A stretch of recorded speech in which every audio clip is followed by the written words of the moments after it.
Yeah. Oh well. It's an interesting challenge, though, for you, isn't it, to tread that line of trying to move people at the same time as having to deal with the realities of their failures, if you like. And the bigger the population that you talk about, the more you realise that actually public consultation probably has a decreasing value, because the bigger the population, the more extreme the extremes become. Yeah, well, I mean, even though that most people lie in the middle, which is kind of most of the concept that Grubby deals with.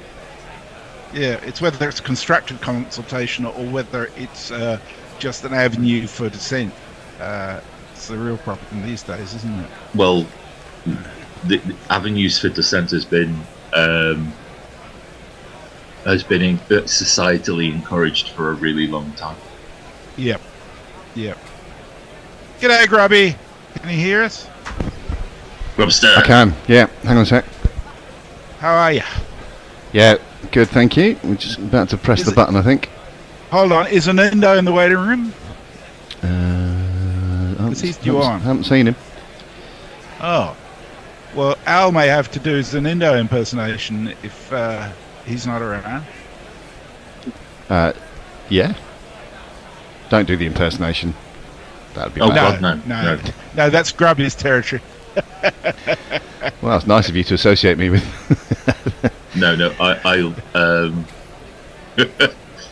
I'll steer well clear of the idea that someone from society would come and turn off my laptop by 4 o'clock if I'd started doing that. give me 1 second. I'm just going to check with Jace. Going to check with Jace whether we're on. Okay.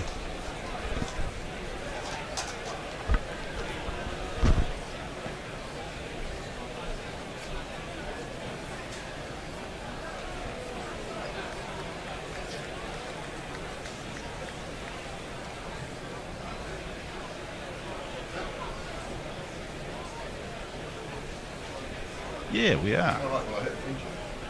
We're already live on YouTube. Already live. Yep. So don't disclose your PIN number. Yeah. Grubby. We interrupt this Radio 4 broadcast to bring you some cricket. Yeah, we're already live on YouTube, so we're good.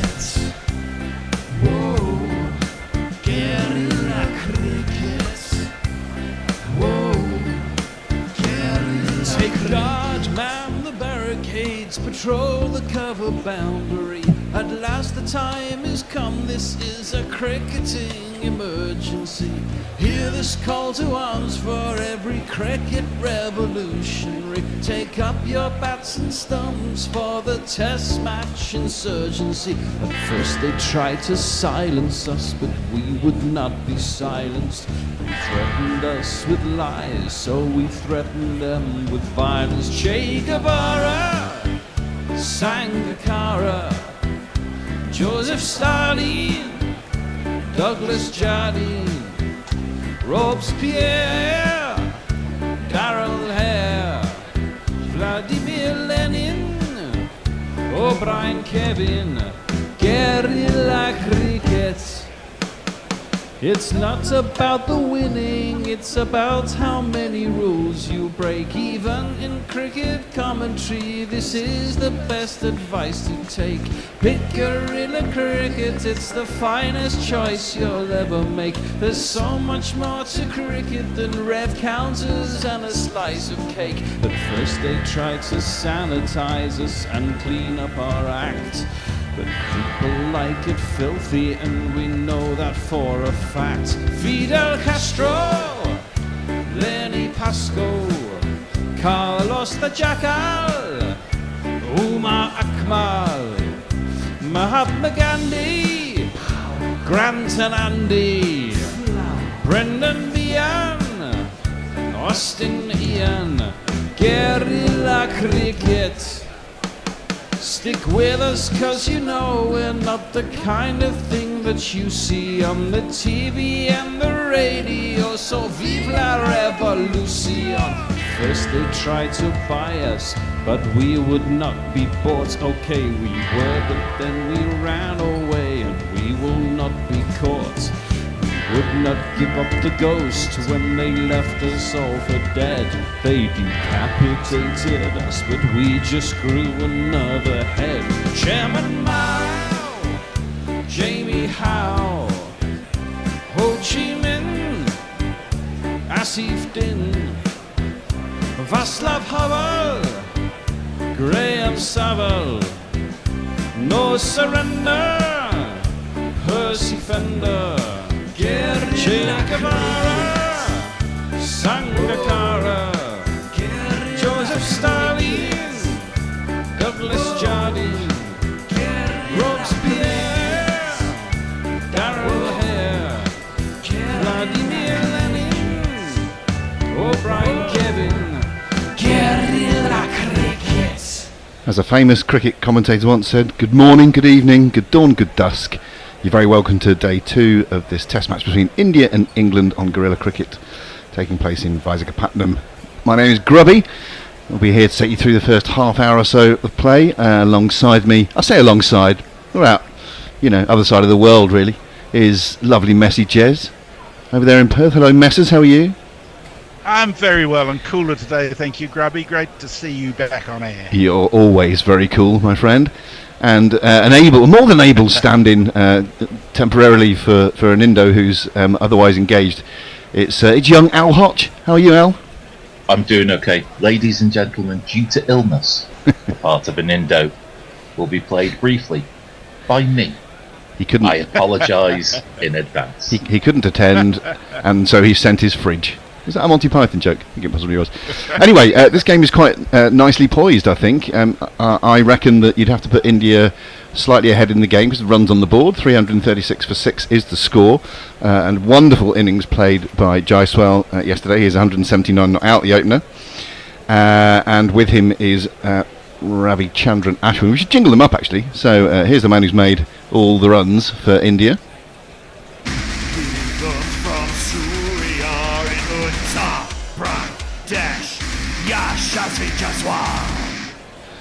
Played tremendously well, the 22-year-old, and with him the old campaigner, this fella.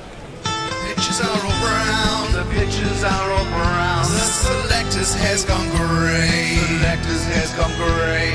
Waiting for a bat, waiting for a bat. White laid on the second day, white laid on the second day. Trying to find a shot, trying to find a shot. That it's safe to play, that it's safe to play. Chandran Ashwin, turning on the second day. And looky here who is going to be bowling the first over for England this morning. If I can find his jingle, because he's new in the side. Here he is. Likes to attack. Now in an England cap. Yes, it's Shoaib Bashir who's got his first 2 wickets in Test match cricket, and he's got his gallon up as well. So a couple of landmarks for the young fella on debut, 2 for 100. He's going to be bowling his 29th over of this innings with the score, as I say, on 336 for 9. We are ready to go in Vizag as the left-handed Jaiswal takes strike.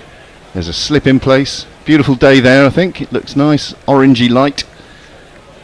Here comes Shoaib around the wicket, tall man, and back in his crease goes Jaiswal, cuts it to backward point. And I think they have taken the first single of the day, they have indeed. So he goes up to 180! How do you see the game, chaps, at the moment? Go, Al. I think yesterday was one of those rare days where everybody walks off kind of happy. Yeah.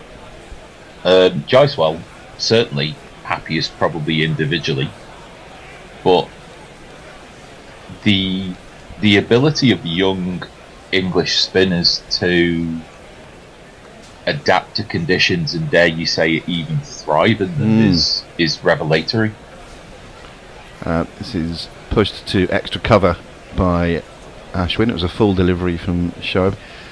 A tall man I read somewhere that his release point is about 25 centimetres above the average release point for an international spinner, which just means he's tall, really.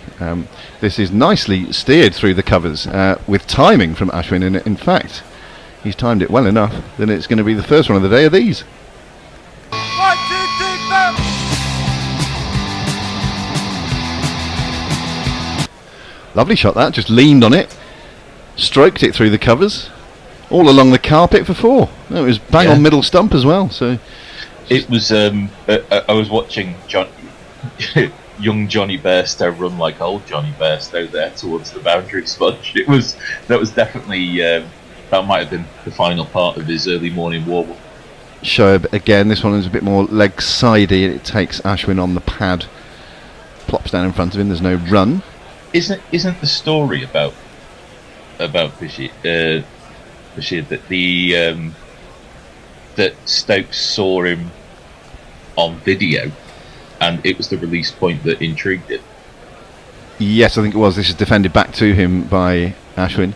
Yeah, he whips around a video clip to the England management WhatsApp group. So have a look at this fella.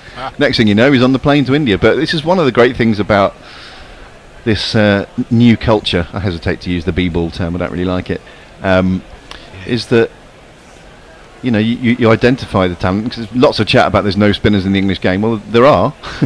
This is defended once more off the front foot this time by Ashwin. A good stride in that completes the first over of the day. 3-4-1 for 6.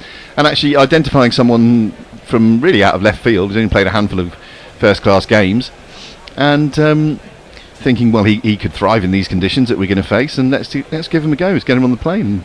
Not only on the plane, eventually, but in the side and doing well. And also, culturally, making him feel immediately part of the group, I think. It's really important. And players from 20, 30 years ago cannot... Chat. Yeah. I've got to interrupt you, Grubby. We have a super chat. Warren Davies has sent us $4.99 US.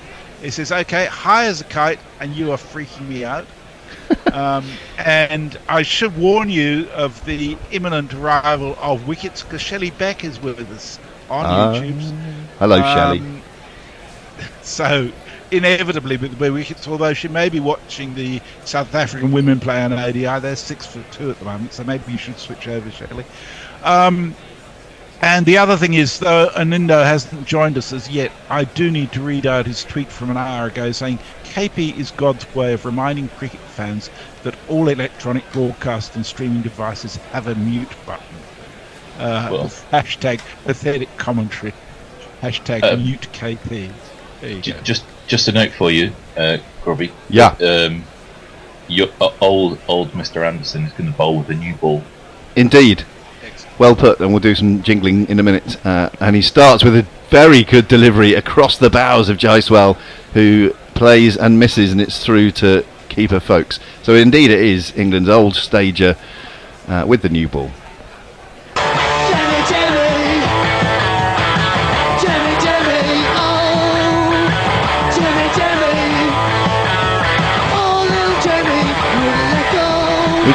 We keep referring to him as old, and of course he is in Test match terms. I think he's the oldest pace bowler ever to play Test cricket. But my God, did you see that picture of him before the series started? He looks absolutely ripped, and frankly I hope I look that good at 41. This is the outside half of the bat, and fielded at second slip by tall Zach Crawley. Just palms it to his left, and Jaiswal, probably to his relief, is able to get off strike. Is Jimmy Anderson bowling at a cloudy Headingley? Because this ball is hooping around him. Yeah, the first one he just sort of... Well, I'm not sure it moved lavishly, but it went across and induced the player miss. That one, it maybe did a little bit off the pitch, and a bit of bounce as well, high up on the bat. But yeah, I'm sure a bit of relief there, and he'd much rather see his mate, the number 8 batsman, Ravi Ashwin, take strike for a couple of deliveries. Yeah, it's the benefit of being 181 not out, isn't it? It's like, I'll take the spinner at this end. Yeah. You. He's in his 40s. You deal with him. He's just extraordinary, and the control that he's got as well, going at under 2 and over, just outside the off stump of Ashwin. He plays it fairly comfortably into the cover point region. There is no run, It looks beautiful there, doesn't it? Vizag. Quite picturesque. Yeah. It's got an old school feel to it. It does, yeah. Nothing flash or modern really about the stands. Some nice scenery in the background. It has all of the characteristics and features which are absent, and the reason why I don't like the Modi Dome, because it's like someone cut a circle out and went. Yeah. This ball's sorry. middle and leg, and it's turned around the corner by Ashwin. He's going to get a single down to long leg. Yes, Messers. This has a capacity of only 28,000, so it's 100,000 less than the Modi Dome. Can I ask a question, Grubby? Feel free. The flash of colour that's in Jimmy's hair, what colour would you say that was? Well, years ago when I had bleach blonde hair and it started to grow out, my mate used to, almost on a daily basis, my friend Minty would say, how's that pigeon shit coming along? So I'm going to call it pigeon shit off-white. not the cream, the bone, the off-white. It's just it's in the creamy area of the Pantone book, I'd say. Yeah. It looks good. Looks good. Yeah, I've got no problem with anything that Jimmy does is fine by me. Was this a music genre related fashion choice of yours, Grubby? No, not particularly, as this one is defended by Jaiswal up to mid-off. There's no run. No, back in 1998, I did a few things quite impulsively. One, I bought a car. Two, I bought some tickets to watch England in the France Football World Cup. The two were not unrelated, as I drove me and three other mates to the south of France to watch a game. I just thought I'd bleach blonde my hair to mark the occasion. No alcohol was involved in any of the No. decisions. No. I mean, not at that stage. Later on, it was, but it wasn't. It wasn't a factor. Jimmy Anderson runs in over the wicket to the left-handed Jaiswal, who is able to leave this one as it goes across him and sort of dives through to Folks. And Jimmy turns round as if to say, "Fucking hell, it's a new ball. It's supposed to have some carry." 3-4-3 for 6. Any socials there? Yeah, lots of socials. Dave Barrett, man with them, is with us. He says, it's 4 a.m. I've been swimming lengths in a 50-metre ice bath for an hour, wearing a bucket hat and a smile of grim determination. I've gone way past the point of exhaustion. I have but one goal in mind. I must tune into guerrilla cricket, and I must go harder. David, you are nothing if not consistent. Shay Grover is with us. Morning all, lovely to hear Jeremy and Alan off there again. YouTube was live before we realised it. Seriously, are you lads getting set up now? We are now set up and here. And he says, I love Al dearly, and I reckon he would brook no shite during union negotiations. The key to union negotiations is fairness. Even if it's uniform fairness in unfairness. And Nindo is here, which means I will dip out the remainder of this. Okay. Well, I don't know. I think just stay there for a moment. Hello. Oh, hi, Nindo. How are you? Hey. Right, Shoaib is in to start a new over. Apologies. Ashwin turns it round the corner to backward square, and can't get a single straight to the fielder. So, yes, how are you, Nindo? Good to see you. Good to see you too. Really sorry, my computer was on backup and I completely missed the time. Oh, you don't want that. There's a slip and a leg slip in place for Shoaib, who's taken the new ball as well as starting the day with the old one. This one is defended to mid on for no run. Jimmy looked a bit vexed at the end of the previous over. I don't know if there was some chat about running on the pitch or something had happened to annoy him. It doesn't always take much to annoy him. As Shoaib was in, nice bit of flight there. This is turned into the leg side by Ashwin, and a diving Ben Duckett, I think that is, stops any run. It was unusual yesterday, though, to see Jimmy smiling when he was getting some reverse swing. Yeah. It's just old age. As I just said, Anindo, I hope I look that good when I'm 41. Shoaib is in. You look a day over 41 though. And turns it into the square leg area, and they're able to trot through for a single. You're very kind. Yeah, and I think that was I think Chris Gaffney just had a word with Jimmy about running on the pitch, from what I can gather from the footage that we're seeing. Naughty. Yeah, and Jimmy did not look happy in the slightest about that. He's saying, "What are you telling me that for? That's where I've been landing my feet the whole time. Why are you mentioning it now? And if you're not careful, I'll put you over my knee and give you a good spanking." He seemed to be saying. Round the wicket comes Shoaib, and this is defended to point by Jaiswal, who sets off as if for a single, but it's not there. I found Jimmy hugely disappointing this innings, to be fair. I was hoping that he'd be bowling his left-arm spinners. That'd be nice, wouldn't it?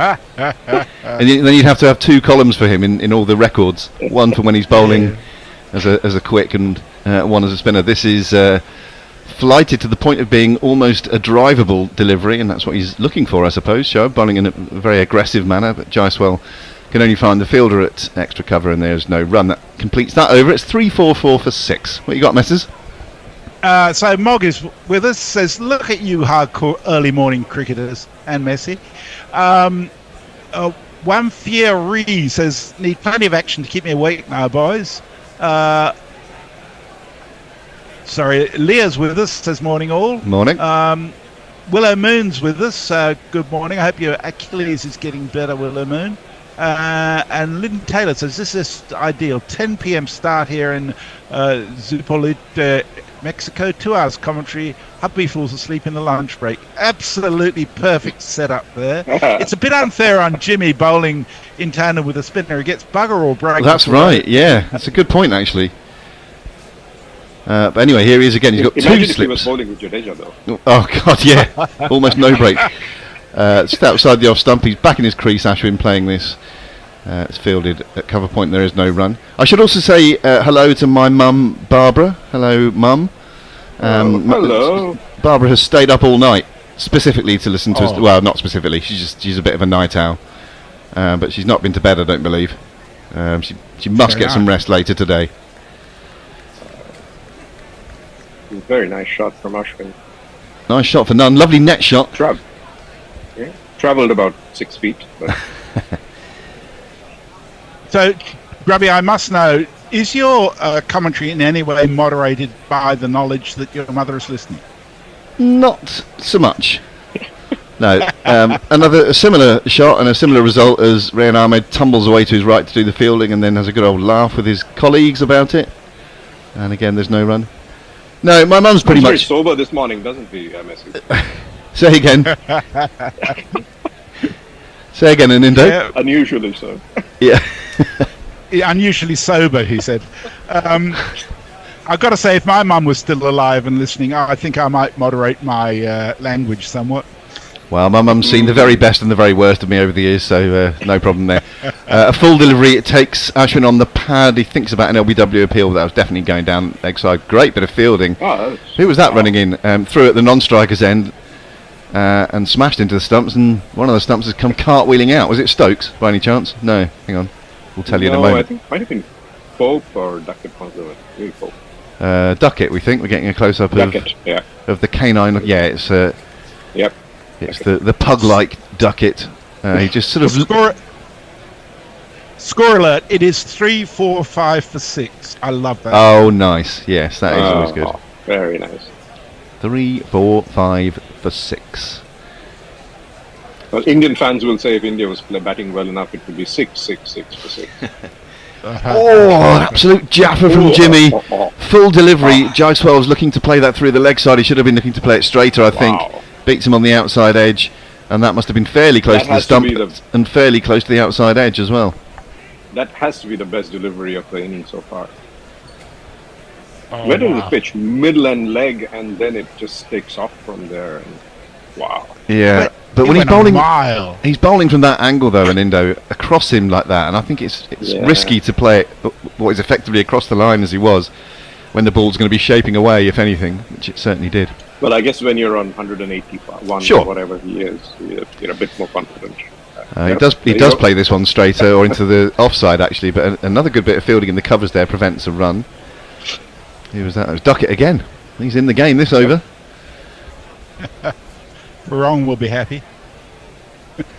Is Farong Is he a fan? big Duckett fan, is he? Oh, absolutely. Oh, He's good. constantly, in fact, he sent a tweet saying it's time Duckett got a bowl. Oh, yes. Kid got a bowl. What does he bowl? Filth, probably. Doubly? But, you know. Anderson into the crease now, and just neatly plays this one to backward point as Jaiswal watched it and played it under his nose and gets himself a single. So that lovely Is score there is anyone brilliant. Sorry, please. Is there anyone in the England team who doesn't bowl, other than Folks? Johnny Bairstow. Yeah, it's not a great bowler, Bairstow, is it? Leah says, I hope Jimmy said something like, don't you tell me how to bowl, young man, to Gaffney there. Jay Grover just says, hello, Barbara. Well, hello, Barbara, from all of us. There you go, Mum, you were expecting all these hello. That's from Sheffield, that hello, from Jay. So, you know, casting your net wide. One from Sheffield, one from Perth, one from Singapore. See? And plenty from everywhere else. And Perko you're says, welcome. oh, Barbara, if Grubby was one of mine, I wouldn't be able to sleep at night either. You don't know how true those words are. It's 346 for 6 now, as Shoaib starts a new over, tosses it up, and it's driven to long off by Jaiswal for one more. Brings Ashwin back on strike. He's playing a nice hand here, Ashwin, in support of the senior batter, although not in terms of years. But he's got 11, has Ashwin. Any support that Jaiswal can get from the lower order now, I think, is going to be a bonus, really, for India. Yeah. 400. Ashwin prides himself on his batting. Well, he's good. He hasn't done much to show in recent years. No, but he has got a Test match century, I believe, at least one, hasn't he? Yeah, that's been a while. But the talent is obviously there. It's a full delivery, and again, this is the second one of these he's played today. He just almost leans on it, strokes it through the covers, and it's another one of these for him.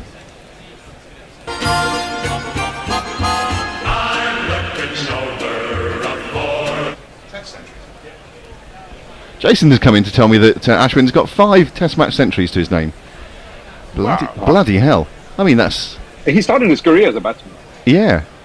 And when he plays shots like that, you think, well, it doesn't get much better than that. Just beautiful cover drive.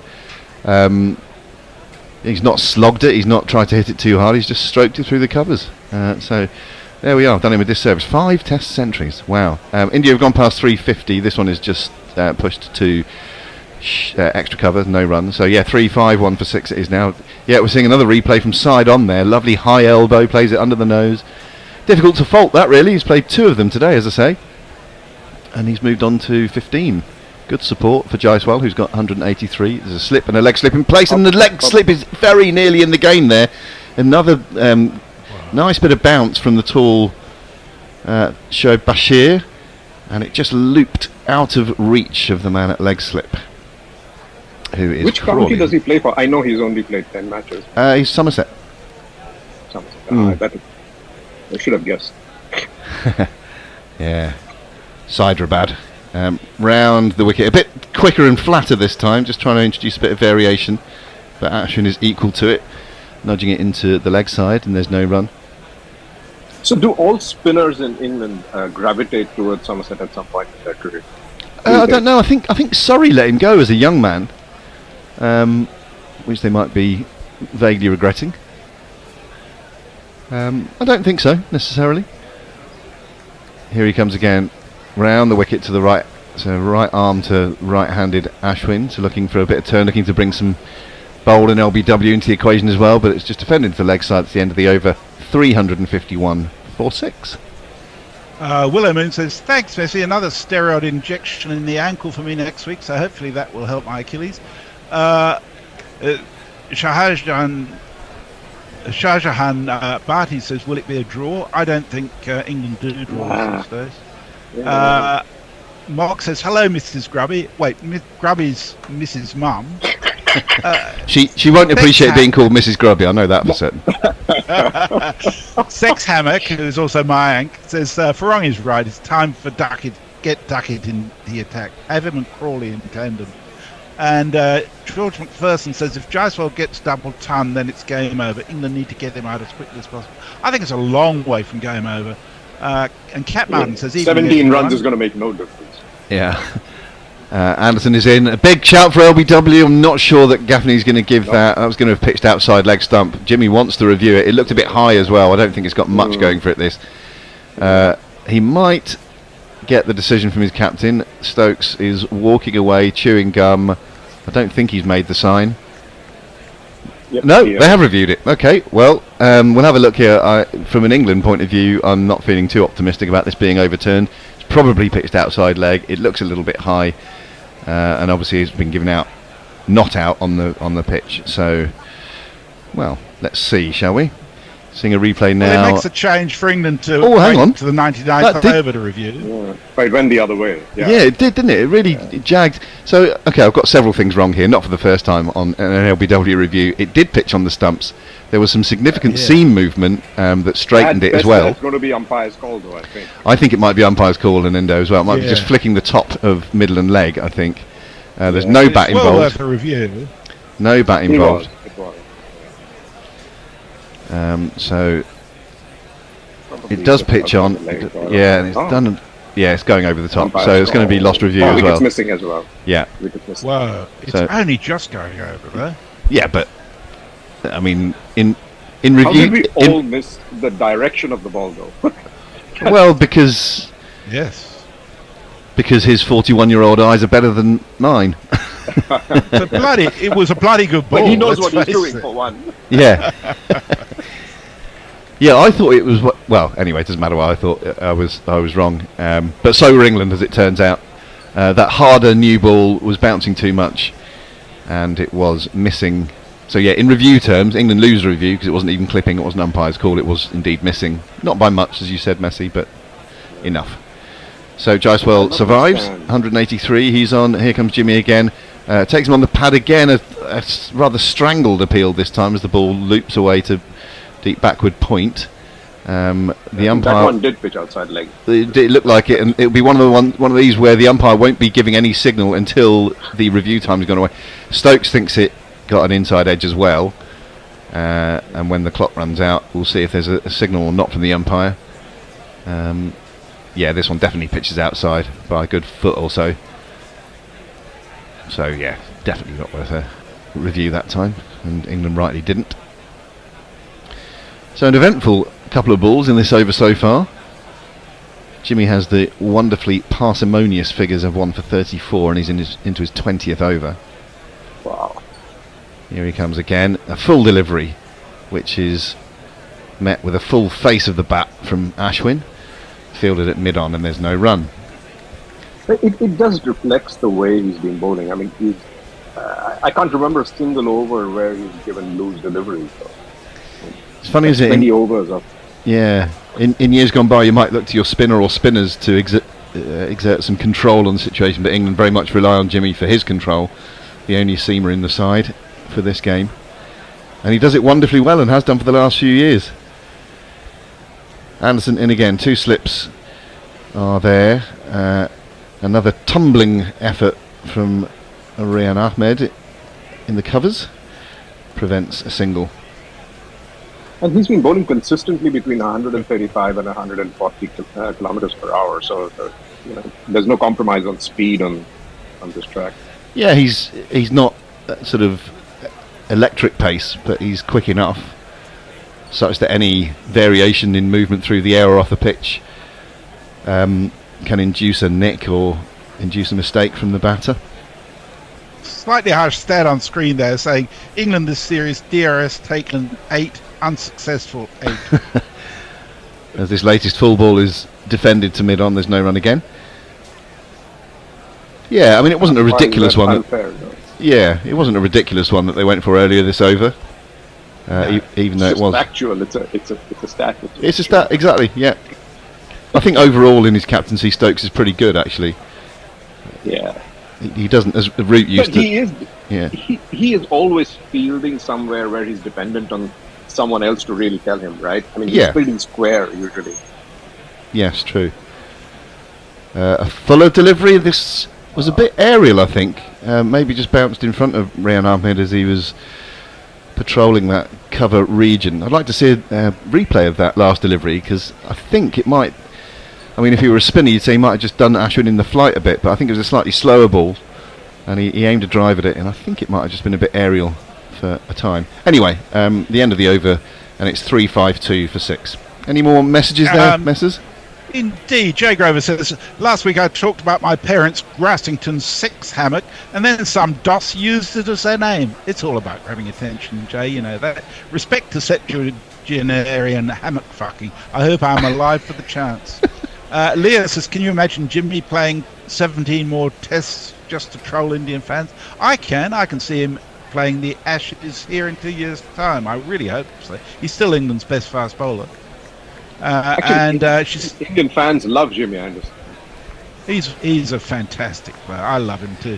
I think Liam might have been referring to Tendulkar's 200 tests. Yes, I'm sure she was. Leah says, yeah, Ashwin has the same number of tons as Flintoff. He also has more than 10 times the fifers for good measure. Yeah. It's not a bad record, is it? That's amazing, yeah.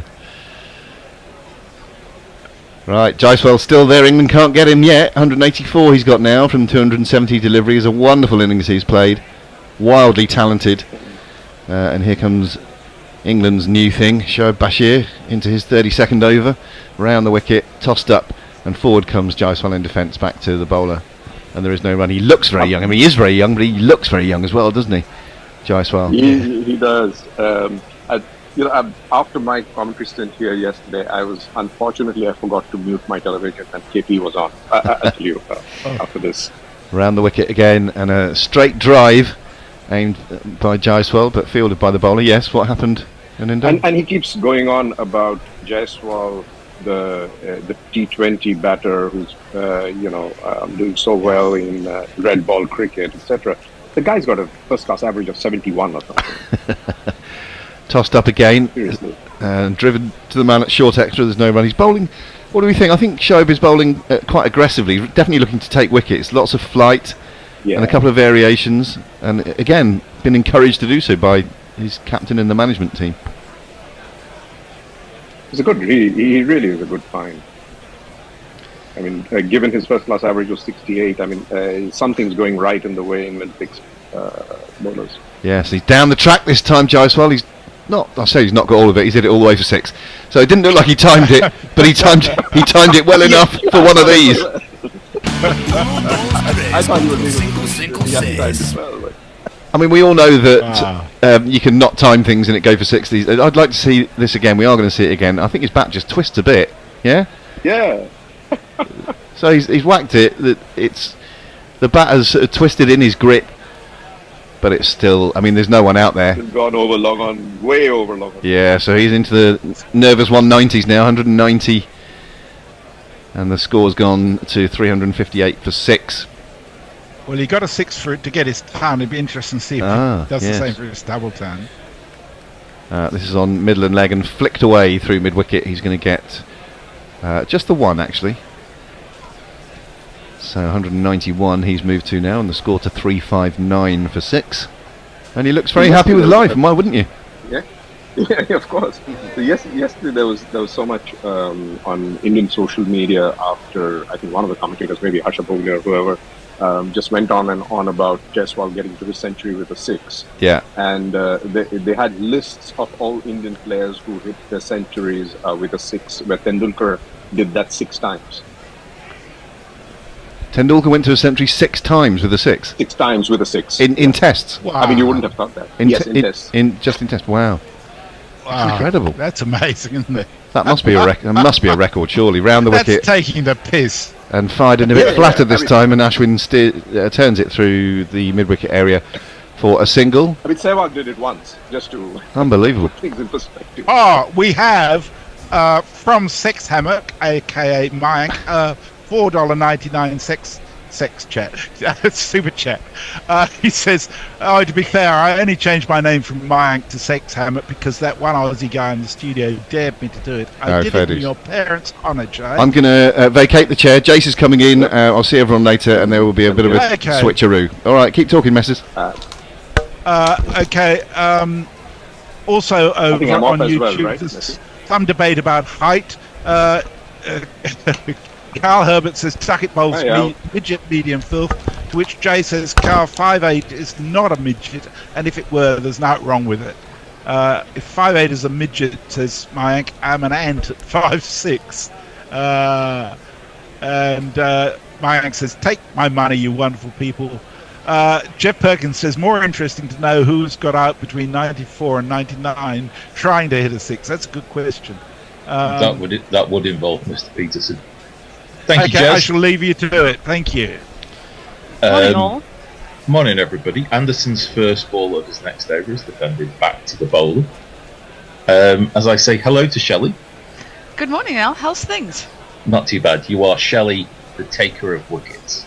Well, Control yourself, Shelley, just before I say that. I think Get a hold of yourself. I think you've been strategic staying on the court just to say that. You're trying to negate the powers. And also hello to Jason. Good morning, everyone. Anderson in on sort of middle and leg, lent on by Ashwin through the gap between mid-wicket and mid-on, and that's sped all the way, wonderfully timed for one of these. There's not one boy for me, I must have 2 or 3, I need 4. Ashwin's maybe looking the more fluent of the two batsmen. He's a 3 beautiful balls this morning. Yeah, that 180 is really tied him out. Joyous. Ashwin is now on 20. Anderson in again, and this one has taken the edge. There's a celebration. And the power continues. Oh, Ashwin is not moving. Oh, really? Oh, it's been given out on the field. A lack of footage of an umpire's decision there was what was fooling me. Ashwin has immediately reviewed this. So, well, all 3 reviews are in the bag, so why not review it, I guess. But it pitches on middle. Oh, that looks like the back leg. It could be that it's missed the bat and flipped the hip. I think that's what Ashwin is thinking.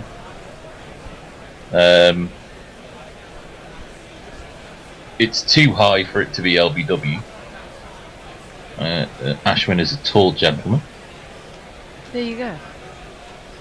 That's an There is a snick on the snickometer as it passes the bat, so the original decision will be upheld. Ashwin is gone, Shelley is struck, and India are 364 for 7. The crowd says, the crowd says, the crowd says you're out. I think that actually hit the bat and also the back leg as well. Yeah, Which is probably might be why they were confused very slightly. So Ashwin goes, caught folks, bowled Anderson, 20. 37 balls for his 20. Had looked good up until that moment. I do apologise. Commentator's curse. We pointed out that he had hit 3 lovely 4s. It's the curse and of the immediately Shelley. he's back in the hutch. It's not the curse. It's the curse of the Shelley, not the commentator's curse. Well, that's a lot quicker than it was in the last test, Shelley. Yeah. Shelley, do you put these powers to other uses? Well, does it last stretch to week- other sports? Well, last week I had used it on all other sports really because I wanted please forgive me, a non-Djokovic Australian win, and that happened. I wanted various other things with sports related happening, and my team Sunrisers Eastern Cape are doing a great job. They are. I just watched the latest game overnight. Shall we jingle the new batsman? We shall jingle the new batsman, who is this bloke. I thought that cruelty was science fiction until I saw him today. Now that your death is my addiction, I've thrown all that Virat junk away. It is Kuldeep, you know? He's quite a lot older than I thought. He's 29. I thought he was about 26. Yeah, I also thought he was a lot younger than that.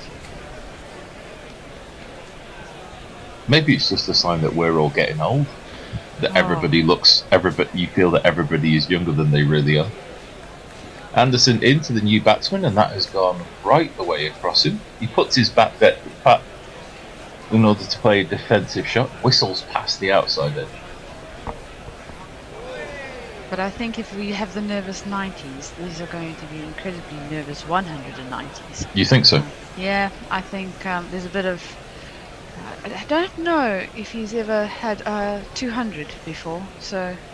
and just based on the past half an hour, I think he wasn't looking as fluid as he was yesterday, so pretty much setting up his stall for the big score today. This one is a Yorker length delivery, which you'd have... Well, Kuldeep turns around and leaves at the very last minute and doesn't miss the off stump by much. And there's just one ball left of this over from Anderson. Was Jimmy at the hairdressers with the bleach of the hair? I haven't seen him with the bleach of the hair before. Oh, you've not seen the skunk? We were really. We were trying to. I asked Grubby earlier on what colour he would have described it as. He regaled us with stories of his beach blonde days. As this one pitches leg, maybe outside leg, and moves prodigiously off the pitch, past the outside edge again. Wonderful bowling, 4 runs and a wicket. Anderson now with figures of 2 for 38, and India are 364 for 7. Lots of love for Shelley on Twitter. Onward Neighbour says, "Good morning, wonderful GC. Great work, Shelley." Jojo says, "Morning all." Dave Wood says, "Morning all. I expect Shelley to take these 4 wickets by 5 a.m. UK time." And Leah, with the one dissenting voice, says, "Curses upon you and your house, Shelley." Yeah. Just more proof. More proof if proof be needed that you can't make everybody happy. Well, you know what? My biggest thing, as long as we're making the super chats happy at some point in the day with my wicket taking powers, happy days. There you go, folks. If you want Shelley to make you happy, then donate your super chats into. I've got powers. Yeah, and those powers are available for a fee, for ladies a super and gentlemen. chat. I think we might be doing you wrong there, Shelley. I think we might be putting you at too low a price, as Bashir will bowl his next over. It's on leg stump. It's been swept behind square by Jaiswal, and it's gone all the way for 6. With the super shatter, super shatter, super shatter, super shatter, super shatter, rocka, rocka, super shatter. That was nicely smote. Very nicely played.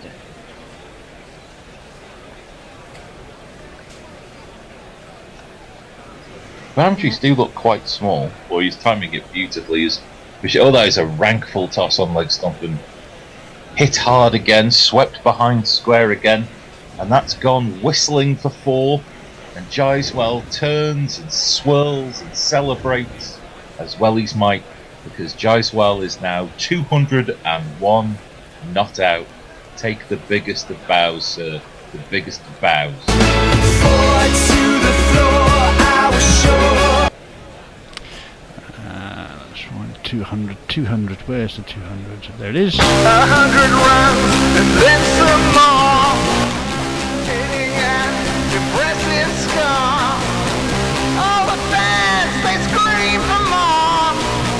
Double century batting man. 201 not out of 277 balls. Hopefully that frees him up a bit, El, because until those last 2 deliveries he hasn't really been himself.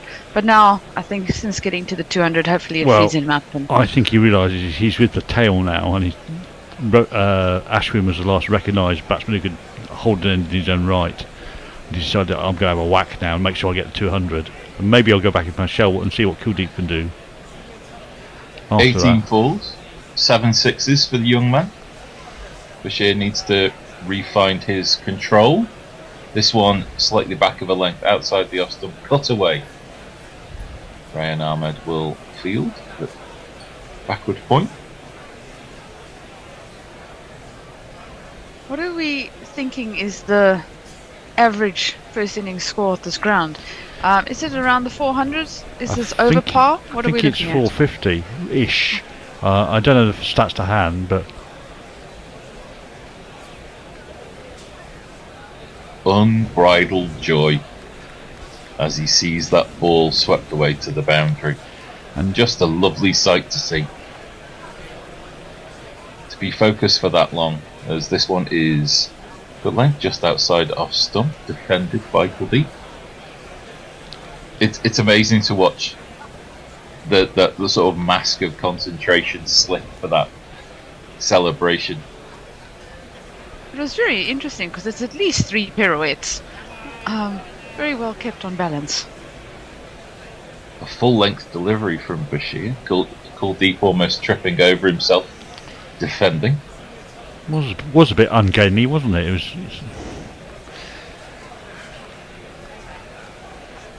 pure happiness because we just keep seeing the replays of the 200. Yeah. I've got to say, I do like that Bashir takes the Derek Underwood route to bowling around the wicket in the gap between the umpire and the stumps. It feels quite old-fashioned.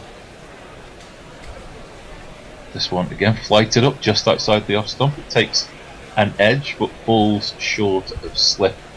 And that's the end of the over, the 102nd over. And India are 375 for 7. Jace? a reminder before I get into the socials that the GPL is open. Go to guerrillacricket.com competitions. Try and guess the amount of runs that are going to be scored in a day. If you get it on the nose, you get the pot. I don't know what the pot is, but messages will no doubt tell us at some point fairly shortly. But pile on. And following that, Jersey Oak says, Shelley does her stuff, exclamation mark. Jacob says, no one ever shows Shelley the witch. And Jacob also says... Does she weigh the same as a duck? That'll be the thing. If you're going to claim witchy powers, then you have to weigh the same as a duck. GPL is at £104. Wow. Messages. You can buy a lot of Smarties for £104. A lot less than 2 years ago. Well, that's shrinkflation for you. Jaiswal is the fourth youngest batsman to score 200 for India, and ironically, Vinod Kambli is both first and second in that category. And they happened in the same series, if I recall, and he was never really seen again, despite having prodigious talent. Was the famous schoolboy partner of he was, Andolka, they scored 664 in a schoolboy match. Boring game that should have been. This one edged by Jaiswal, but it flashes to the left of Crawley. Don't think it was a catchable opportunity, but it streaks the third man for 4. 1, 2,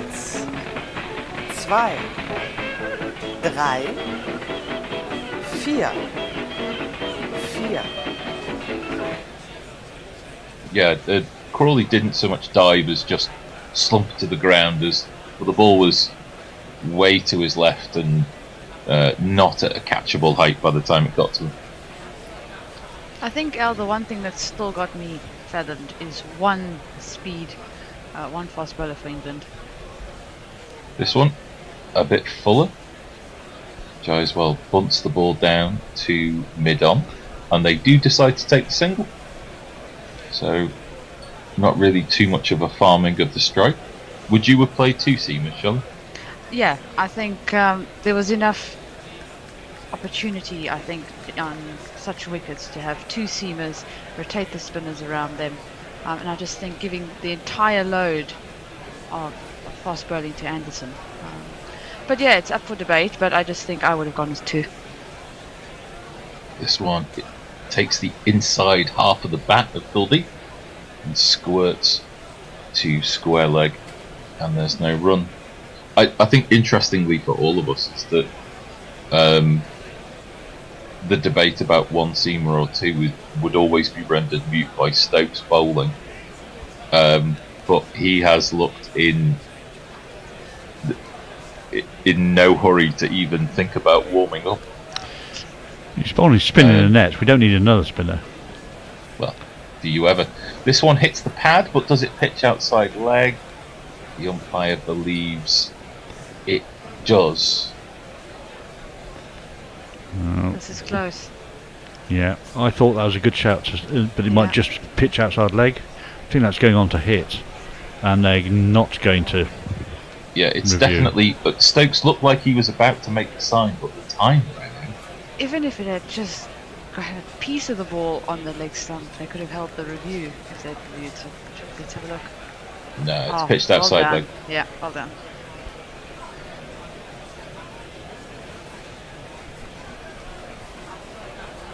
You can almost see just the absolute anguish on Stokes, wanting to but knowing it was outside.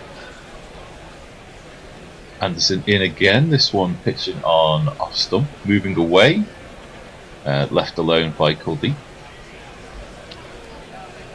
And the umpire wanders down and has a look at his follow through again, I think.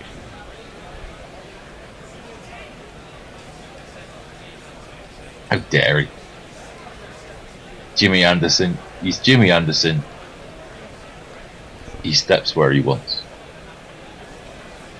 Oh, I think they're also saying it took that ball that hit the pad from 2 deliveries ago also took the inside edge as well. Very faint inside edge. As this is too far down the leg side, played down towards long leg by Kuldeep. He'll take a single. Sorry, even much squarer than I thought to deep square leg. He'll take a single. And that's the end of the over.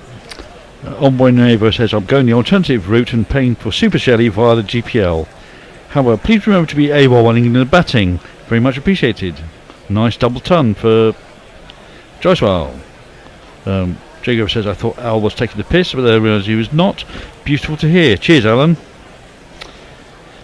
Leah gives us information on the first score at Vizag. Its average is 476. So it looks like a pretty flat wicket.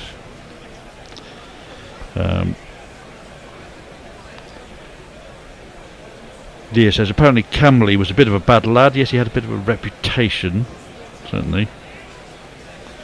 It would be. I always find stories like that fascinating because there's so much about team culture that's thought about now as Bashir is in. Well defended by Kuldeep, no run. That sort of like bad lad. Maybe they're a bit before their time. Maybe it'll be a bit better controlled in sort of today's environment. But some people just can't help themselves. As this is a bit more speared down the leg side and defended again. I'm definitely enjoying the amount of flight that he's getting on the ball this year. Really starting to loop it nicely in to Kuldeep. He is asking some questions. His 34th over, so getting plenty of work in. This one on middle and off, and a good stride forward by Kuldeep, well defended. 381 for 7. And there's at least 4 men around the bat other than the keeper, so really pushing now, which is nice to see. Yeah, Pope with the helmet on. This is maybe watched from a bit further back in the crease by Kuldeep. Defended towards short backward point. Come on, no run. Give him a single now. I know it's bad on Bashir because he's earned a maiden, but I want to see him Kuldeep on strike. Kuldeep is on strike as that one seems to spit up a little bit from the pitch. Kuldeep, I think, action to take one hand away. And just defended again for no run. But if you have a look at it, I think Jaiswal is very happy to leave Kuldeep with the spinner, and he'll take Anderson. Seems to be the case. Last ball, lovely loop, full length delivery just outside off stump, and a well-earned maiden for Bashir. Farong says there's definitely any potential for Shelley for announcement to be broadcast at the ground to inform the batting team that Shelley is in the commentary position. Have options DRS. Damn, remove Shelley for a price. Wow. Wow, that feels harsh. Vijesh Kumar says, good morning to all. I'm from India. Congratulations to Jaswal. Farong says, third and fourth innings. Hopefully Team Tata can roll in this afternoon. Quick bash for the bat and roll up the test tomorrow. And well, that would be some collapse if the game was to end tomorrow. Leah says, from what I can tell, the pitch tends to deteriorate dramatically. Fourth innings, I would expect somewhere around 175. So yeah, it's very much a make your run to the first innings pitch, I think. And V Majunath says, decent audio stream by Guerrilla Cricket. Love the way they built up to Jaswal 200. Well, thank you very much. Thank you very much, Mr. Majunath. First ball of Anderson's 23rd over is down the leg side, hits the pad of Jaiswal. Sorry, hits the thigh pad of Jaiswal. Well stopped by folks behind the stump. So we're seeing a replay of the trouble that Anderson has caused. A well-deserved wicket this morning, I think.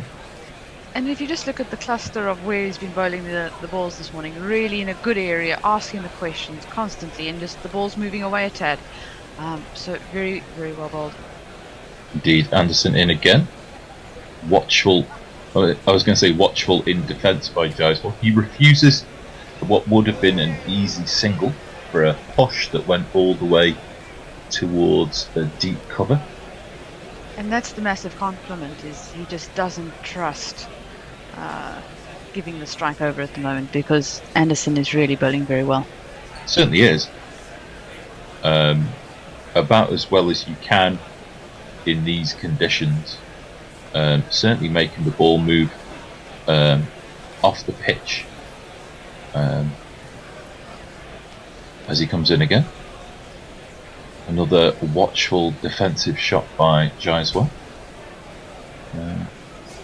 Pretty much a vacant cover ring of fielders in sort of ODI terms. Within the sort of the 30-metre circle, there's no fielders there, but that's not affecting the decision-making process. He'll maybe see one more and maybe then think about a single, but as we saw, Kuldeep dealt with the Bashir over pretty handily, so maybe we'll have two battles within the wider battle as Anderson goes wide of the crease. No, And this time he does take the single. And it's two deliveries to face, and yeah, I just think Jimmy will be on it now, because this is the opportunity to get out Kuldeep for Jimmy. For those of you who believe that Jimmy Anderson runs on bile and hate, he recharges those batteries by speaking to Jaiswal as he moves to 208 not out with that single. Just a bit of a chirp.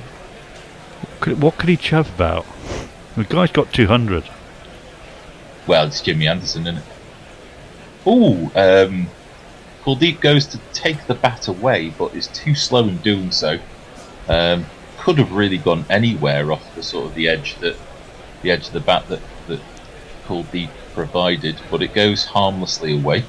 No run, and there's just one more ball left of this over, the 12th one of the hour so far. The 6 only minutes thing left in the hour, so sorry Gary, we're not going to get you 15 overs in. He's in, looking for the magic ball, doesn't quite move. Full length delivery just outside off stump, well left alone. 382 for 7 is the total, Jason. Jago says, I think Camberley was dropped because he had an earring and a large watch. You saying he was a bit flash?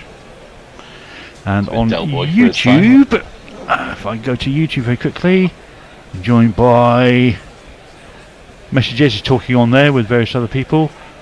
Diana Craddock says, good morning from East Sussex. Morning. Lynn Taylor says, I thought pitching on leg for one of the LWs. Jeff Huckett says, Shelley has certainly caused a few ducks. And what's the last one? Sex Hammock says, Sri Lanka versus Afghanistan is going on as well. That's another test. Afghanistan 198, Sri Lanka 102 for 1 after only 18 overs. That was the end of yesterday's play, I do believe. I think they're due to start round about now. Yeah, we won't be long. Bashir to continue. These two have bowled unchanged for the first hour, haven't they? Yeah. And it's been a good partnership, really. Yeah, I like the fact they've lengthy spells. Full but wide by Bashir to Jaiswal, who slaps the ball as hard as he possibly can. A very deep extra cover will field the ball. Jaiswal will take the single. 209 is his personal total, his contribution to the 383, but that will bring Kuldeep onto strike. Just the one so far. 18 balls. It's taken him to get his single.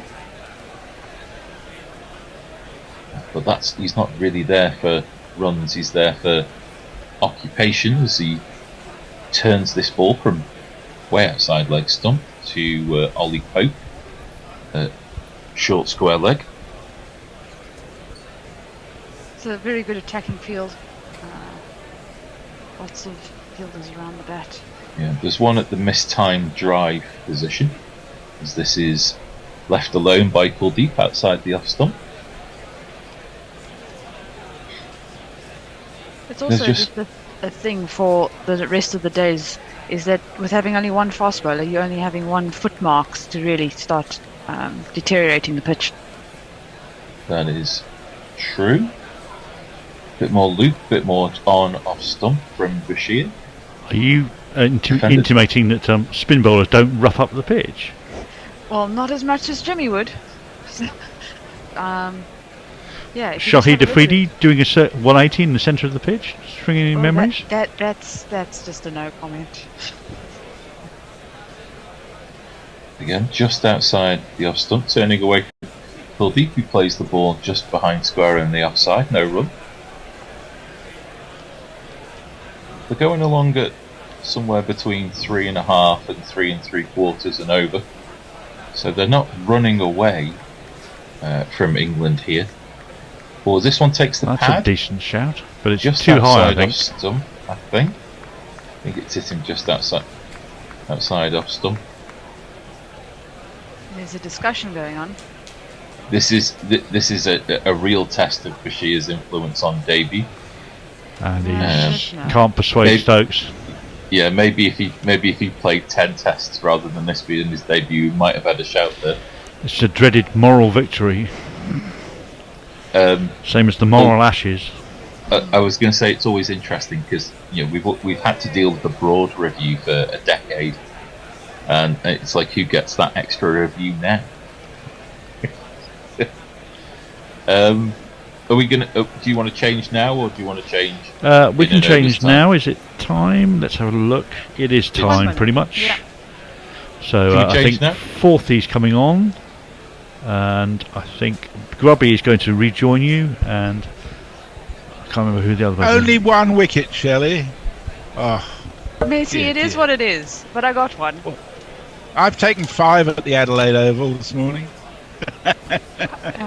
Yeah, I'm still telling you it's the Shelley Messi show. Remember last test that you literally were skittling out? Oh yeah.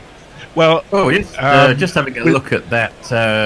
Just having a look at that review from the last over, England rather unlucky there because it did pitch in line, and there was about 5/9 of the ball just going over the top. Very, very close, that last one. They decided not to review. They wouldn't have lost the review. We're into Anderson's 24th over, and he's gone for 2 dot balls straight off the bat, but Jaiswal's not running for anything at the moment. He's taking Anderson, and Kuldeep is taking Bashir. They've decided to divide and conquer. How are you, Messi? I'm very well, thank you, Fourthie. It's Anderson's 7th over on the trot, with only a brief break between each over too, so it's pretty good effort on his part. Fuck being old. He's a youngster as far as I'm concerned. And talking of youngsters, I'm going to welcome my summariser just after this ball, which is a dot. Hello, Grubby. How are you going? Oh, you can come again with lovely praise like that. Yeah, lovely to see you, Fourthie. And hello again, Messrs. You well, Fourthie? You good? Yeah, I'm very well actually, thank you. I'm very well because I'm not working, and I find that really contributes to your health. Yes, absolutely. Yeah, I'm a big fan of not working. Not such a big fan of being poor. But, you know. I know. On the other hand, I'm beginning to wonder if being a little bit poor and not working is better than working and being a little bit miserable. In comes Jimmy Anderson again. Oh, that's the outlier. That one was pushed well wide. If we have a look at the spray gun, that would have that wouldn't have fitted into the caption, as it were. But anyway, it's a dot ball, left by Jaiswal. Yes, it's definitely a balance to be struck, isn't there, between the work-life balance, but work poverty balance or something. I remember. I think Nestler's has found it. He's got the perfect job where he actually enjoys what he does, gets free beer, working for a beer company, and relax. Yeah. Anderson in again. Jaiswal will have a go at this one. My goodness, he does have a go. It's launched into the zigzag air, and it's coming down into the hands of a very grateful fielder. Is that correct? Does my Johnny Bairstow took the catch. Received me. Very good. Well, Johnny Bairstow. And that is the end, you have to say, of an absolutely magnificent innings from the 22-year-old Jaiswal. He's gone for 209 off 290 deliveries. India now 383 for 8. Are you on the old jingles there? I jingled it. Sorry, I jingled over a bit of your chat there. I'm afraid, but yeah, decent catch from Johnny B. He, it looks a fairly reckless dismissal in this. Difficult to criticise a man who scored 209 or whatever it was, but he's decided to press the button. He's come down the pitch and he's had a big old slash at it. But what a great innings! It's an interesting question. Yadav can hang on in there. I mean, he's scored a 40 in Test cricket, and he doesn't mind. I think his strike rate's about 30, so he doesn't mind being a slow coach. And you do wonder whether he did go just a little bit early, or maybe when you've got to 200, you feel you've got license. I don't know. It's derelict in his responsibility. Dreadful cricket from the double centurion. I think the fragility of the Indian tail is such that he really had no choice. Kuldeep, Bumrah and Mukesh are not exactly big run scorers, so it was down to him. Maybe it was a little reckless, but God, England would be in deep shit without him, let's face it. Yeah, it's the only innings of substance, I suppose, isn't it? Everyone else has got starts. Yes, they would. You never know. I mean, these sort of counterfactuals, what might have emerged had so-and-so player not been playing. Anyway, who knows? Yeah. I do remember going back to the work-life balance thing, our sort of boss's boss swanning in from his Asian Eyrie on one occasion said, guys, it's not about work-life balance, it's about work-life integration. That's what I'm looking for here. I see. Which is, I think, left us all scratching our heads. You mean, what does that mean? It means working 24 hours a day as far as I'm concerned, yeah. Work-life integration to me suggests bunking off. But maybe that's just my way of looking at it. That's life-work integration. I think his point was meant to be, guys, if you want to go to the dentist for half an hour every 6 months at 11 a.m, that's fine as long as you're working to 11 p.m. Yeah. So I think the new batsman is going to be this fella. And now then, Marty Bumrah, oh, you're bowling again, aren't you? Oh, I thought as much. Very nice. Very good, very good. From the classic Arctic Monkeys debut album. It is a great album, that. And also, I'm very fond of that jingle, not least because it was one where, on air one day, I suggested that he should have a jingle that was Marty Bumrah, and then before I knew it, there it was, in the old inbox. You looked up. I looked up. Yes. Whose is it? Who's that? Who made that jingle? Oh, God. Mog's listening, so I want to say Mog. But it might Doesn't have the hallmarks of Mog. He's very versatile, is Mog. Yeah, I think Perko's with us too, so don't just be careful. Dot ball from Jimmy to Bumrah to finish off the over, which was a wicket maiden. India 383 for 8 at the end of the 107th, Messi.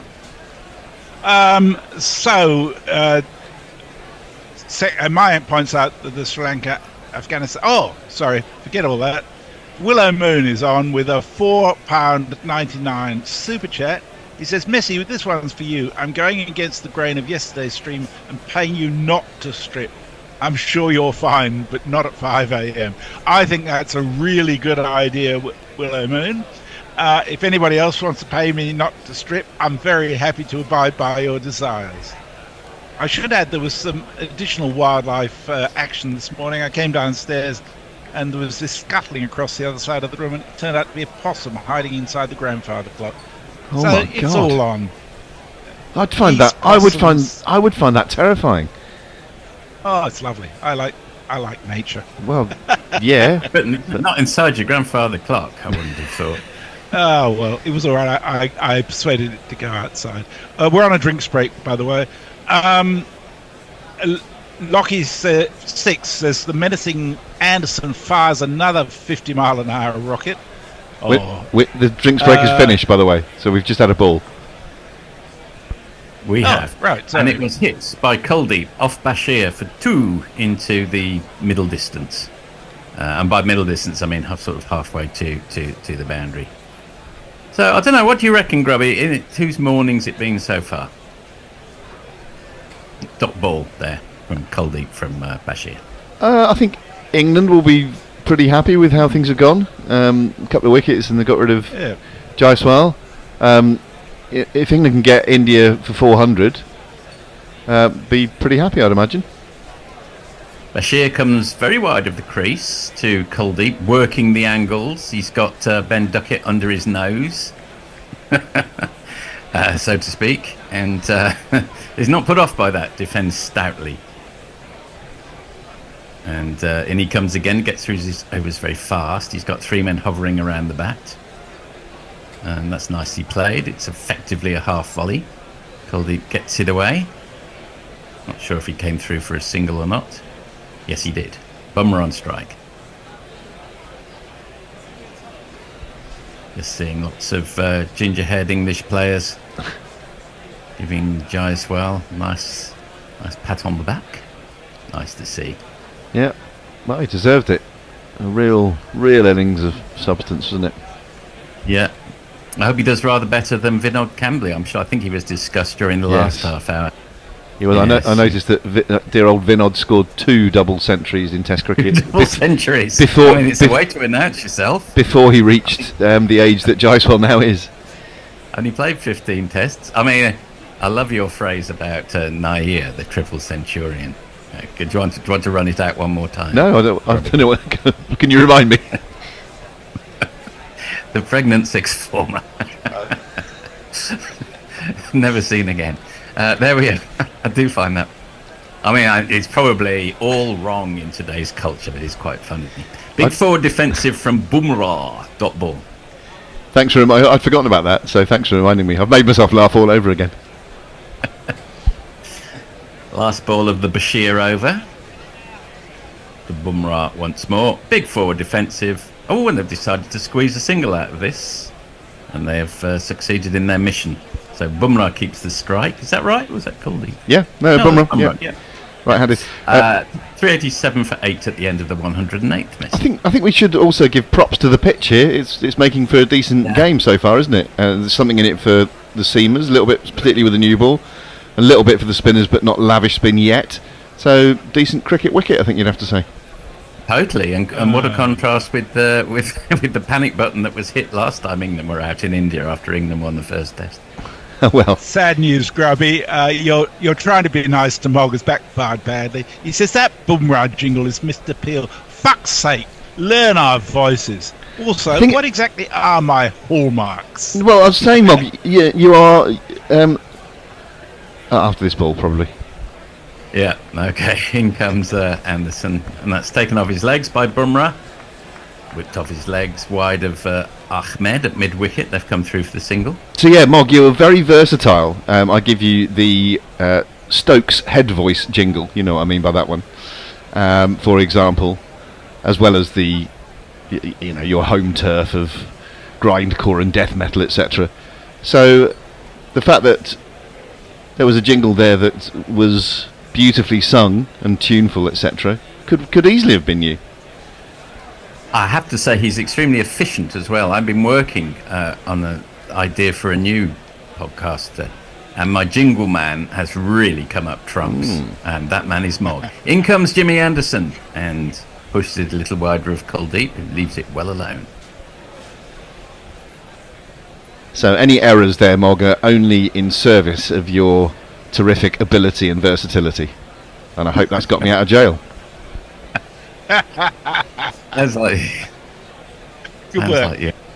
Sounds like you're drafting the end of year speeches for the guerrilla cricket. It's been another good year for guerrilla cricket.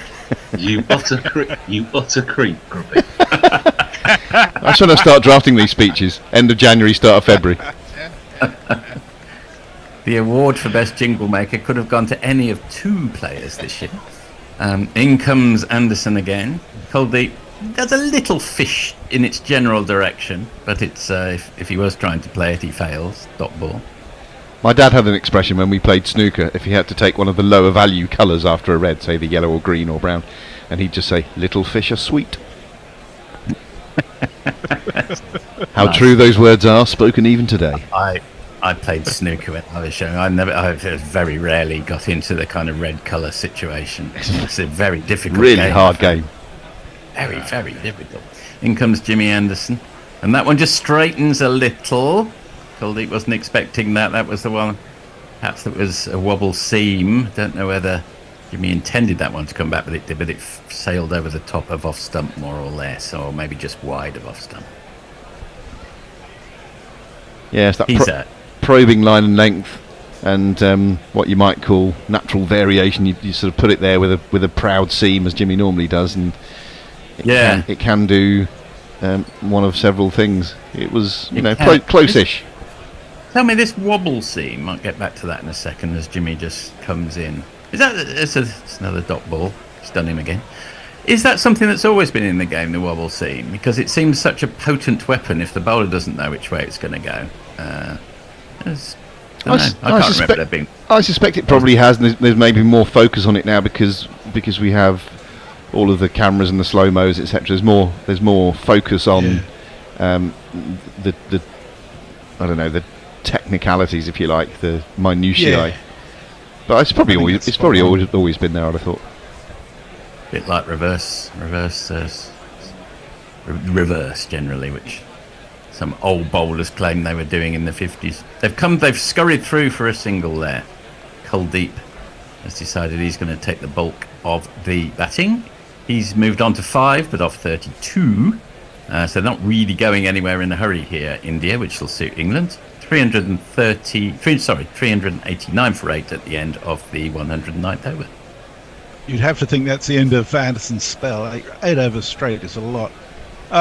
Shelley Beck says, inside the grandfather clock, and so does Willow Moon. He says, the most wildlife action I have is the cat inside the wardrobe. That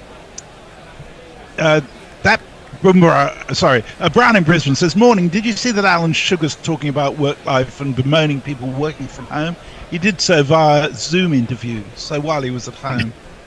Alan Michael Sugar is a prick. My worst ever computer was an Amstrad computer. It was dreadful. Jeez, he comes up with a lot of shit. I don't work anymore because I can't, says Willow Moon. It's not nearly as fun as you think it will be. Fair enough. Being forced out of work is no fun for anyone, of course. Big forward defensive from Kuldeep to the start of Bashir, who seems to, certainly rather like a Duracell bunny, keeps going and going and going here. As indeed does Jimmy. There's been no change in the attack all morning, is that right? That's right, yeah. Wow, yeah. We'll be reaching for the books in a minute, the statistical books to see. The boffins. The backroom boffins will be reaching for the wisdoms or something. I suppose it's stats guru now, isn't it? In comes Bashir again, big forward defensive. It's like the 1950s all over again. I'll take your word for it. Very good. As Messi should have directed that comment. There's I can remember the 50s. Big forward defensive again. Oh no, he floated that one up. There's a whopping great horrible full toss, which has bisected the two fielders out in cow direction, but Hartley's scurried round the boundary. It wasn't hit with any great power. And they've come through, I think, for 2, Kuldeep. I'm looking forward to seeing Kuldeep bowl. I was saying to Nick next door in the green room that he might be my favourite bowler. Left arm wrist spin, and his one that goes the other way across the right hander and takes the outside is a thing of beauty. I bet it is. Okay, Bashir again. It's well left by Kuldeep. Yes, left arm wrist spin. I know, it's beautiful. And he's only played 8 Test matches, Kuldeep, as opposed to over 100 ODIs. And he's 29. Well, I guess that's inevitable, isn't it, given the attack India has? And the need, the need for left arm wrist spin. It feels like a luxury, but not if you're very good at it. Dot ball to finish the over. At the end of the 110th, 391 for 8. That previous ball, by the way, was just 82 kilometres an hour. Barely made it through to the keeper. Gent. Yes. The longest spell with 2 bowlers unchanged is held by Ramadan and Valentine. 86 overs at Lords in 1950. Oh God, that's pretty scary, isn't it? That was going through the back of my mind. 86 is quite a lot. Ramadan and I Valentine. think one of them got bowled into the ground and barely bowled another over from memory. I wasn't around in the 50s, so we'll have to go and check the books. The boffins will have to go and check the books on that one. Somebody poke the boffins. Mog says, righto, Grubby, you're off the hook for now. Perko says, he's come up like Trump. Mayank says, if retirement age rules don't change, I'll be retiring in 39 years. And Frank Rockefeller says, doesn't the Aussie ball wobble all the time because it's not round? Ooh. Mogul says, I'm going to retire at 100 or die at my desk. Hopefully on a Friday night so I can be found on Monday morning. Can I just give you some interesting stats that are currently on the screen? Oh, I can't because they've gone off the screen, but I'll try and remember them. Hang on, we've got a change of bowling.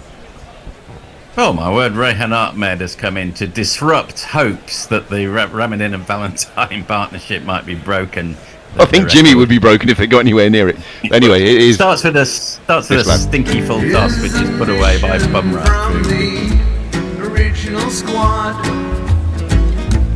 was to guard rearmament from dubious jingles. He's in again. Oh, and he's kind of fished at that one. So that's a moral victory, if I may put it that way, for the bowler. You may. Left. Thank you very much. Ahmed is continuing the English tradition of having his T-shirt flapping around him as he comes into bowl, as per Hartley and Bashir. Oh, that's a beauty, absolute beauty. It's actually fumbled by Ben Folkes. It's beaten the outside of Bumrah's bat. Real action on that ball. Fizz, wasn't there? And yeah, it's unusual from Folkes. That catch that Folkes took yesterday was tremendous, I thought. The one that was low down by his shin.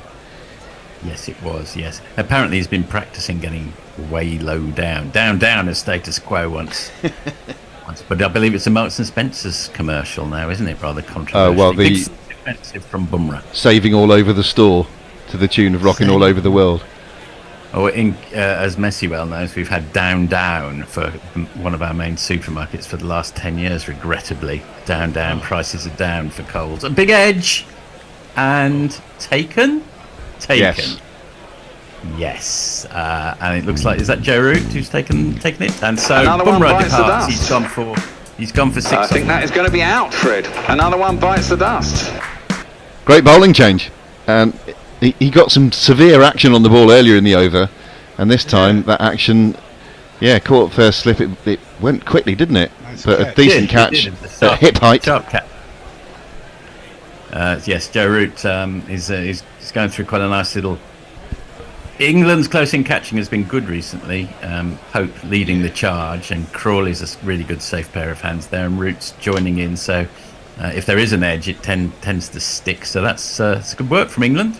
That's the 9th wicket down for 395. Jay says, whenever I see Forthy on YouTube, he looks like he's being plotted with a comedy boxing glove. He says, I never need to work again now that I've sold the Sex Hammock franchise to mine. Mark Zip is claiming the last wicket. He said he just got out of the movies, tuned in, and the wicket falls. You can thank me later. Thank you now. Thank you. Farong says, tactics decision, 10 minutes change of innings, no real point in batting into the second session. Have a double blast at England with the new ball before and after lunch. Good time to bowl. Might be, you know who. But in the meantime, it's this man who's arrived at the crease.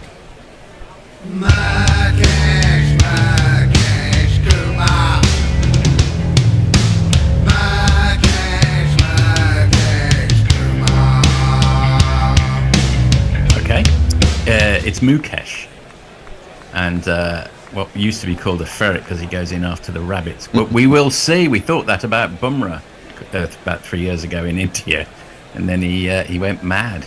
He had an average of 2 when he started that series. Didn't have an average of 2 at the end. Munesh Kumar will be facing 1 ball from Ahmed, who, as Grubby correctly observes, is getting a huge amount of revs on the ball at the minute. Can he survive it? And it would certainly be England's morning if he couldn't. He's a bit tentative. It's the one that goes the other way, I think.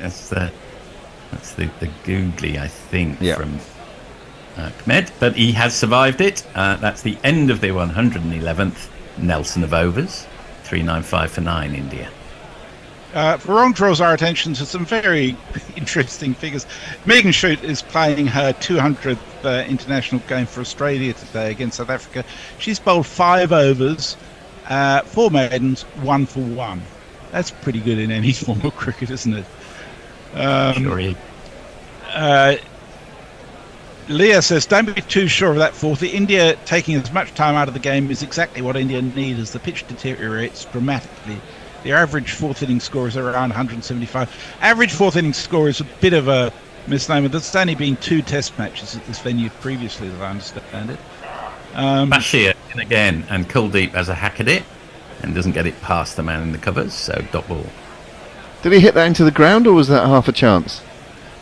It was parried either way. My feed didn't allow such forensic analysis, I'm afraid. Neither did my eyes. Bashir, he pushes that one through. He's got quite a lot of variations, Bashir, which is good to see. Whether you might argue they're slightly wasted on a number 11, number 10 batsman is a moot point. Maybe just bowl your best ball, as Vic Marks would say. That's a big turner, but pitched a little short, and Kuldeep has no trouble getting it out, but it doesn't get a run. That is exactly what Vic Marks has been saying, I believe. While he admires the variation, it's like, a little bit more consistency. Bowl your best ball, as you say, Forthy. Good old Vic. Yes, sounds a bit like Cicero. While no man takes a backseat in my admiration for. Let's have a return to Ciceronian prose.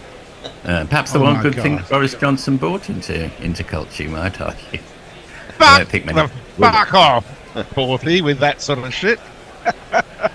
Can't blame Cicero for his elegant language. That's squeezed out for a single. And Kuldeep moves on to 8, but off 42 deliveries brings Mukesh, who has to face up to Bashir for 2 balls. Yes, but I can criticise you for mentioning Boris. Well, you can if you want. Yes, by all means. It's a person that does exist, I suppose. Mukesh looks a little nervous. Who wouldn't be? Don't know much about Mukesh. Perhaps the backroom boffins can fill us in. Big forward defensive, very classical. Big dot ball. A massive dot, like a huge circle. Massive dot. It's big, Tony, it's massive. It's like the job at Newcastle or something. It's massive. Massive? Lovely picture of Shelley gets left on the screen when she's not there. Oh, does it? Can you see that? No, I can't. It's very winsome, I would describe her. Avatar. It's a very faulty word, winsome, isn't it? That doesn't get. I don't know what might get you cancelled these days. Perhaps I shouldn't describe her as winsome. It might. Oh, hang on. No. Yes. No. Yes. Is that a wicket? Yes, it is. I was wondering if it was a replay. It looked like a stone cold replica of the previous wicket, but in fact, that is the end of the innings. Mukesh goes for a big fat 0. India are all out for 396 at the end of the 112th over, and I think England would have settled for that first thing this morning. Absolutely, yeah. So that is the end of the innings, and I'll give you a bit of Billie Holiday to mark that occasion.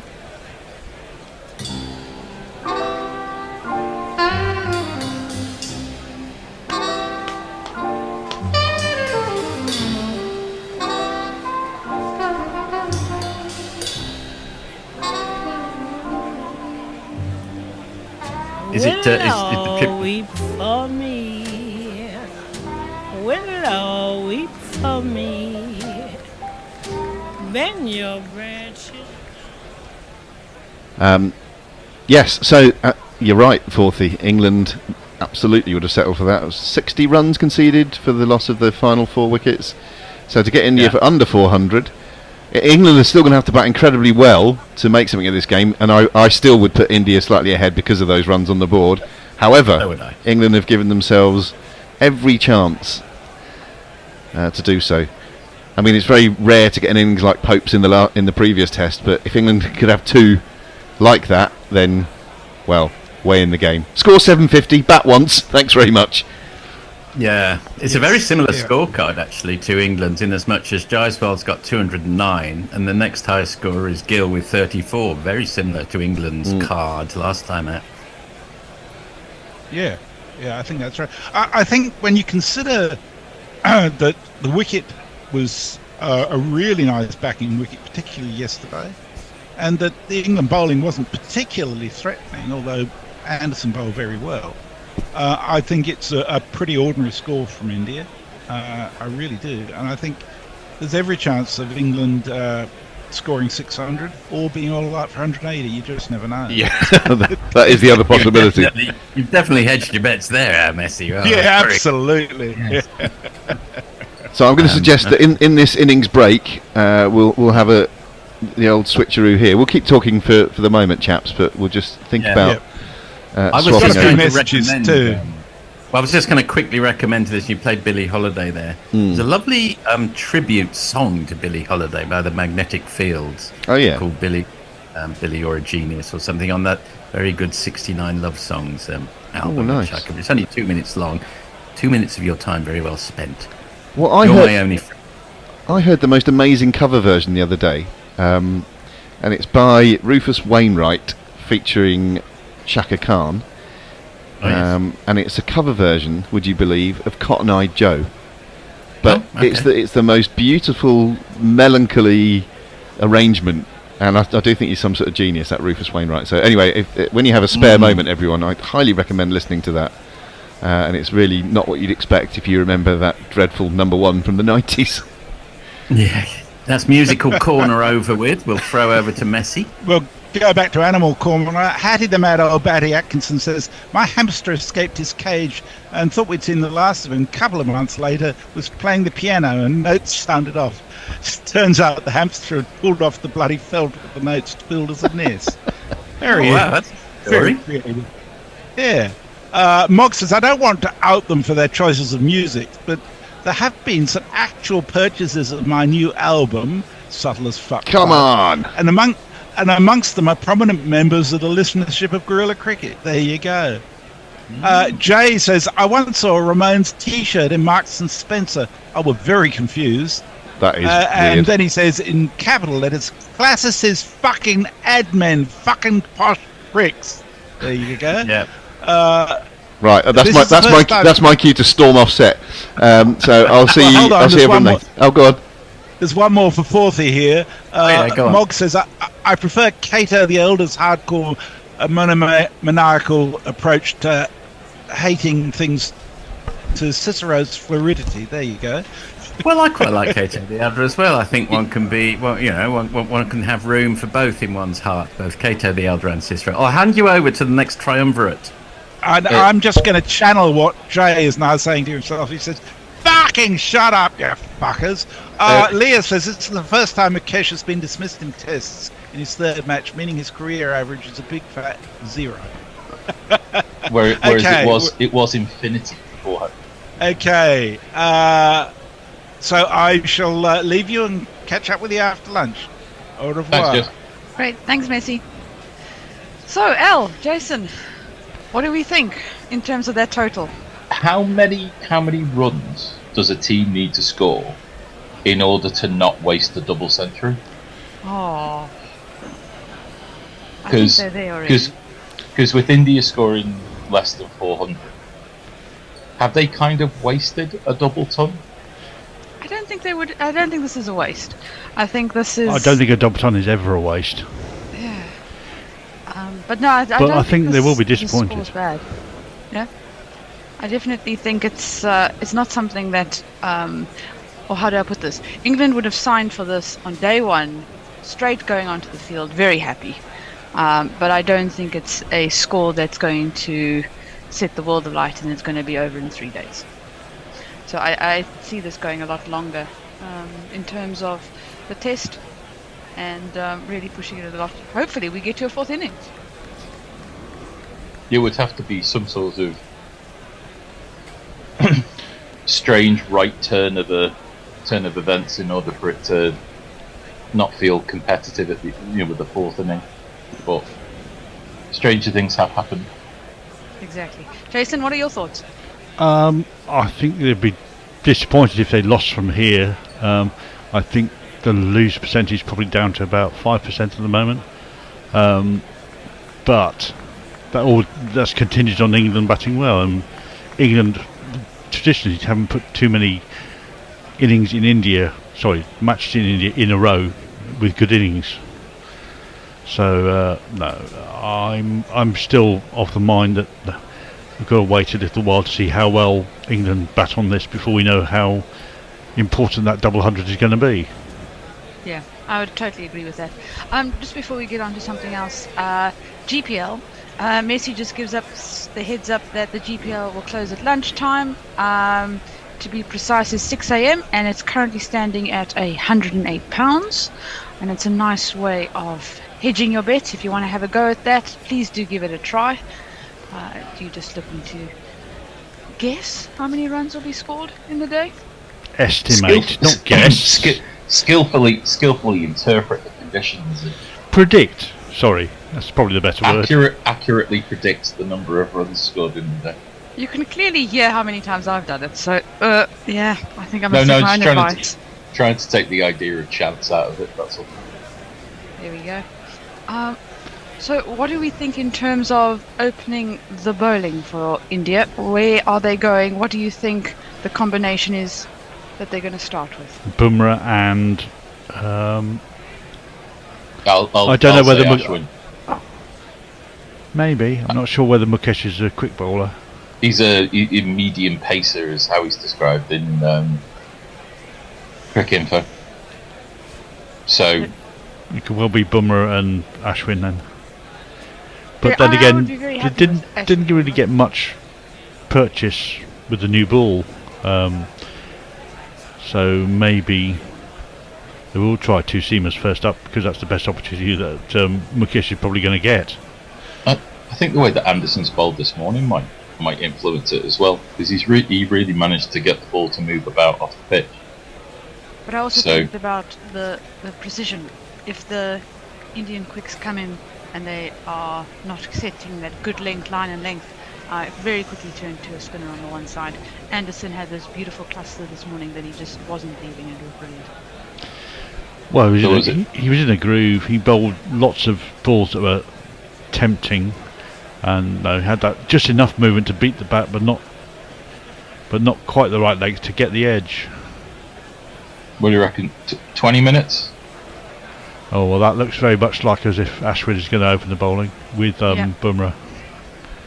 He's doing the practice. I always get amazed at how they sweep the pitches in India. I saw these, I'd call them reed brushes. Is that fair? Isn't the right word besom? I'm for those reed types. I'm not a gardener, as people will know if they've ever seen me trying to tend a garden. Very interesting way of doing it. It's like the old adage of just using sawdust when it's damp. Sometimes the old ways really do work. And yeah. So we have some jingles for us, Jason. We do. The two guys, come out. two batsmen are ready to enter the field of play. I'm not sure who's facing, but I'll do them both. This is one of the guys. It's a left-handed, slightly shorter version.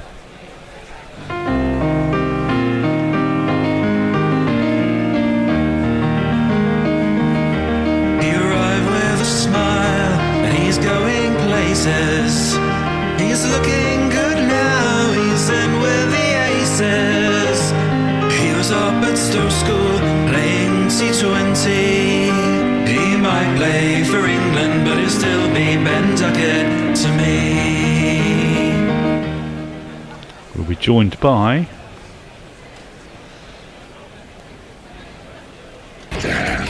Cricket player, but he was moved from the middle order to open the batting.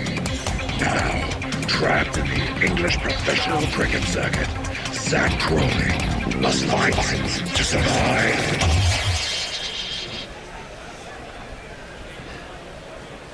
and I suspect that the opening bowler will be, he says, playing for time until they show us.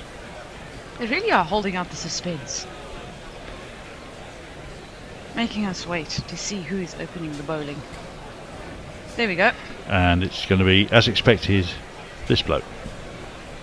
And now then, Marty Bumrah, oh, you're bowling again, aren't you?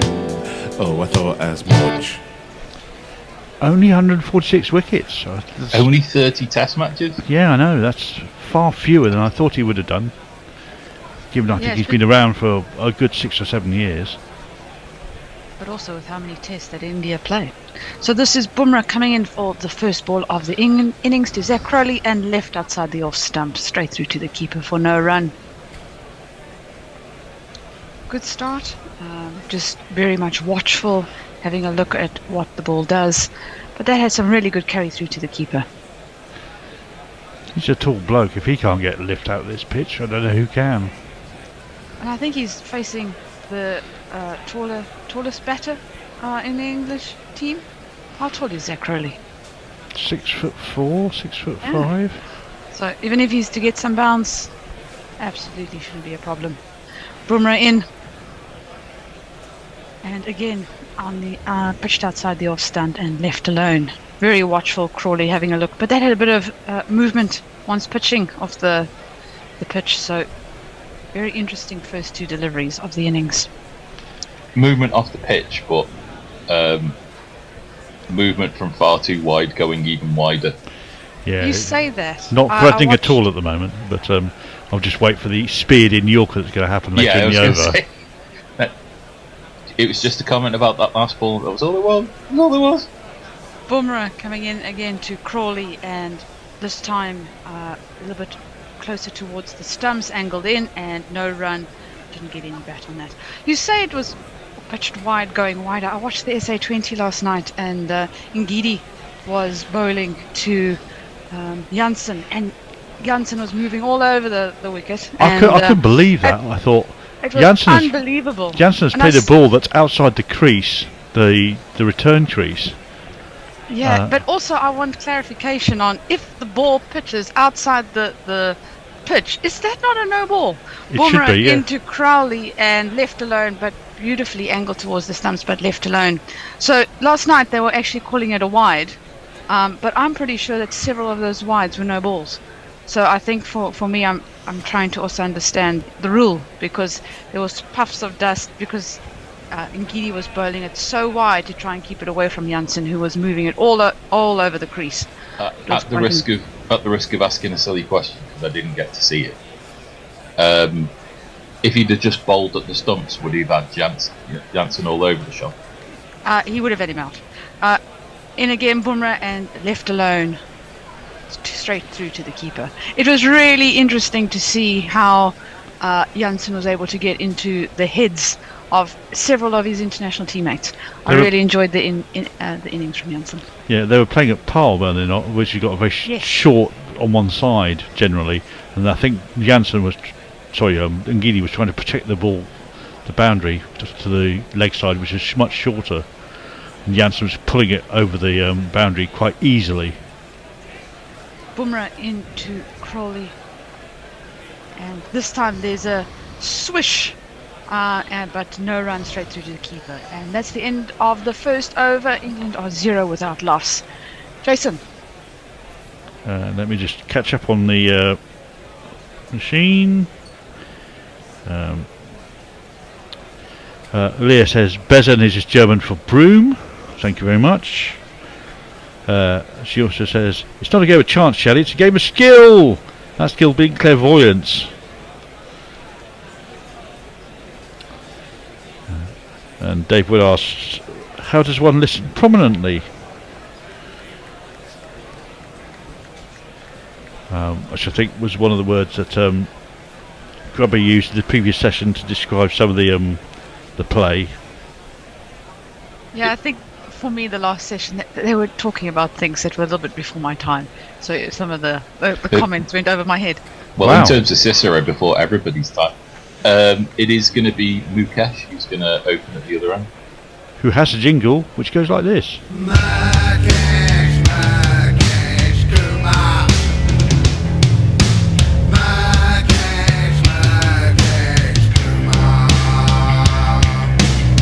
Mukesh on his way in to Duckett, and and inside edge of the bat, running towards the boundary for one of these.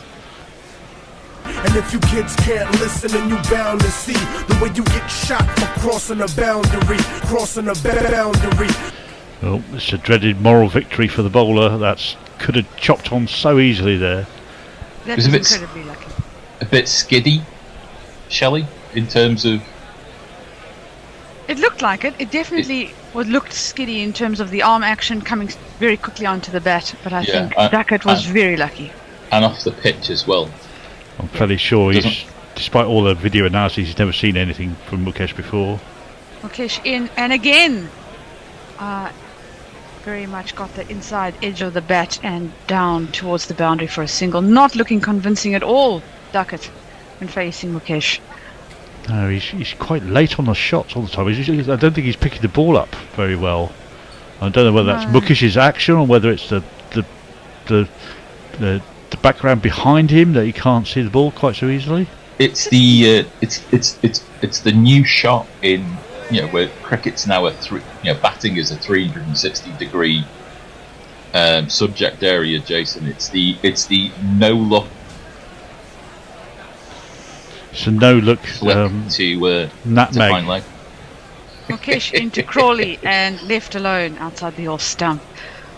But really and truly, Duckett just looked surprised, and definitely going to have to spend a few balls having a look, Duckett, to try and not cut the ball or get the inside edge, because that was twice in the first two deliveries faced that it just missed stumps. So not too bad a start this morning, but Crawley very much watchful, taking his time. He's already faced 7 deliveries and is not off the mark yet. But also, I will say that... yeah, here we go. I think there is movement behind his arm, which is probably... It's put off Crawley. It may have put off Duckett in previous balls. Do you think so? I think... Well... Go for it, Al. Difficult to say if it is that Duckett's not moaned about it. Mukesh into Crawley and pitched on the pads and flicked beautifully through the leg side for one of these. Forward to the floor, I was sure. I always like that shot through mid-wicket when it looks like there's actually been no effort been put into it, and it's all just wristy timing and leaning on it. Beautifully done. But also, it just shows you how he's feeling at the moment, because that's not many deliveries faced this innings and already beautiful timing. Mukesh into Crawley, and this ball is pitched again on the off stump and played into the covers for no run. It's fielded by cover fielder. Already 9 runs off this over, so even with those very interesting first 2 deliveries. Crawley played just a bit across the line on that. He was trying to work that to the leg, and it just squared him up slightly and trickled out in the offside. Yeah, but I just think that Crawley's looking a lot more comfortable against Mukesh than Duckett did. So Mukesh will be coming in for the last ball of the over. And this ball is played into the covers. It was rising quite steeply, but for a single, and that's the end of the second over. England are 10 without loss. Over to you, Jason. Jacob says, Mog, I always buy your albums. At cost, mind. I'd pay more for the lyric sheets. And Leah says Mukesh has BBI figures of none for 2 against South Africa. BBI? BBL? Not sure. And on YouTube, Frank Rocker has every chance of avoiding the follow on here. And Nick can speak too soon. Nick Vicker says, morning all. The question is, will the Jazz Whale be overhauled by Bazball? GC is the best. Come on, England. Thank you very much. Thank you so much. And just to remind everyone, if you're feeling generous, hit the super chat, and we always appreciate the super chat. Back into the attack is Bumrah on his way into Crawley and pitched on the stumps, but will just be a dot ball fielded and no run. Also, for your super chat needs, remember Shelley's witchy powers are available for purchase. No, they're not. If it is that there's any other sporting events going on this weekend that you'd like Shelley to influence. Oh, there's only a certain fairly important rugby tournament going on. Put them in the super chat, and we'll see what Shelley can do. Bumrah into Crawley, and this time off the outside edge through the slip region for one of these. 1, 2, 3, 4. And Crawley has very quickly raced to 9 runs after not scoring for 8 deliveries. So very quickly finding his feet in this innings. But with 2 slips and I would say a wide gully, that was pretty much threading right through that gap. Al? It's through the eye of the needle, but it's done so safely on this occasion. Bumrah on his way into Crawley and pushed straight back to Bumrah for no run, well defended. But it almost just seems anything on the wickets, Crawley's just going to defend. If it goes onto the leg stump, he's going to hit it away. But otherwise being really careful this morning, not trying to lose any wickets, because I think England know, as many of our listeners have also said this morning, England have to get a big score in their first innings because of what is most likely going to happen to the pitch. So here comes Bumrah into Crawley and pushed straight to the fielder, no run. But also Bumrah is now starting to zone in on a line and length that is very much setting the tone, very much making Crawley think about how to score. So very good start, I would say, from Bumrah. Yeah, the first over really allowed Crawley to watch the ball without playing, whereas this over, even though there's a 4 that's come from it, Crawley's having to be far more active. Bumrah in and played onto the leg side, just drifting onto the leg stump, and it should go for 2 runs. It'll be fielded, and yes, 2 runs to Crawley, and that should be one more ball to go. But very much almost just making sure that they understand the pitch. And I just think Duckett's only faced 2 deliveries, and both of those shots that he played were unconvincing. So I'm pretty sure that India want to get him back on strike. It is funny how it kind of works that way sometimes, where you can just be standing watching for 15-20 minutes.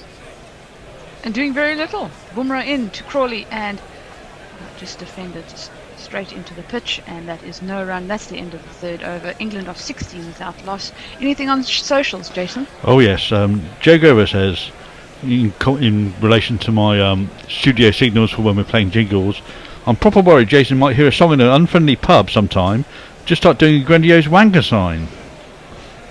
Well, believe me, when my hands are, when I'm in a pub, my hands are normally doing something like drinking a beer. Well, that's good to know. Josie X says, who let Shelley on when England are batting? I know, I blame Tony. No, I won't blame Tony on this one. We're going to blame Forthy because I was supposed to be in on the last session, and he had a barbecue to go to. Yeah. So we switched up. And Jago says, I'm pretty sure Shelley's powers are mutually assured destruction. Well, Duckett's on strike, so let's see. Mukesh into Duckett and beautifully defended. No run, but that's really nicely played. It's proper defense that was for Duckett, comparing that to the first two deliveries he'd faced, which were off the inside edge, both of them. Just showing Duckett's play and leave percentages for this tour. He's played an astonishing 95% of balls. I know he's generally very high in in that percentage anyway, but I thought that's probably gone down from what he normally does.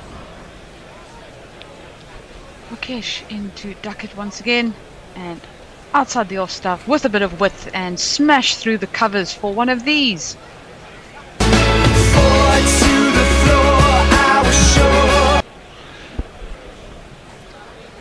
Jason. Yep. We've got a super chat. We have. From Spud, he spent us 5 New Zealand dollars. Could I buy a 200 run opening partnership, please, Shelley? Well, you can try to buy one. You can try to buy one. Whether I can do 200, that's very precise. I can do probably just to get me off air. Let's be fair. Shelley's only on, I think, for the first session today, so her powers are limited. 7 minutes. That's how long my powers are for. Mukesh in again and beautifully driven into the covers, but straight to the fielder.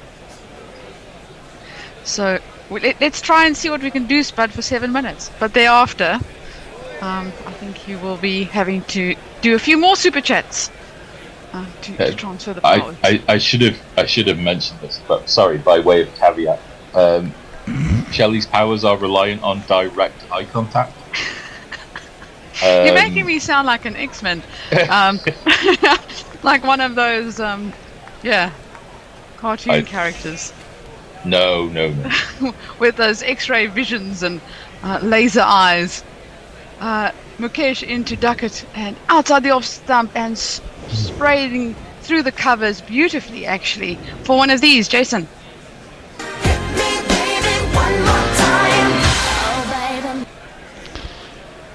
That was absolutely flayed away by Duckett. That's the word I was looking for. Flayed. Nicely done. Showing the short-term amnesia of all good batsmen, which is to not worry about the two inside edges and foul shots that you described in the previous Mukesh over. He's been far more about his business in this one. You know, Al, I think also Mukesh has actually gone a little bit wider. The first over was a lot more focused on the stumps, and I think he's actually started to move it a bit wider of the stumps, which has actually allowed Duckett to free his arms and given him the opportunity. Mukesh in again to Duckett, and there we go. That was the line and length of the first over, and just defended for no run. But definitely moved a bit wider in this over.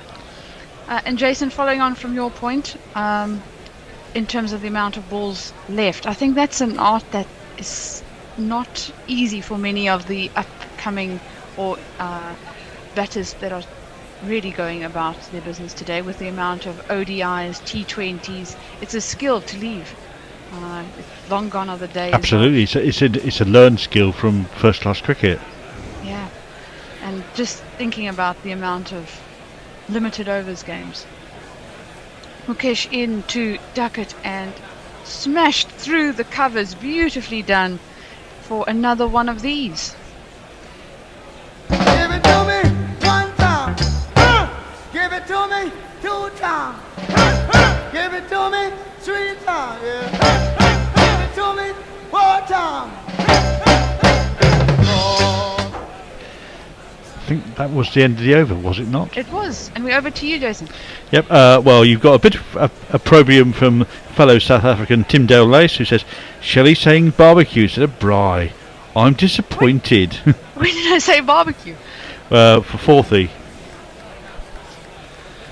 I don't even remember, it's too early in the morning. And a couple of tweets from Moggs saying that they tweet a lot, talking to Dave Emrys, and talking about lyrics.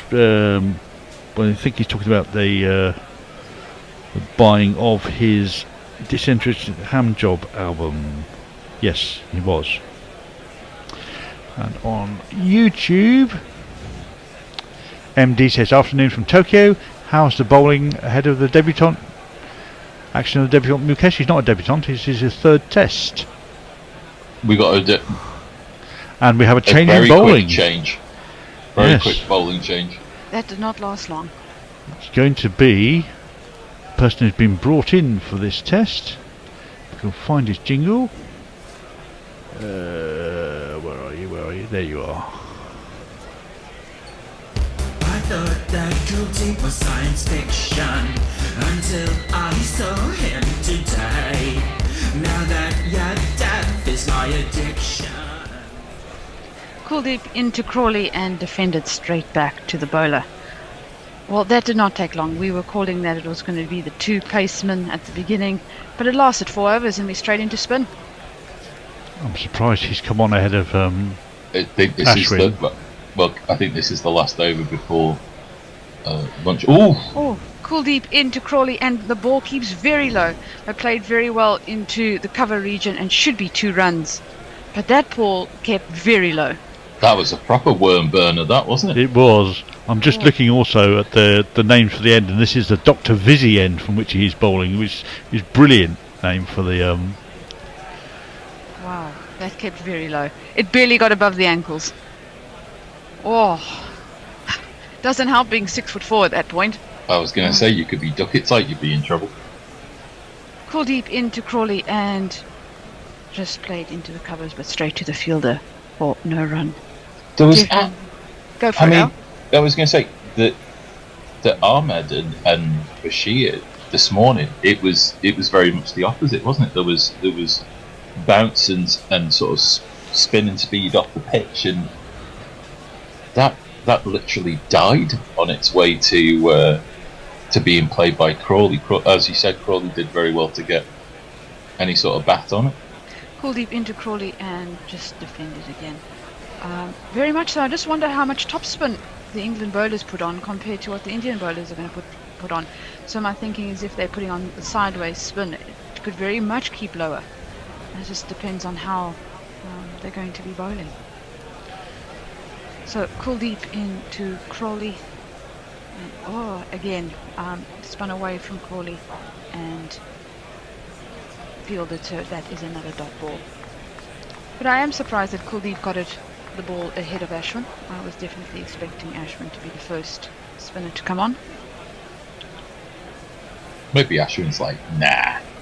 I'll do it after lunch. He bowls when he wants. I will not bowl until I've been fed. Thank you. Just a quick reminder, the GPL should be closing any minute now, so get your last minute scores in. And Kuldeep into Crawley, and they're going to quickly run for a single. And that is the end of the 5th over. England 31 for no loss. And is that lunch? I think it is. I think everyone's heading off in the same direction. Maria Erasmus, I'm done. Maria Erasmus is walking up there. Oh no, Ashwin running to give his cap in. We've got one more. Get your jingle in. Yeah. Pitches are all brown, the pitches are all brown. The selector's hair's gone grey. Selector's hair's gone grey. Waiting for a bat. Waiting for a bat. Quite late on the second day. Quite late on the second day. Trying to find a shot. Trying to find a shot. That it's safe to play. That it's safe to play. Ravichandran Ashwin. Turning on the second day.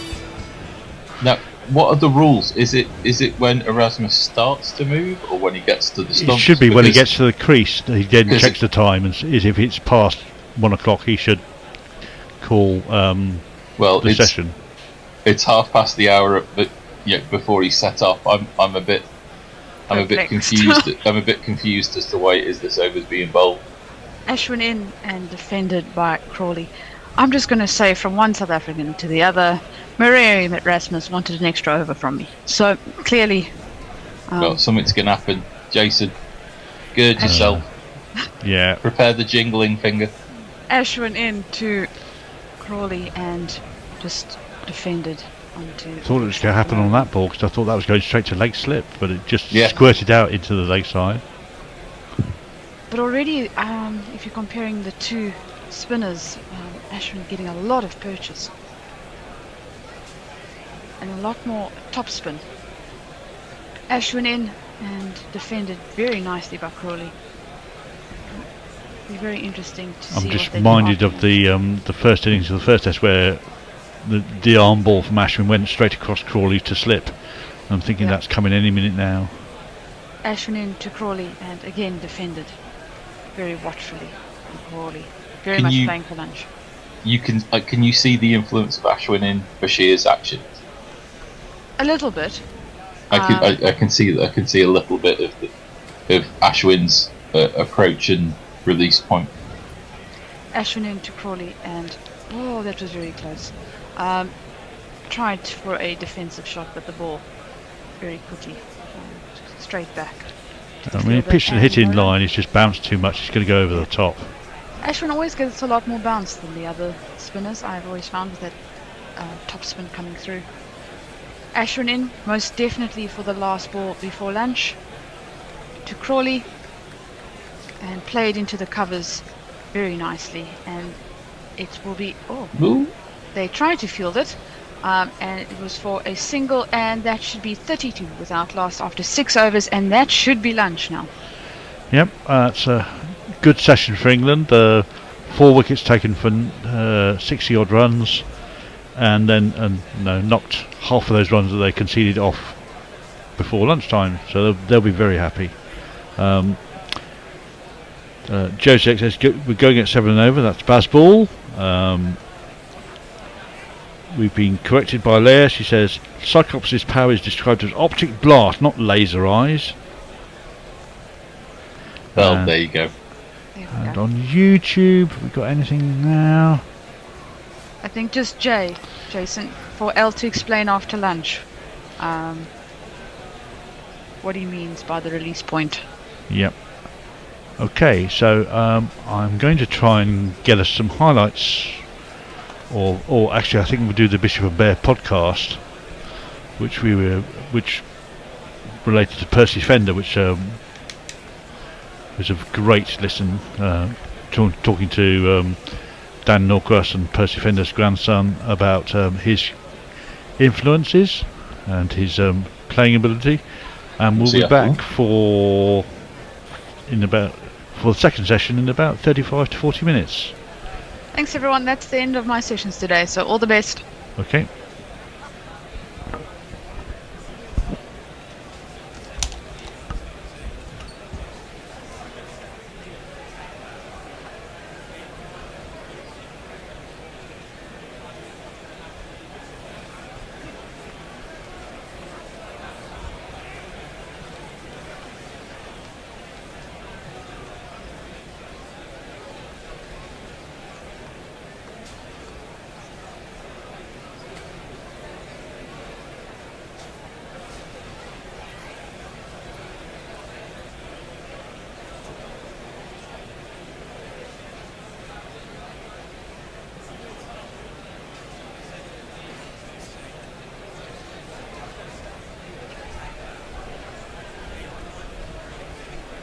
Can't open a bank account due to bad credit?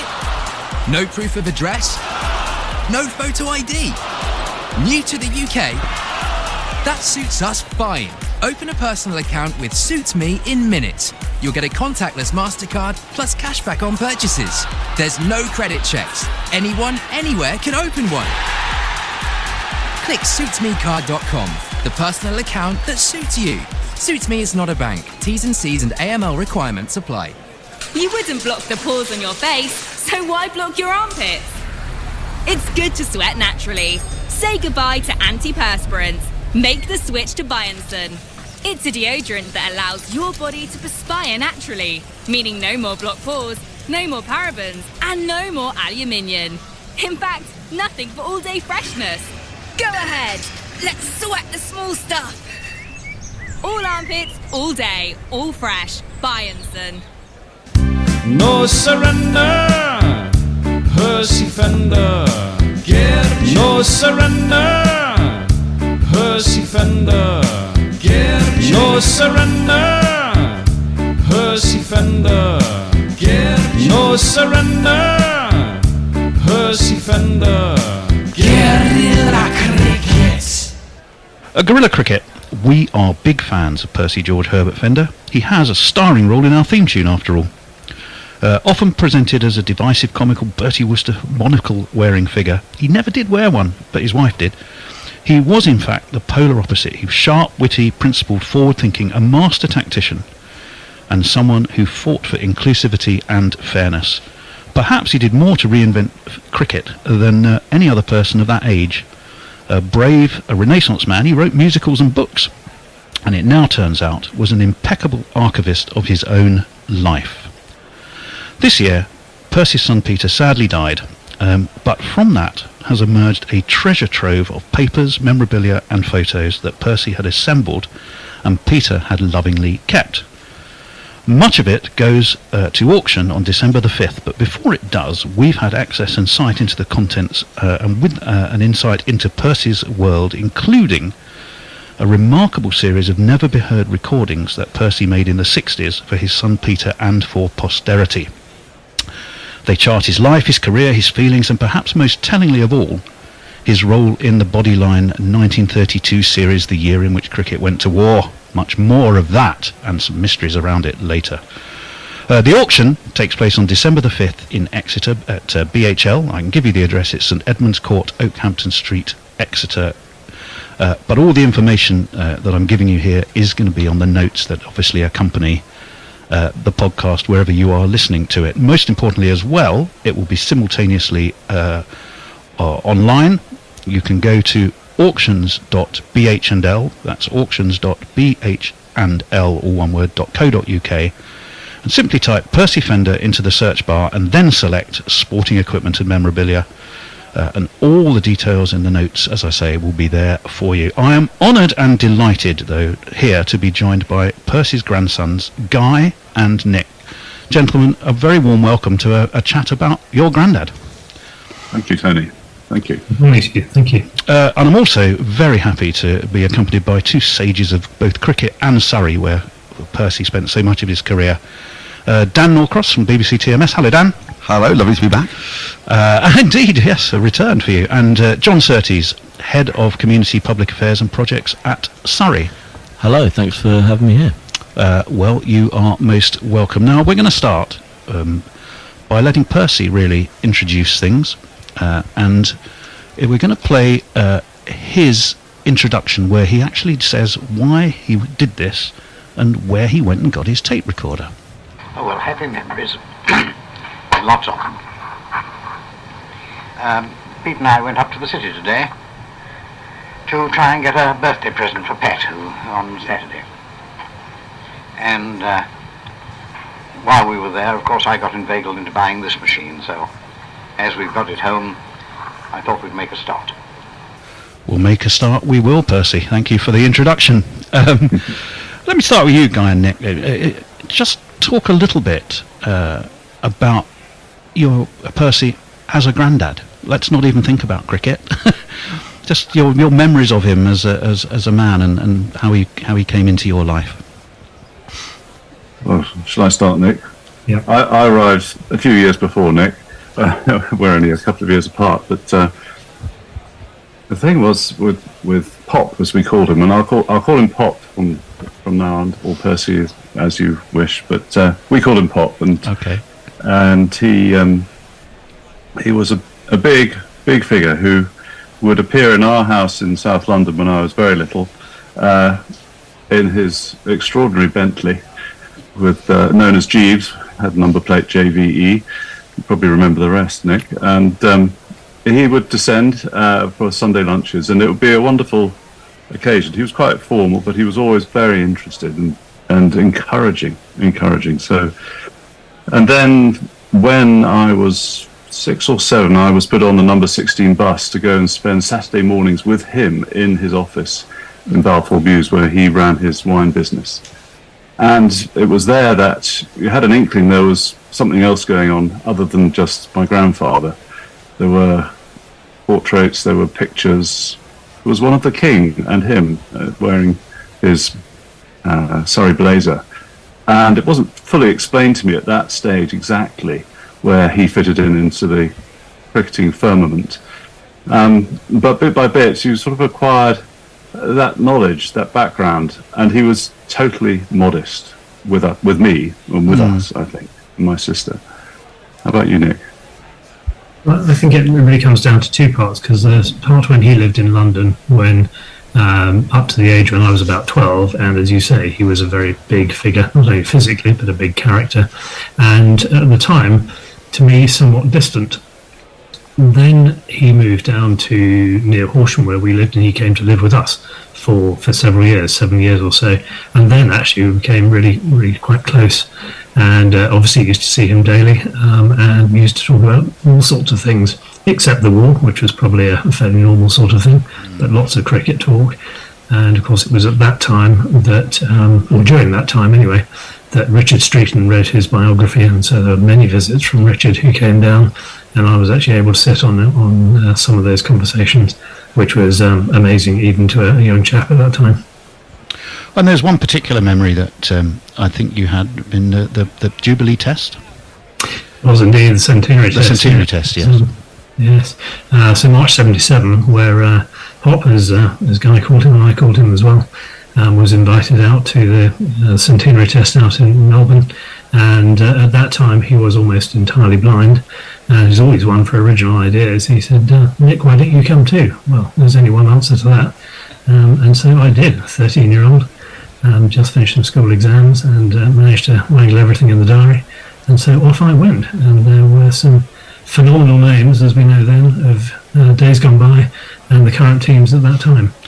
We mentioned a couple of things there. I mean, you mentioned Jeeves. He played against Percy Jeeves, scored 140 when Percy Jeeves, who became the Jeeves, as inspired by P.G. Woodhouse, and I think Percy got 140 that day against Warwickshire. So there's already a link to history. Getting back to links to history, just tell us a little bit about the tapes and the discovery of them, and everything that's going into this auction. Tell us a little bit, how you discovered it all, archived it and got it all together, and B, what some of the sort of the most exciting things that you think are going to be in that auction. What can people really look out for? Yeah, well, so my father, like a lot of people, was I don't know about a hoarder, but he didn't let things go, and these were really important things, as well as items of furniture from his grandparents' days, when they were bombed out of Beecham Gardens in West London. These items came with them, and as did as much of his father's memorabilia, residing with my stepmother and him in Exeter, and stored away in boxes for a long time, not really to be seen or discussed until the time came to sort out his affairs after he died 18 months ago. So and all credit due to my stepmother, Catherine Fender, who has essentially curated for auction all of the items that are easy to see on the website, as it happens. So in amongst all of these things are cricket balls that have commemoration silver tags or plaques, significant games that he played in. I think 8 wickets for 84 against Glamorgan, a South Africa test ball, all significant moments. And there are a couple of cricket bats there, one of which is his working bat, so it's unsigned, but another bat which has got the Surrey side on it from the 20s. In amongst that are his England jackets, his Surrey jackets, his Surrey jumper, playing jumper. So long enough possibly to be the one in the caricature, but in amongst that is many documents, and there's one particularly interesting document which I'm sure we'll discuss at length, which I think probably sheds new light on the Bodyline series. But yes, no, there are many interesting things there, all cricketing related, and the discovery of that has been a long, I think, painful process for my stepmother. I had tried to help a little bit, and Nick came down, and we spent many times sort of poring over, actually getting roadblocks. Actually, you sit and read a document, and you just, sit in awe of the documentation, the record keeping, the attention to detail. I mean, I've got in front of me a couple of things that have been in my possession for a while. I have, from 1912, the athletic secretary's book from St Paul's when he was a schoolboy. All the scores here against Isingari, which is now the Civil Service Cricket Club. That's from results lost, scored, so on. So there are items like that which are going to auction and to meet legal costs. Well, you did mention one there, and we are absolutely going to come back to it because it's central to our story, I think. But it's a letter that Percy wrote just a couple of years, I think, maybe less than 2 years before he passed away in October of 1983, and he sets the record straight about his role in Bodyline, what the rights and wrongs of it, who did and didn't say what to who. He certainly talks about how information was passed by the Australian Press Corps to him, which in turn then ended up in a meeting with him and Douglas Jardine in Leafy Walton on Thames. It's even got handwritten at the top in Percy's hand, "Don't forget Bertie Oldfield," and he talks about Bertie Oldfield. So that item is very much part of the auction. Let's move on then a little bit. Because you mentioned his school days is quite interesting. There were one or two things I picked out from his school days with the help of Richard Streeton's excellent book. He went to St George's and then St Paul's. Here were some things that really struck me, because he was even ahead of his time, I think, at school. One school report said he's a good bowler when he chose, but too fond of affected peculiarities of action. So in bowling his leg breaks, apparently. He was a little bit flamboyant in his style, but clearly effective. With his batting, and Dan probably thinks, well, how many times might I have said just this about England players sometimes? Still inclined to take liberties before he's really set. I can hear you saying that, Dan. Well, yes. I mean, I said it a few times about the likes of Kevin Peterson, but of course that's now very de rigueur, isn't it? I mean, it's sort of Bazball before its time. I mean, but one of the things that's interesting there about 1912, you've got to put it in context.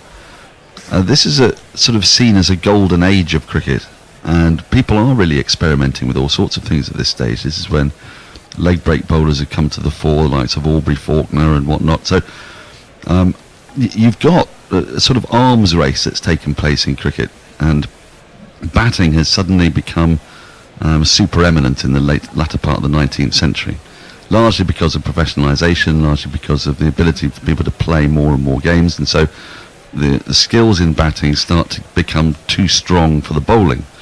A little bit like the development actually of women's cricket at the moment, where you see the batting dominating over bowling. And so he was being brought up at a time when people had to think harder about how you were going to take wickets, and I think he is a product of that. He's a product of coming to school, in that period, in the 1900s, if you like, and going up through towards the end of the First World War. So if he had a keen mind, he would have been putting that to the problems of his age, and the problems of his age were that batting was getting too strong. So how are we going to overcome it? And that's probably where his experimentation comes from. No, very much so. He even got told off once, I believe, for heading a football at school. Scored a goal with his head. Was that not acceptable? Well, no, that's the sort of thing the professionals do. We don't want that sort of thing here, Fendo, was what he was told. So. Well, he was a goalkeeper, so I suppose he was scoring a goal with his head. Not all of his career. He went off, didn't he, Guy and Nick? He made his money in the paper business originally through working in, his father's business. It took him not only to Manchester, where I think he stayed with a family called Polkinghorne, which is a wonderful West Country name. Yes. But then it took him to Belgium, and he spent quite a lot of time staying in Belgium. And we're going to play a little clip, because because it says, I think, a lot about him as a man. He got very friendly with the family that he was staying with in Belgium. And the children, the two boys, I think, of that family, were very interested in English soldiers and particularly the Scottish soldiers. And when Percy had returned to the UK, he'd sent these boys some Scots Guards, tin soldiers. Yeah. Sadly, only to find a heart-wrenching story of what happened to those, and the fact that he recalled it and the humanity with which he tells the story, I think, is absolutely fascinating, and it says quite a lot about him. So this is Percy's very sad tale of what happened to those tin soldiers.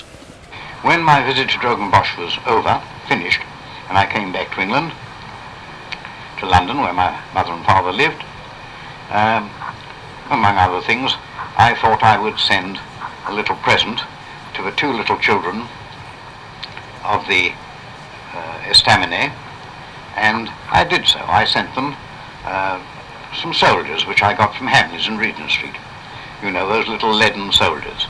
The kiddies in the course of talk had been very interested in the Écossais, and so most of the soldiers I sent them were either Black Watch or some Highland regiment. Most unfortunately, though, that had a very unhappy result. I only learned about it years afterwards, in fact after the war, after the First War, when I went back to Drogenbosch to see how they had fared and to pay a visit and to have a bit of a holiday round there, and there I heard the story of those soldiers.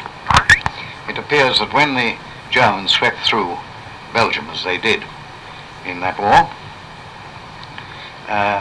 they came to Drogenbosch, and most unfortunately they found these two kiddies, who then must have been about 8 and 10 or something like that, playing on the floor with some of these Scottish soldiers. And I'm told by one or two, in fact more than that, several of the survivors to whom I talked about it, that they just shot up everybody in that estaminet and burnt the estaminet, and, well, a most unfortunate result of what I had hoped to be a pleasant gift to some people who had been very, very kind to me indeed. So he spent his early days at Sussex, didn't he? Due to his grandparents, but he made his first-class debut for Sussex against Nottinghamshire. Can you remember his summary of what he described as his debut? If not, I can tell you. He said he got 1 run, 1 wicket, 1 catch in the first innings, and in the second, I didn't do quite so well, which which I thought was the measure of the man. And the other story that really struck me was he'd had to dash he didn't think he'd get picked for a second game. And he had to go and play at Worcester. Didn't get the train overnight, ended up staying in a hotel, and wondered why he kept getting knocks on the door by young ladies asking him if he needed anything. It was only subsequently that he found out the nature of the hotel, which somehow he'd been recommended to go and stay in as a young stripling of a lad. There's also a wonderful story of him batting for the first time on his, I think it might have been his debut, but he was playing the Australian touring team with Ranjit Singh, whom he describes as a genius. And they used to, apparently, CB Fry, they'd find ways to keep Ranji interested by challenging him to do various things, otherwise he'd drift out the game and not bother and kind of lose interest in what's going on. So can you hit it here, can you get it there, but you can't put a 6 over the fence. And this would apparently sort of prime Ranji to actually go and do the things they betted him he couldn't do. But this clip I'm about to play you here is a little tale of from Percy about the first time that he and Ranji batted together. Very soon after Ranji went into bat, both Chaplin and Killick were out for a very few, and I was number 8 and went in to join the great man. I shall never forget that as I came down the pavilion steps to go into bat, Ranji started walking from the wicket towards the pavilion, and he met me about halfway to the wicket. And, metaphorically speaking, of course, put his arm around my shoulder and said, well, now, young man, don't worry about these chaps. They're just ordinary human beings like you and me.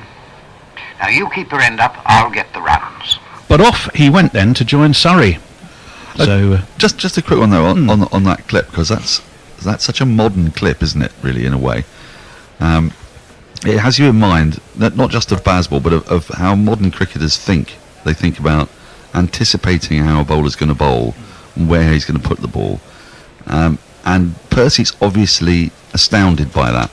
I mean, he is immortal when it comes to his actual cricketing skills. He's a good player, but he's not a genius. And the fact that he's sort of in awe and wonder of the fact that Ranji can say, right, we're going to test out Kellaway, isn't it, on the boundary, and then we're going to test out McCartney, and one's at deep third and the other one's at long on, and you're going to run two, and it's almost like he's orchestrating and managing the game. I mean, I think it's such a modern way of thinking about cricket, and I think that's really important part of understanding what Fender becomes as a captain. You know, this is a really early influence on his life, on his cricketing life, and it's opened his mind into ways of thinking about the game that are so different from the slightly stultifying, regimented way in which most of county cricket and English cricket gets played between the wars. Well, we'll find out a lot more about that. You're dead right, Dan. And some of the things that Percy says later on, as we go through this chat about him, really does show that he'd have been very at home in the world of baseball, let me tell you. He even says so, almost, without using the B word, but he pretty much describes it. Did he ever talk to you, Guy and Nick, much about his time in the First World War? Because obviously his early Surrey career got rudely interrupted pretty quickly. And I think in the game against Notts, Arthur Carr got a telegram, said, I'll just bat one more over, but it was basically his call-up. You had to go and join his regiment the day war broke out, trying not to sound too like Rob Wilton. And off went Arthur Carr. I think Percy played another couple of games, but then he went off to join the army initially, but with the help of oh goodness me, who did help him? I've had a mental blank. Pelham Warner, so a bit of a who was at the War Office. That's what got him transferred to the Royal Flying Corps. So he became a pilot, taking tilts at Zeppelins for a while. Did he ever talk much about those experiences to you two? Actually, to me, very little indeed. There was quite a lot around his flying jacket. Actually, outlived him, or at least what was left of it. But he still used to wear that daily at home.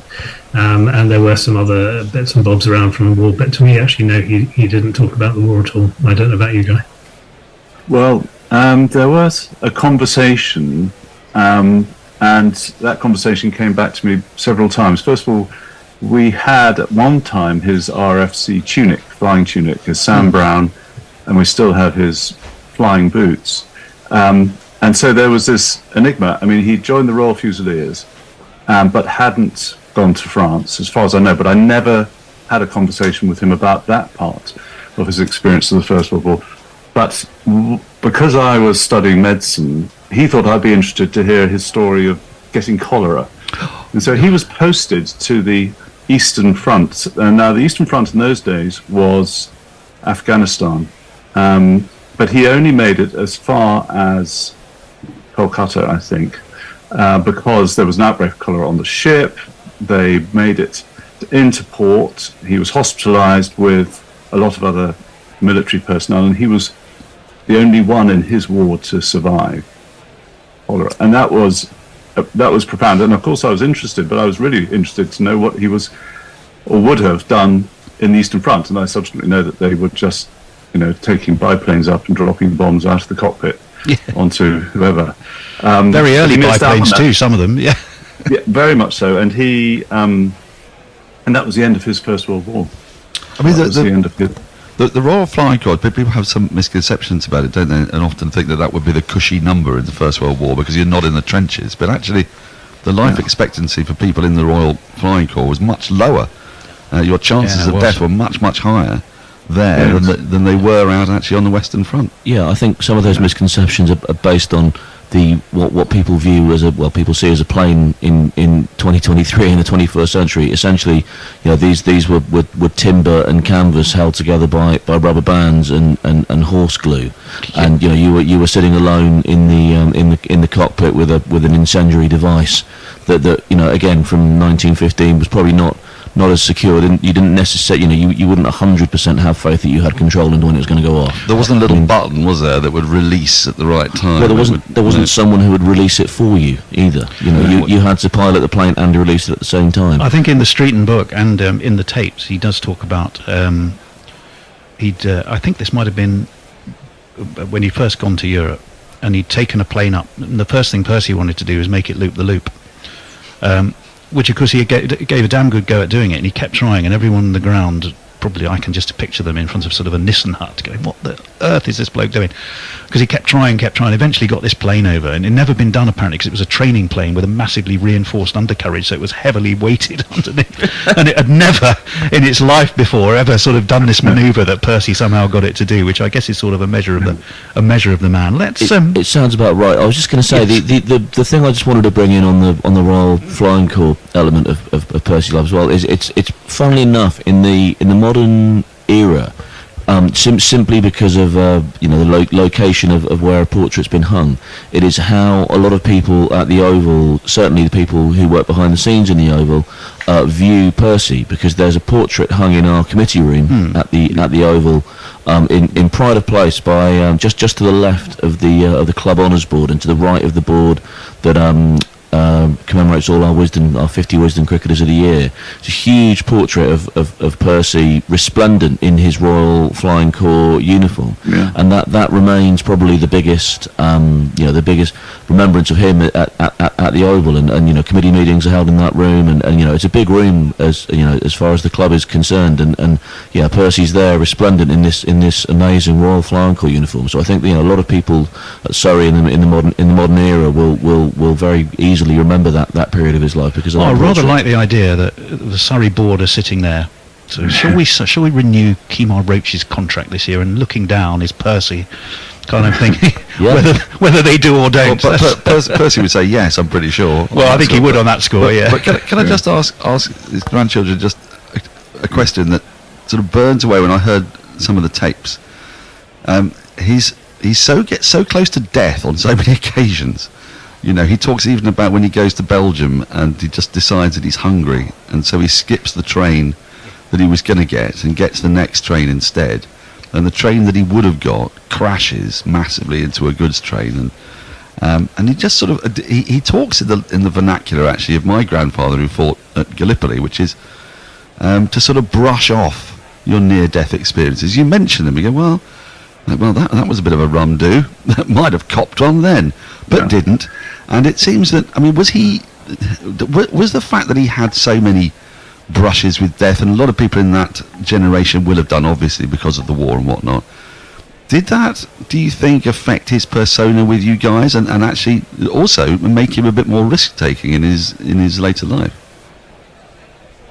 I'd certainly agree with that, absolutely. The risk-taking and the innovation, and the, if we don't do it now, when are we going to do it? So let's just get on with it. And so he was always keen on trying almost anything, whether it was in the cricketing world or his business world, or the civic world, a variety of other sports as well. I always had this impression that he was just keen to get on and try things, because you never know whether tomorrow is going to happen. Yeah, an example of that was extraordinary, because his flying days didn't actually end there. So in the Second World War, he was an older officer, ultimately I think a squadron leader, but he was in logistics. But he told me this story, and I may have got the wrong location, but I think it was set in North Africa, and he was on an airfield doing something or other, but there was a squadron of Typhoons, and he was friendly with the commanding officer, and he had the opportunity, as he put it, to fly one of these things. So he took off and very, very quickly circled and landed, and then told me he'd never been so scared in his entire life. He terrified himself completely, and then he never flew again. Good Lord. But I mean, just to do that, just to think of, I can't think of how old he would have been in the 1940s. But I mean, he was, long past cricketing retirement. So 40 plus, and just to see a typhoon lying around on the runway and thinking, I've got an opportunity to get that thing in the sky. It takes a pretty extraordinary. I mean, 1% of the 1%, I think, would look at that and consider it an opportunity. Well, that's sort of what the crux of my question to you guys is. Do you think that he had a kind of sense of invincibility? Because so many things had happened in his life. He had such a varied and dangerous life for a lot of it. Did that sort of make him reckless or just adventurous? To me, he seemed extraordinarily, sort of attractively exciting in that sense. But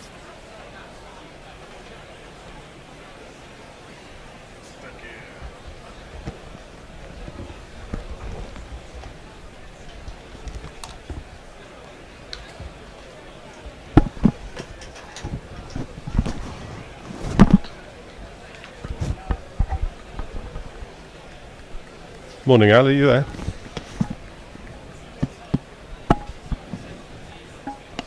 Yes, I am. Yes, I am, Steve. Sorry. Just, good morning. How are you? Emerging from the blackness there. Sorry about that. How are you, Steve? I'm fitting well, actually. Looking forward to this session. This game's sort of building up into quite a nice little crescendo, I hope. So, like the last one. Yeah. Half a dozen overs of England's reply before lunch. A time for us to remember collapses of England past. We're not doing the doomed stuff, Al. No. What I was gonna say. Al, I can only see the left-hand side of your face. Are you? That's better. Better? No, still only the left-hand side of you. That might be you might need to get Jason in for that particular issue. Okay. I'm square in the middle of my little screen, so. Righto. Jason, if you can hear us. Here he comes. Tech support on the way. All I can see of Al is the left-hand side of his face, unfortunately. So. Yeah, I mean, it really should be all of me or none, I think. So. Half of you's fine for me, Al, but I think I think I could do it. From our listeners would like more. So. Probably not. No, I thought that Duckett and Crawley coped as if there was no problem at all. That's better. I can see it now. This morning. So yeah, they seem to. Yeah, 6 overs. I was quite impressed. Yeah. What did you think of the new spinners into the England attack?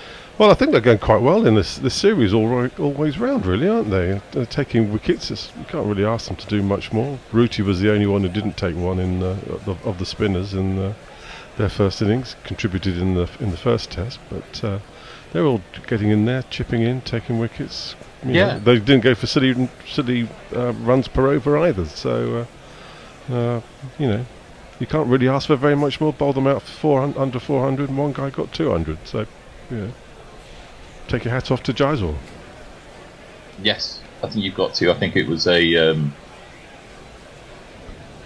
Hopefully, it's a career-defining innings for him.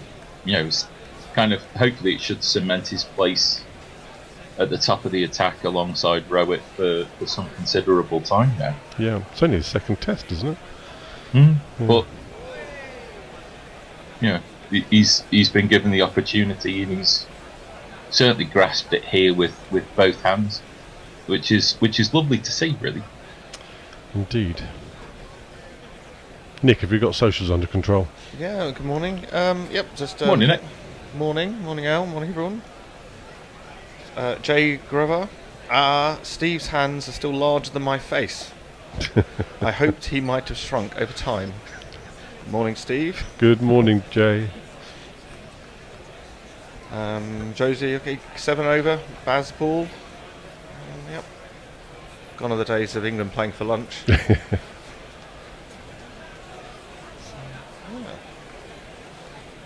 No, it was it was lovely to see, both batsmen, take advantage of the ball to be hit where it was there to be hit, because I suppose you can get into a mode which can be difficult to get out of, which is being so watchful that the inevitable ball with your name on it just occurs anyway. So to be able to sort of lead the counter attack was good to see. Yeah, they don't die wondering, do they? I think Duckett's left 5% of the balls that he's faced in this series. He just doesn't leave it, does he? Just likes to smash it.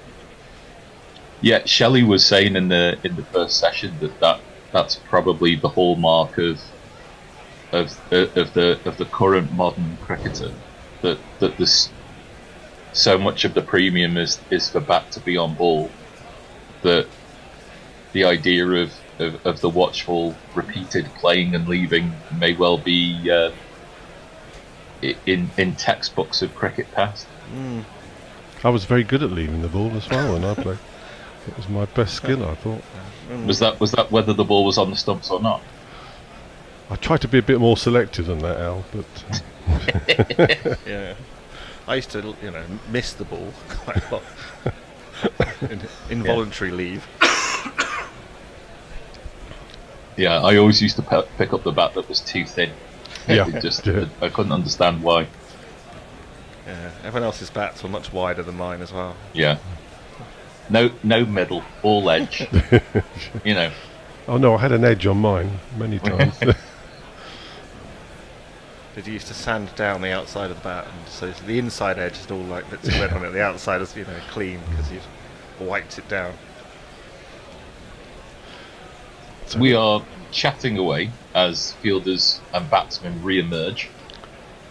I'm just going. Looks like Bumrah's going to bowl, so I'll jingle him up. And now then, Marty Bumrah, oh, you're bowling again, aren't you? Oh, I thought as much. Here we go. A tweet from Hombre Nuevo before we start. Loving the pre-commentary commentary. Well, indeed. We're available for a selection of live events. Children's parties, bar mitzvahs, you name it. The early Saturday morning It is going to be Bumrah. Yeah, we'll commentate on your Saturday morning cartoons if that's what you want. So England to resume this first ball by Bumrah, right on the top of off stump, played away by Krul through towards mid wicket. They scamper through for a single, and England's total is now 33 for no wicket. Runs shared fairly equally. Crawley 16, Duckett 17. Duckett has more fours than dot balls, which is I don't know if that was ever a sign of intent. I'm not entirely sure. 4 fours, 3 dot ball. He's made it a hallmark of his England batting, hasn't he, Duckett? So let's not leave it. Yeah, have bat will travel and have bat will throw it. But there was one inside edge that went for 4, but everything else has fairly much come straight out of the middle. Duckett just doing a bit of gardening there as we wait for Bumrah's second ball. So Bumrah's going to come around the wicket, and that's down the leg side and clipped away towards long leg by Duckett. He'll take a single too. So both batsmen underway after lunch. Well, the pitch looks very tame, doesn't it? I suppose we're not expecting Bumrah to be the architect of England's downfall here, but the ball's not doing anything terribly exciting. You say that, but No. Jimmy was great, I thought, in the first session. That's Jimmy. There was a lot to be said that he extracted more turn off the pitch than any of the spinners. To be fair, Really? No, it was the movement off the pitch was quite large. Bumrah hoping for something akin to that as he comes in, slightly back of the lane. Crawley tries to force the ball through the covers off the back foot, can't do so. Well, Bumrah's certainly got the skill to do that if there's something to extract, so let's see. Yes. Yeah, Should if be anyone can do it, he's the guy to do it. Should be a good afternoon's cricket, boys. Carry on listening in. Yeah. Just warming up. We certainly hope so. 92 runs scored this morning between both innings. So you'd certainly feel that you've got your early morning's money's worth if you were at the ground. Bumrah in again. Fuller delivery, slightly slower, I think, in much slower. Crawley, watchful and defer. 119 kilometres an hour, that one. That was rolled his wrist to see he rolled it. A little cutter, wasn't it? Full face of the Crawley bat presented there. Yeah. The maker very happy about that predominant sponsorship as Bumrah in again. Good length ball. Well defended. Wonder if Bairstow's got a sponsor yet. He had a naked bat in the first test, didn't he? That's alright. Feel like there's a chance, get in touch with them, get your company's name on his bat. Could be quite the lucrative deal. I always think he looks a bit like the Honey Monster from the Sugar Puffs or something. Oh, I like sugar puffs. Yeah. I might buy some today. It's breakfast time. Crawley tries to force this last ball of the over through the covers, cannot do so. Just the 2 runs from it. And England are 34 for no wicket, gents. Okay.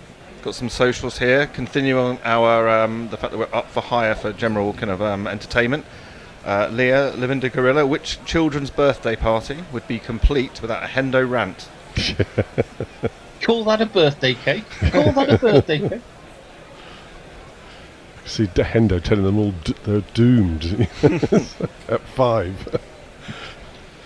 And Jay Grover continuing it. I, for one, demand more aged grey, garbed misery of a morning. Good morning for you with the red owl. Always count on you for some bonhomie. Hey, listen. Here's the jingle for Ashwin, by the way. Oh. Pitches are all brown, the pitches are all brown. The selector's hair's gone grey. Selector's hair's gone grey. Waiting for a bat. Waiting for a bat. Quite late on the second day. Quite late on the second day. Trying to find a shot. Trying to find a shot. That it's safe to play. That it's safe to play. Ravichandran Ashwin. Turning on the second day. Ashwin in for his second over. Filth down the leg side. Duckett has to take a step to leg to turn it round the corner, which he does for a single. Yeah, that was a rusty old ball, wasn't it? Bloody hell. Yeah, that's definitely first ball after half an hour sit down. We had a nice lunch. Too much. Yeah. Biryani.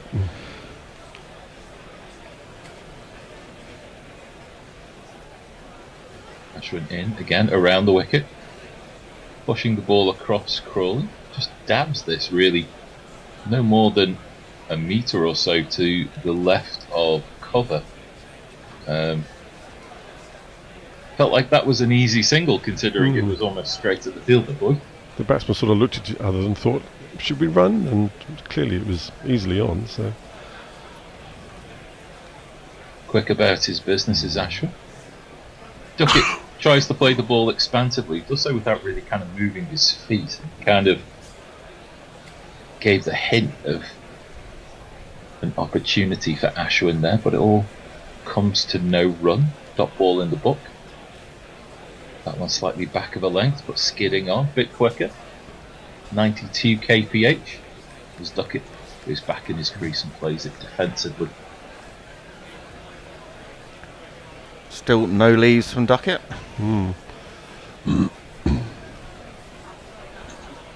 This one just pushed towards cover and point. edge of what would be a 30-yard circle. And Duckett's able to take a single. 3 singles off the over so far.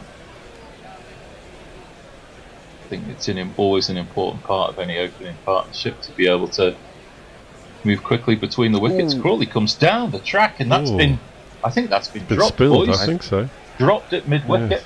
Tough chance. Is that Gill? Dang it. Essentially diving to his left. Sprawling dive. Crawley certainly showing all the intent that you might want him to show, maybe too much. And he'll keep the strike, but do we think that that's been a chance that's gone down, or do we think that's maybe just a stop that's saved 3 runs? Well, I think it saved 3 runs, but it was a definite chance. I think he hit it well, but he was diving to his left, wasn't he? Well, the director's certainly concentrating on Shubman Gill, so I suspect the commentators are talking about it at length. And also concentrating on not giving us a replay. Yes. Which is always a pain in the neck. Maybe the machine's broken. We'll see a replay of that obviously this over the due course. Bumrah is back of a length, and that's been pulled through mid-wicket by Crawley. So obviously not put off by what might have happened at the end of the previous over. That's gone like a rocket to ball. Not at all, no. Just absolutely smashed that.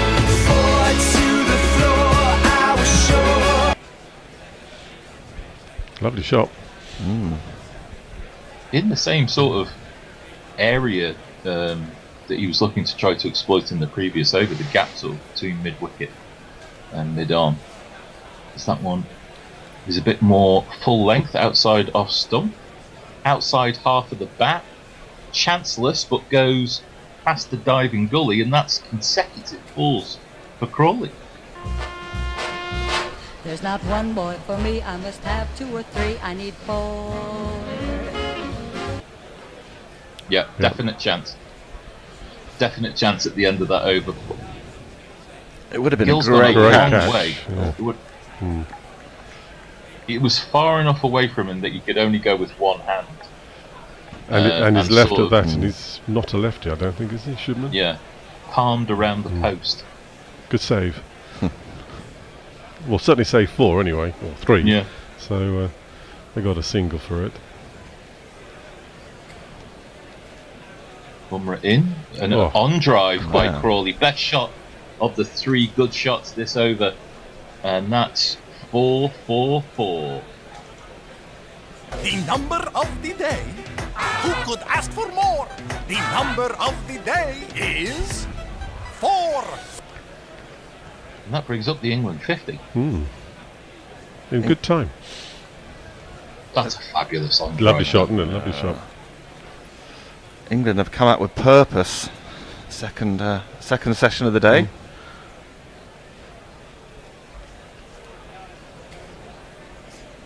So we're halfway through the 9th over, and it's 50 for no wicket. Bumrah in. Slower ball, I think. Played to mid-wicket. 121 miles an hour. The KPH, 121 miles an hour would be some slower ball. What would his quicker ball be? All very, very genuine shots. A bit of an outside edge on the middle 4, but all very comfortable from Crawley. I'd like to see him go on and get a nice big score, actually, because it'll be fun and quick.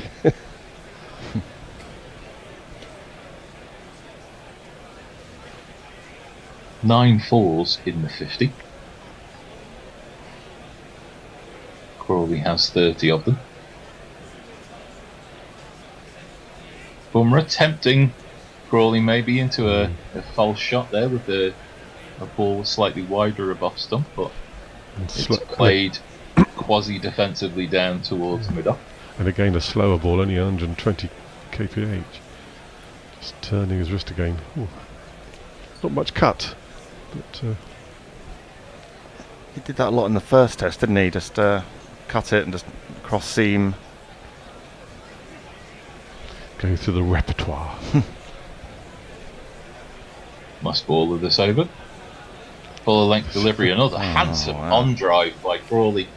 a repeat of the one first halfway through the over, and just like that third ball, that one's gone for 4, and that's 4 fours in the over.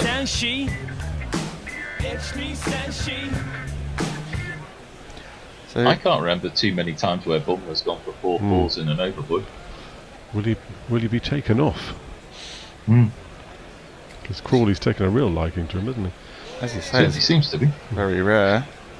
A few tweets here, Jay Gubber. Did Al just say, "Hey, listen to me, liberties," which the Lancastrians have always betrayed? Well, I was going to say to him, "Hey, listen, we've all got to make it through what we're going through, so let's do it with a smile on our face." But I got as far as "Hey, listen," so apologies, Jeff. And Jay, not sure I know Nick. Is he an ad man or a classicist, or went to public school? Not that I care, but in which way. Hey, Jay, He really does care, Nick, by the way. Oh, way. right. I'm not sure many of those particularly. You know, I do like the odd classics. Yeah, I can always be educated. Ashwin to bowl to Duckett. And after the blood and guts and thunder of the previous over, quite a tame defensive forward push by Duckett.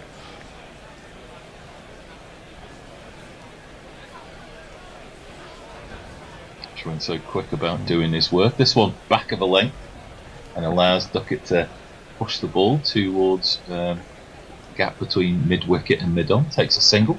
Kuldeep doing the fielding. And the score's 55.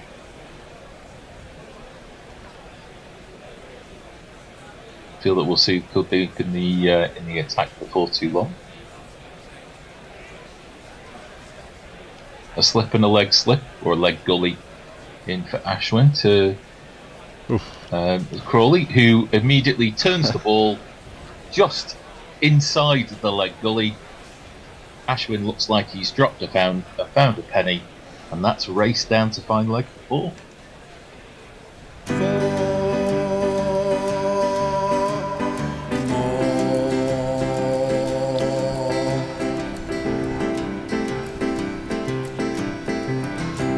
They've taken your advice, Alan, had a leg slip, they'd have gobbled that rather than leg gully. Yeah. just the idea of as this is defended back to Ashwin, just the idea of where you've moved the fielder from is the place where the next ball goes. Yes. It's just the look on his Ashwin's face was priceless. Back of the length, pushed across Crawley, dabs the ball just behind square on the offside, no run. England have come out flying here after lunch. Yeah. 59 for no wicket. Yeah, Ashwin wasn't amused by that 4, was he? full double teapot, wasn't it? Hands on it. This one back of a length as well. Crawley defends the ball just in front of his eyes. And that's the end of 10 overs. And England are 59 for no wicket. Oh, it's been good stuff. Good opening partnership. It's just what England needed, really, to go about chasing up nearly 400. So good stuff. Watching some nice flashes by Duckett outside off stump to the square boundary. I think these two have got quite an impressive record, haven't they, opening and batting? Ever since, the best since kind of Strauss and Cook. They're saying they average almost 50. I think so. They do seem like they complement each other pretty well. Yeah, Crawley must be 6'5", and Duckett 4'5". Got 2 feet sort of. Interesting stat that's on the screen that Jaiswal scored 19 fours, as you might expect, in his score of over 200, but Crawley's already got more fours than any other Indian batsman with 7. As Kuldeep is coming into the attack, we'll jingle him after this first delivery, which turns towards Duckett's off stump, plays the ball to cover, no run. I'd jingle him if I could find him. Well, we're looking for that. Leah, the next 3 pitches will be absolute buntons. No one will get it past 30. You heard it here first. So all out for 3. Oh, as that is taken. It's spun towards Duckett's off-stump blade with a rather hard face of the bat, and it's been caught at short point. Regulation as you like, and Duckett has to go. He's gone for 21. You silly little boy, what on earth were you playing at? Oh! And I found Cool Dip, so I'll just jingle him in. I thought that Cool Dip was science fiction until I saw him today.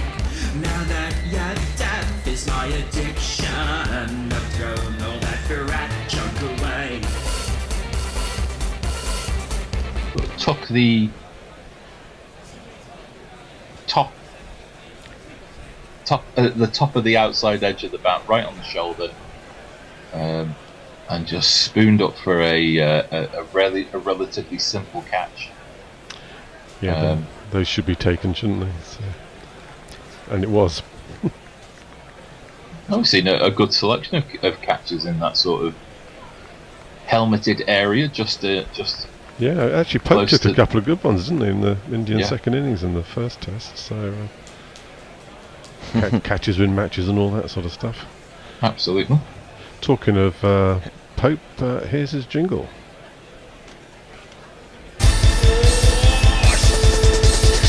We got a Pope! We got a Pope! Take a good hard look, it's Ollie Pope! It's Ollie Pope! It's Ollie Pope! Take a hard look at Ollie Pope!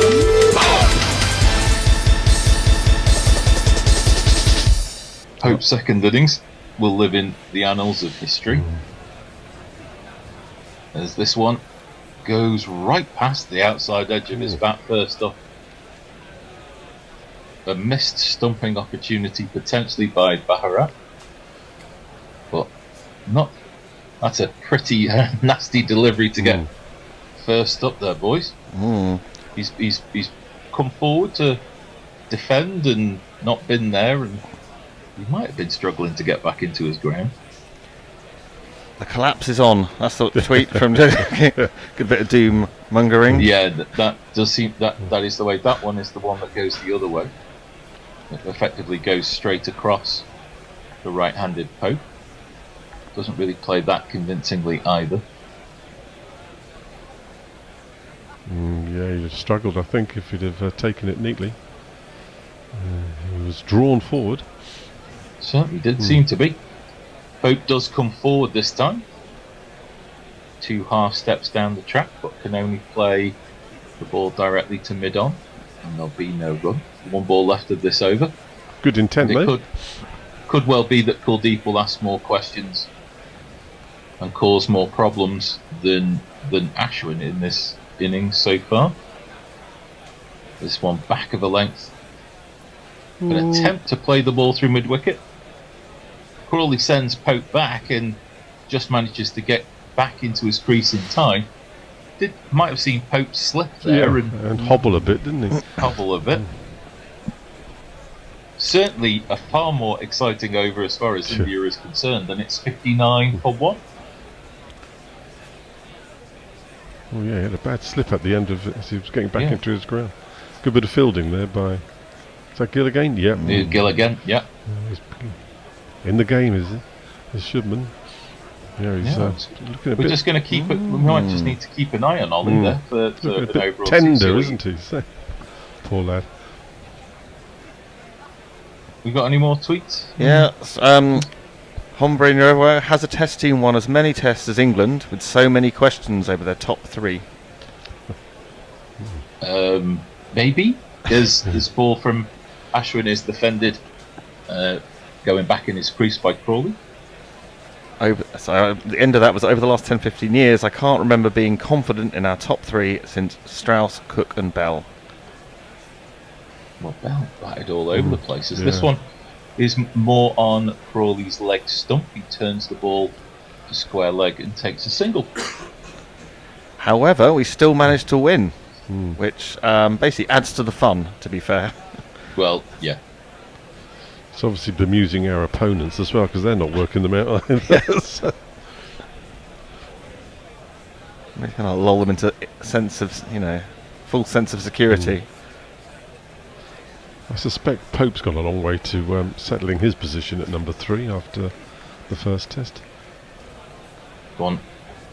Yeah, that was a great sharp, inning. quick delivery, back of a length, bouncing. He plays almost a late cut. It's fielded backward point.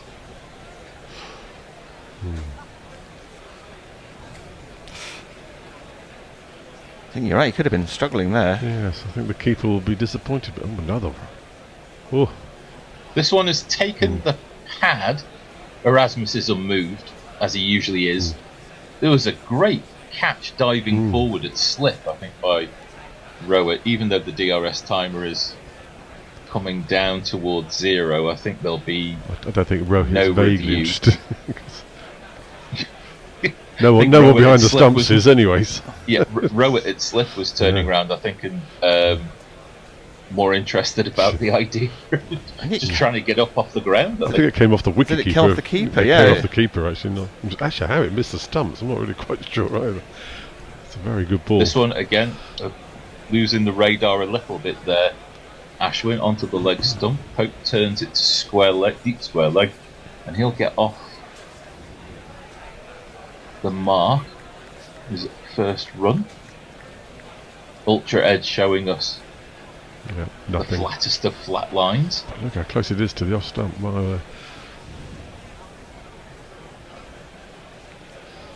Ashwin giving Crawley room to drive. A throw at the stumps.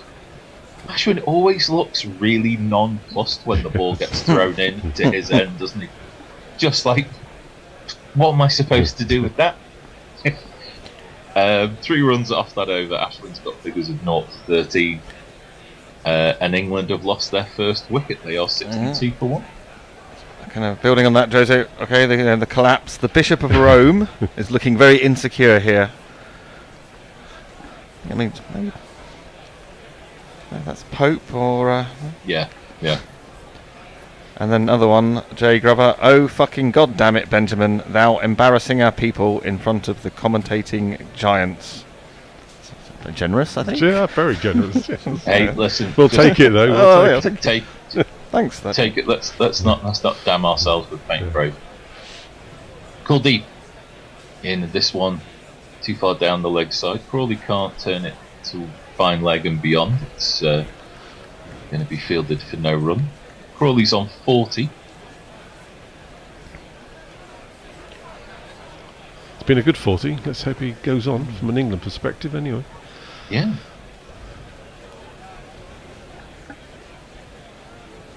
Yeah, he's done very well so far. This one is driven, and he's managed to find the gap beautifully between mid-off and mid-on. Seemed no more like a push, but good timing has taken that to the sponge for one of these. And if you kids can't listen, then you bound to see the way you get shot for crossing a boundary, Great timing.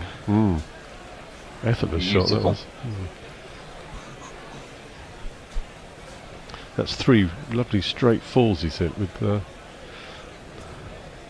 no effort really. Minimum of fuss. This one gives him a chance to free his arms for a drive. Can't get it past mid-off this time.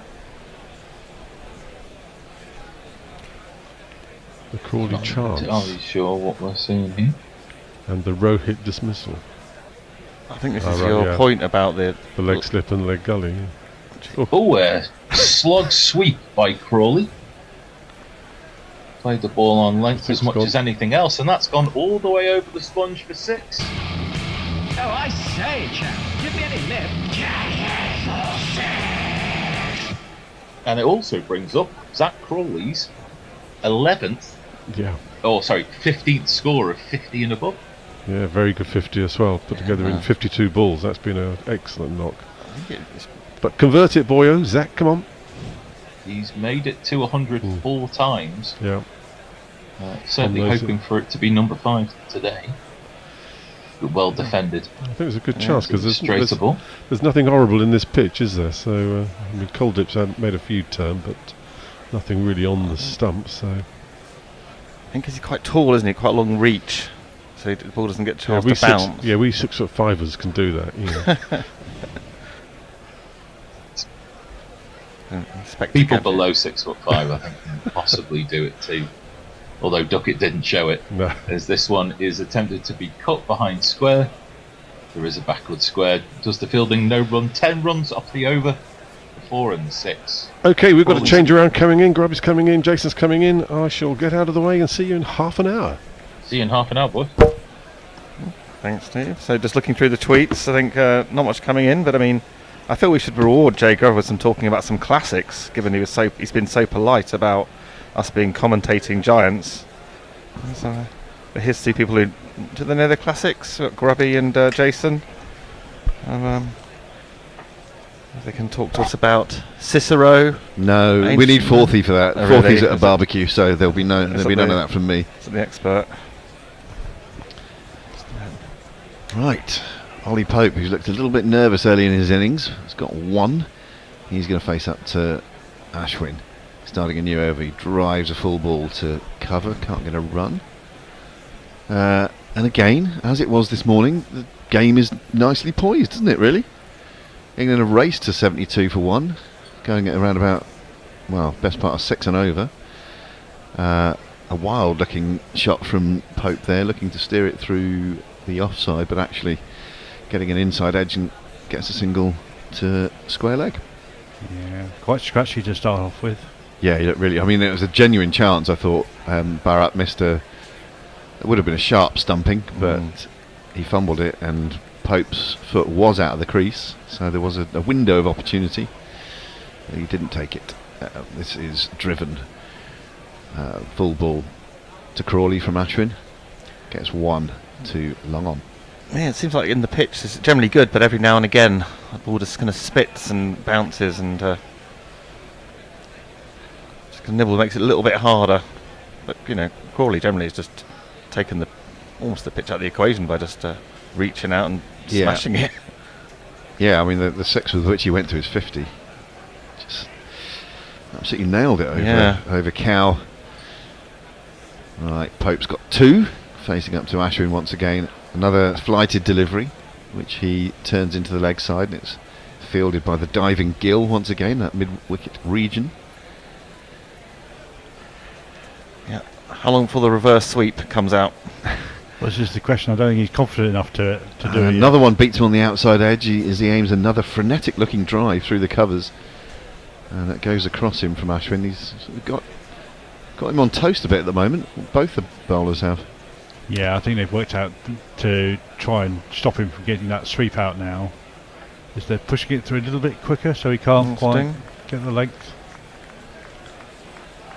Ashwin again, he flights this one up, and Pope doesn't look comfortable, does he? But he sort of squirts it rather to mid-off, and there's no run. He'll be pleased to see the back of that over, 74 for 1. Do you want to do the studio switcheroo? I don't really know how to do that, I'm afraid. Okay, I'll do that then, whilst we do some bits and bobs. I'll read some tweets out. Jay Grubber, prolific this morning. It's great to hear from you. Obviously, thou all commentary giants, but I just wrote a tweet about being about 5'8", being a respectable height for any man, and then he got out. Then Crawley got a 50. Good, but bastards. And then some follow-up on the classics. Oh, good, we're not going to get any admin or classicists in. Cheers. Never going to happen. Nope, not at all.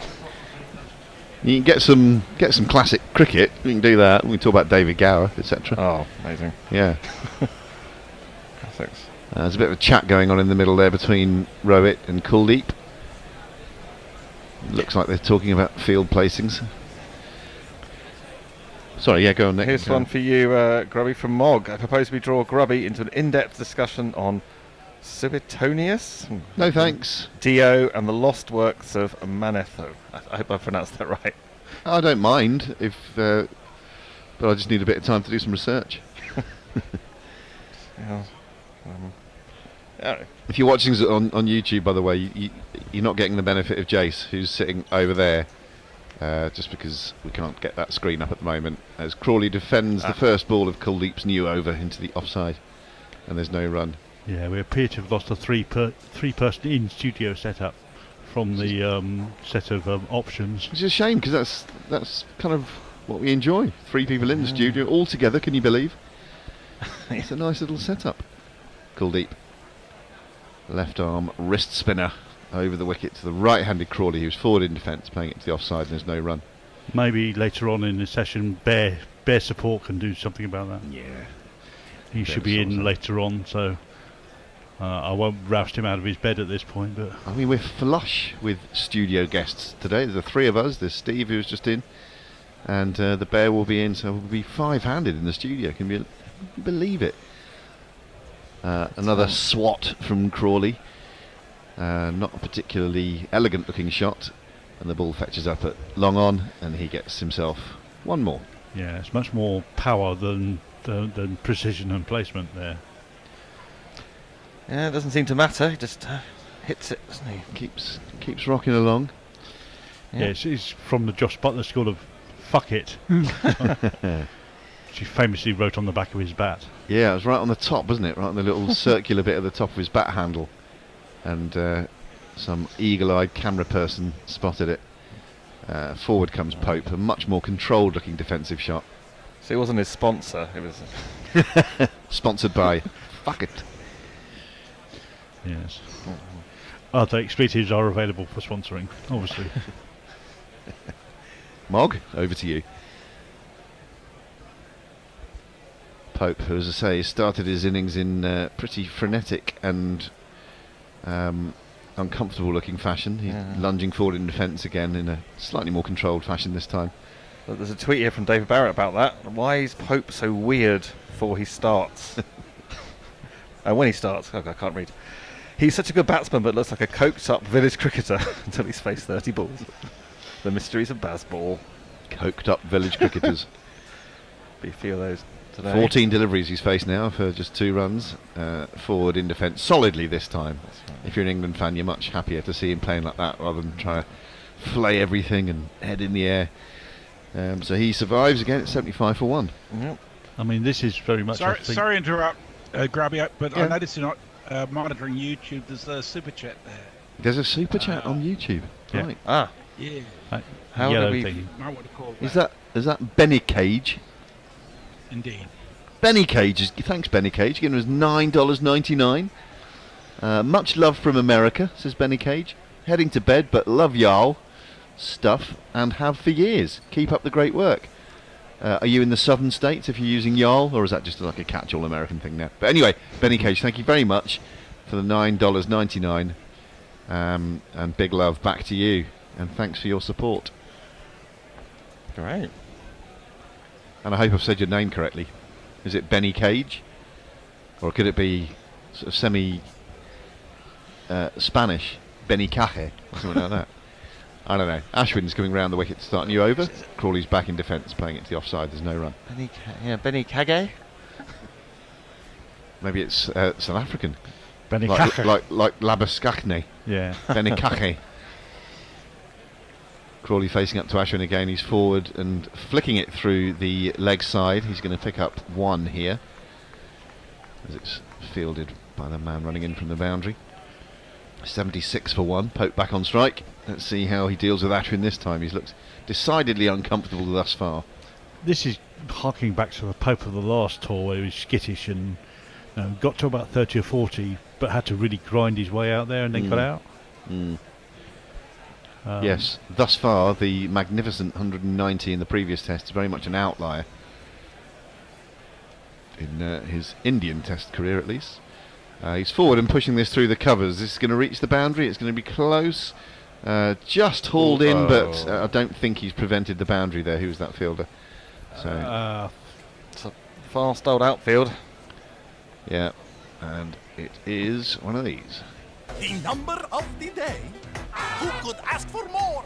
The number of the day is 4. It's just a firm push that from Pope, but he's obviously timed it very well. It's also the very late breaking of the hand to push it into the hole. Yeah, a bit of bottom hand coming through there.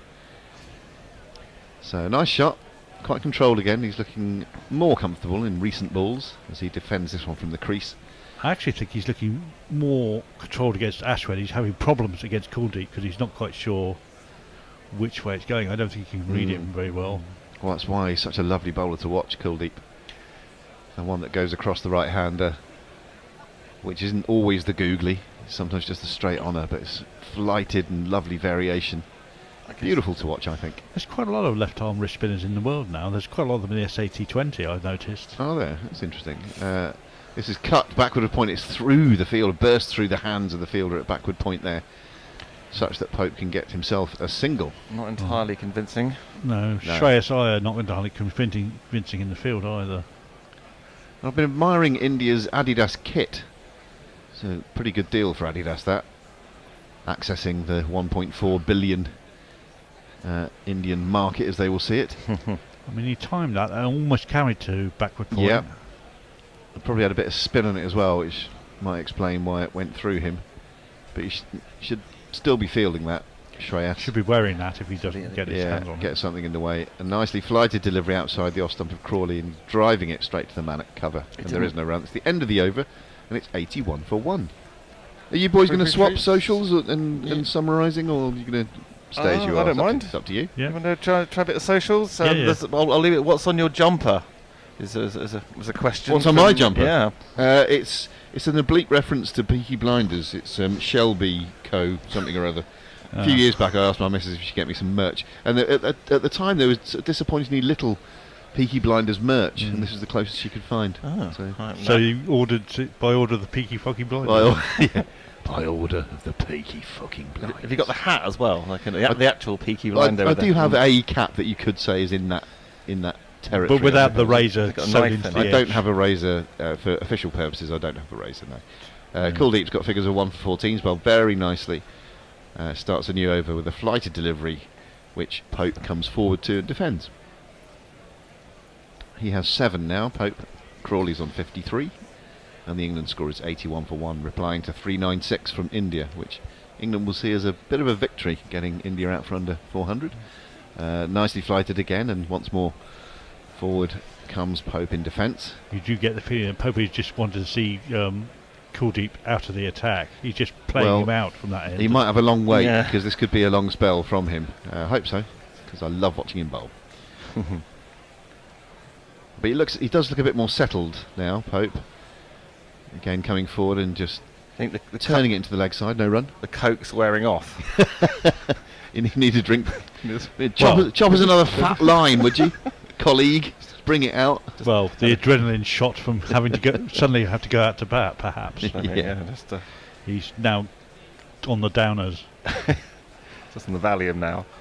Very, very bottom handy the way he played that. It was a ball outside the off stump, and he looked to play it straight. He looked to sort of whack it straight with a lot of bottom hand. Again, not an elegant shot, and it's just back to the bowler, and there's no run. Yeah. Get more turn than anybody else, Kuldeep. He seems to be getting consistent turn now. I think that's because he's a wrist spinner. Yeah, maybe. This one turns onto the leg stump of Pope, and he whips it to that sort of straightish mid-wicket come short mid-on position. Because Rayan Ahmed was getting a lot of revs on the ball earlier, wasn't he? Yeah. Really giving it a rip. So yeah, maybe that partly explains it. Lunging forward to this one, just getting a top corner of the bat onto it as it goes to point, and Pope's going to nick the strike at the end of that over. Leah says there's a corporation called Big Wangers Inc. in Sheffield. Yeah, absolutely nothing. What do they make? Wangs, I think. Mog says hello. So I just sent a tweet with the word cunt in it, Grubby. Just for you. Yep. Thanks very much. Josie Oak says, with all these studio guests, let's hope the bear has been to the woods this morning and has his flatulence is under control. Well, we also had the lovely sight of Messers in his shorts going off to feed the geese in the last test. Feeding the geese in his pants, although God knows what the geese were doing in his pants. Ferong says, the birthday boy up to 50. Is he Crawley's birthday today? I didn't realise. Is it? So as an average, he's a wee bit higher than his age. Leah says, there's a lip-wing podcast from the American South. It's just funny to hear collectivise the means of production, y'all. Yee-haw! In a southern hillbilly accent. Okay. And lastly, Someone I wanted to tolerate me recently put on Brooklyn Nine-Nine for far too long. Nick and Grubby are Hitchcock and Scully. All right. And this ball from Ashwin beats Pope on the outside edge. He's come over the wicket now, Ashwin, having been round for most of his spell. He wants a caught behind. It was juggled by keeper Bharat. And Pope. Oh. And apparently, is that another super chat? There's some stuff on YouTube from yeah, go on. Sex Hammock. That's my yank, isn't it? It is. We all say Yarl. I'm in Philadelphia, and everyone I know has always used that. So not necessarily a southern thing. Oddly enough, Ben Kajij, I'm not pronouncing the name. Oh, there we go. Oh, Benny Cage it's again. Japanese. Benny okay. Benny Kage. Oh, okay, cool. He's from Philadelphia too. Excellent. Oh, what a coincidence. A full delivery, which is played in much more controlled fashion by Pope to long on to get himself another single. He moves on to 9. Crawley's on 53, and the score is 83 for 1. I should probably say Benny Kage-san. Honorific. Yes. Konnichiwa. It's one of 2 words I know in Japanese. Flighted to middle and leg. Crawley whips it into the leg side and gets a single. So how did you learn your Japanese? Was it Shogun and in the 80s, perhaps? It's just sort of filtered through by osmosis. So konnichiwa, what's the other one you know? Arigato. Arigato. Yes. Well, thank you. Yeah. Konbanwa for welcome as well. Or, excuse me. Sumo. Does sumo count? I don't know. Oh, the reverse comes out. That's very out. much premeditated. He thinks that's... Well, I think he's got a bit of an under edge on this, otherwise he looked like an LBW candidate, even though it hit him round about the chest, because he was squatting down to play that aforementioned premeditated reverse sweep. And he's gone back to looking incredibly uncomfortable now, Pope, having seemingly settled down. Yeah, he definitely got a big inside edge, or bottom edge on that. This ball he's able to flick backwards of square. Quick single. For a quick single, and mercifully get off strike. Oh, does move to double figures. Amazing, a man who can score 191 one week can look like... Well, less than a week ago. Yeah, exactly. He looks way out of place at the moment. He doesn't look like a test match batsman at all. As a big sweep, a big slog sweep is aimed by Crawley. And this one... does go way over there for one of these. The number of the day really hops and kicks. The number of the day is 666. Using those long levers again to good effect there, Zach Crawley. Yeah, it's just, provided you get enough on it, it's a safe shot with nobody out there. That's right. It's the Steve Waugh special. He made that look very easy as well, as he often does when he gets it right, Crawley. 91 for 1 is the score now. He's moving to 60. And Kuldeep will start a new over bowling to Ollie Pope. Leia says, cool Adidas sponsored Tendulkar. There's a very funny article about telling to do some promotion at their headquarters. And the locals not understanding the media interest of the guy because they'd never heard of him. Well, interesting, yeah. But I think it's a relatively new kit sponsorship deal, isn't it? I've not seen it before. I think so. I say it makes sense. And but yeah. Kuldeep is in over the wicket and Pope lunges forward, defends. Yeah. There's no run. If you've got 1.3 billion people, you want to make sure you get a decent top name supplier. Because there's a lot of potential people to sell replicas to. Yeah, a lot of Rowett shirts and a lot of Kohli shirts. Kuldeep again tosses one up on middle stump and it's just flicked into that leg side by Pope. For one more to the total. Maybe we'll see cricket kicking off in Germany now on the back of this. The people have been walking around Munich with Indian cricket tops. Did you know that Puma was set up by Adi Dassler's brother? Dassler's brother, yeah. Oh, thanks for leaping in there, yeah. I was just about to say that when I didn't realise someone else knew that piece of information. Well, there we are. Another full delivery, and he just plays it from the crease. Does Crawley defends it, no run. Isn't it also true that the Aldi and Lidl were their 2 brothers? Oh, I don't know. I think that's also true, yeah. They fell out and then opened up rival supermarkets. Supermarket wars.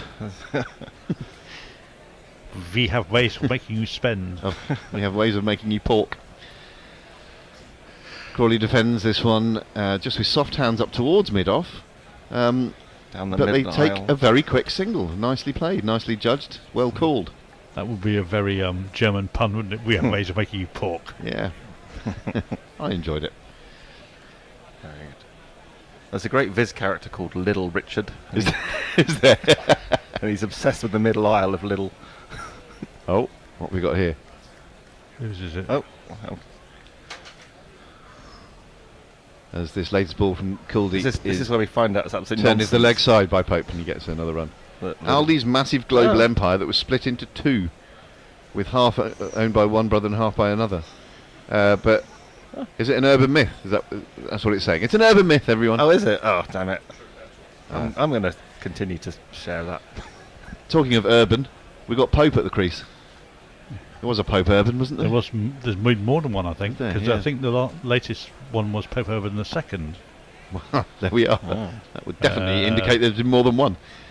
There's a ball on leg stump that Crawley turns into the leg side for one more. And this time it is he who takes the strike at the end of that Kuldeep over, from which 4 runs came. Jace. Mog says, "Domo arigato, Mr. Roboto." Yep. Okay. Farong says, "Okay, potential mass debate at hand. The other thing in the BPL, a bowler rubbing, shining the ball on his beard. Is that allowed?" Someone's been shining a cricket ball on his beard. Yeah, presumably because it's got oils and it will. Oh yeah, I'm not sure that's allowed. It's like putting jelly bean juice on the ball.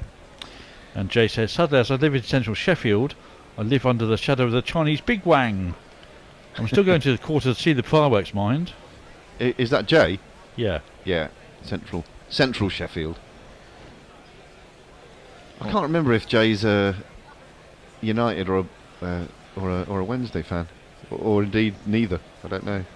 I know who was it? Paul Kemp, blade picker. He's a United fan, I think. Well, yeah, with a name like Blade Picker. Blade picker. that would explain it. Yeah. The Blunts, as some people unkindly call them. Anyway, he's enough of probably that. got Sean Bean as his best mate. When Saturday comes. Ashwin's going to start a new over. These two both in the middle of relatively extensive spells. Bowls the ball outside the off stump of Crawley, who's forward and defending it up towards mid-off, and there is no run. There's one slip and one leg slip. There's not a silly mid-off or a short leg at the moment. No one in the eye line. So maybe he's going to be attempting to fire it through, almost bowling that kind of medium pace that he often bowls.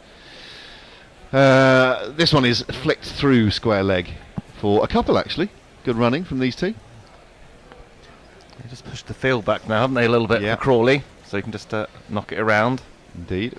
And Pope is very quick, so he would have been on it straight away. Yeah, good if cricket there's there. an opportunity to do so. That run rate's just dropped to 5 now, having been up at 6 previously. Maybe because Pope has been stodged up somewhat. I mean, Crawley's going to run a ball.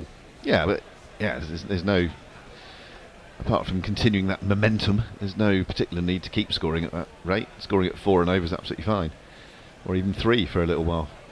As this ball is driven through extra cover, the fielder can't get there, and it's another one of these to big Mr. Crawley.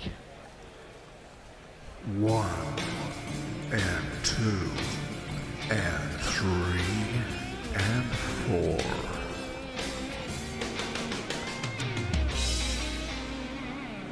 Seen some nice cover drives today, not least from the man bowling at the moment. A couple from Ashwin at the start of the day, weren't there? Yeah, he played some lovely shots, Yeah. didn't he? I think it's when you're quite tall, as Crawley obviously is, you can make those things look very languid and pleasing on the eye. As this one is just turned into the leg side, there's no run. 101 for 1 now. England's 100 came up with that 4. The other thing is the drivable length when you're that tall is extended substantially. Yes. Yeah, it can be very intimidating. I'm sure as a bowler when you have a tall man. This is turned once again a bit straighter this time. The man fields it at that short mid-wicket position. It was a bit like KP, wasn't it, when he was at his best? He could just hit it, drive it from anywhere. Just these big long arms. He'd just come out and just smash it. Alex Hales is another one. Mitchell Marsh. He's back in his crease, and he didn't appear to time that one, but it's going to race away to the point boundary for the second one of these in the over.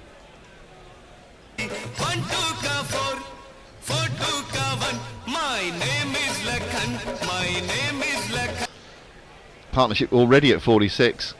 Pope very much the junior partner in both the way he's looking and the number of runs he's contributed. But Crawley is in the groove. Farong says, gives us some Japanese. Konbanwa Banwa is good evening. Arso, that's nice.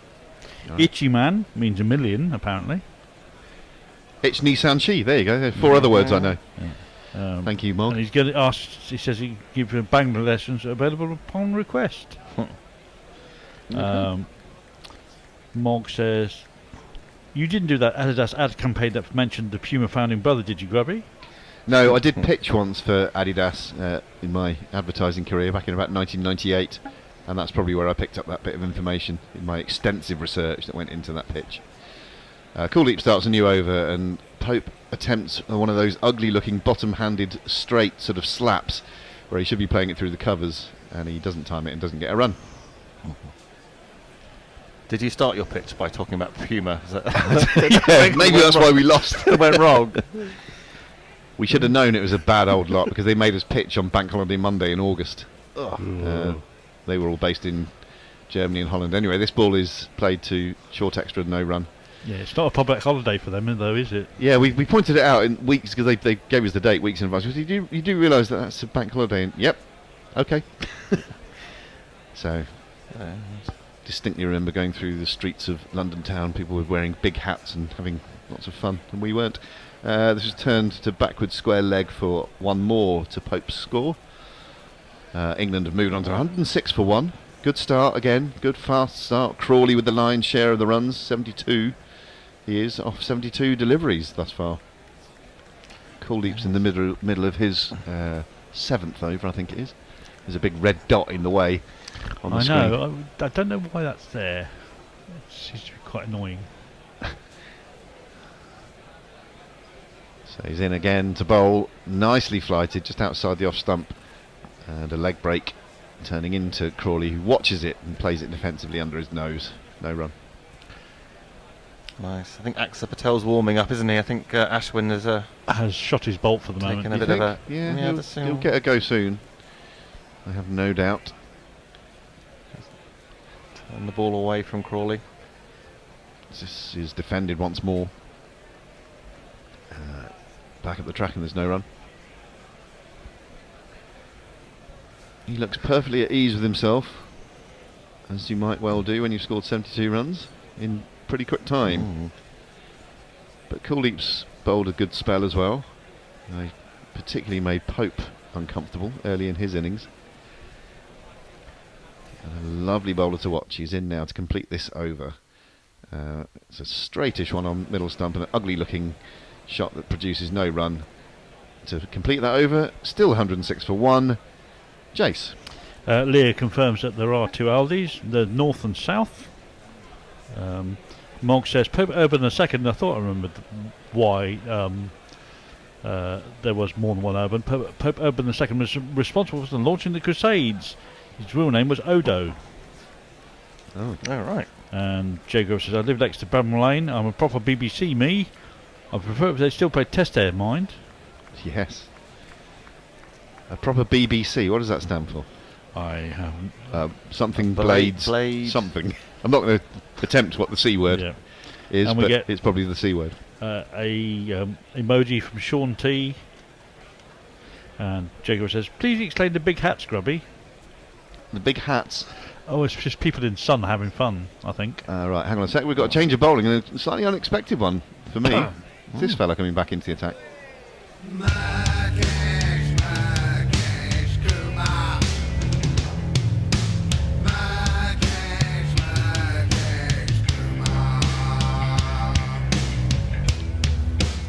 So we're going to have one more over with the 3 of us, then Steve will come back and do some ball by ball.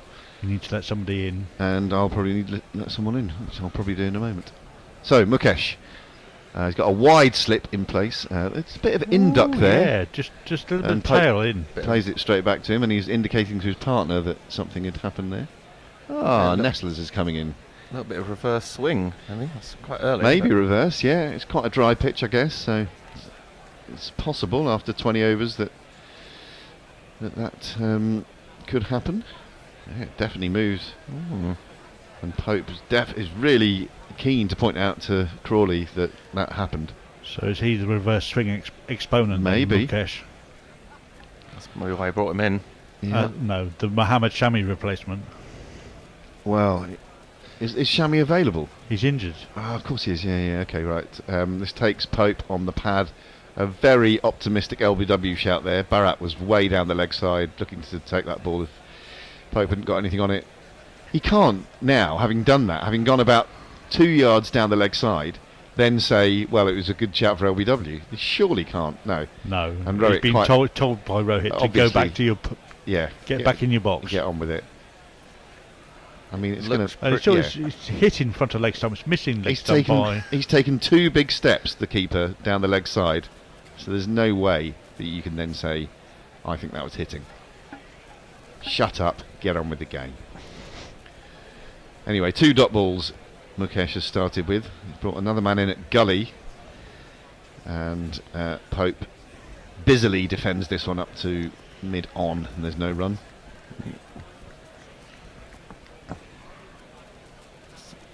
Some more super chat here. Oh yeah, Nick spotted another super chat. Who's it from this time? Sex Hammock again. Last year it was Killer Jeans, and before that something called MPL. They were so random, it's nice to finally go back to normal company. Excellent, well thank you. Sure So did you say Killer Jeans gave us some cash as well? Is that right? I don't quite... Wait, if it says super chat. Otherwise they're just comments. I see, okay. That's fine. Killer Jeans. Pope faces up to Mukesh once more, gets the ball in middle and leg and whips it through mid-wicket. This is going to go all the way to the boundary for a very welcome one of these.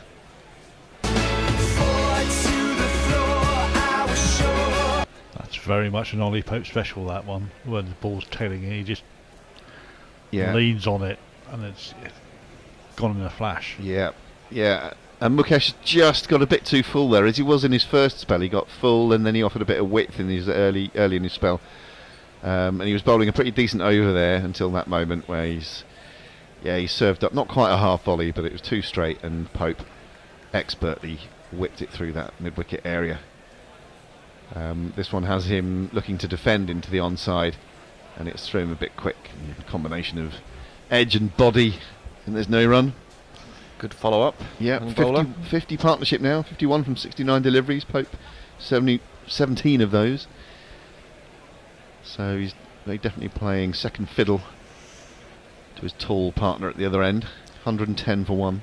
Well, he's got no plans to do anything different, I think, whilst Crawley is going along so serenely. Well, he looks to be trying to play himself back into the form that we saw him in last week. And he doesn't have to, he can just play quietly. As Mukesh comes in to complete the over, turned into the leg side, it's fielded. Here's the end of the over, 110 for 1. I will leave you for a bit, and Steve will come in and do some ball by ball. I'll leave you chaps to have a little chat. I've got to say, I'm a little disappointed in you not having given Nick the third degree about his cricketing pedigree while he was there. Oh, we've done that before, Messi. Oh, have you? Oh, sorry. I'll be back later if you want to quiz me. Cheers. Potted history.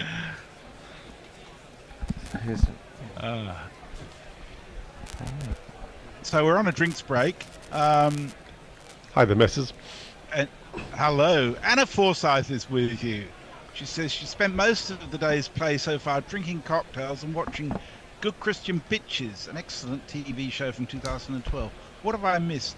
You've missed England bowling well this morning and finishing off India for less than 400, which was a great result for them.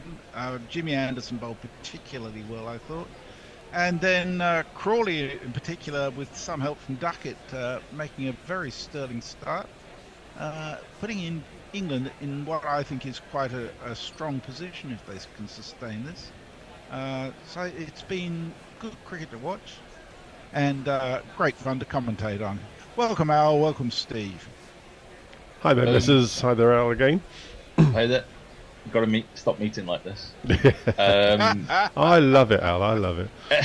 Yeah, 2 consecutive 50 partnerships for England to start the innings off. Pope's looked, as you might expect, in slightly less good form than his what might be his immortal innings. But Crawley is. I think the 3 batsmen in general are kind of showing that there's no demons, as we see replays, Steve. Yeah, I'm just watching. I'm just watching Jason just adjusting the TV. Do not adjust your sets, folks. Jason is on it. So it did occur to me with all the talk about Popes Urban the First and the Second, where the moving from Pope Urban the First to Pope Urban the Second represented urban renewal. Sorry, I couldn't resist that one. I'm proud of that. How long have you been holding on to that one, Mrs.? Well, I actually put it on YouTube, but nobody was reading YouTube. Oh, right, at the time, right. Yeah. Anyway, we've got nice pictures of both Messrs and Al now, so we're all set in the studio. Well done. Yeah, well done, Jason. Jay fills in the gaps. He says, I live next to Bramall Lane, proper BBC me. I would prefer it if they still played Test there, mind you. And please explain the big hat scrubby at Skarna. BBC is the Blades Business Corporation, and no, I've never been there. Quite polite these days. Leah saying, England well on top here. I can see dust bowls in their immediate future. Yes. Well, it will be interesting to see what we get in future Test matches. Is there a day-night test scheduled? No. After the potential debacle. No, they're all scheduled exactly at the same time. Which in Indian conditions I think is probably a good thing, because the amount of dew that's involved in India is potentially a huge factor in day-night tests, I would imagine. Okay, we're back to the cricket, and India have made a bowling change and brought in Axar Patel to bowl. His first ball to Crawley was treated with respect by Zach. But this second ball, however, is 2 steps down the track by Crawley and just heaved away on the leg side for a 4. There's not one boy for me, I must have 2 or 3, I need 4. And here is Mr. Patel's jingle. Which goes on a bit. Oh, and while doing that, Crawley is top-edged, and I don't know who the fielder is, but they've taken an excellent catch running backwards over their heads, and the Zach Crawley innings has come to an end, having scored a very competent 76 off 78 balls faced, but unfortunately he gone. Shit gets wicked, so try and see. A slow full toss is a guarantee there. Shit gets wicked, obviously. Shit gets wicked, so shit gets wicked.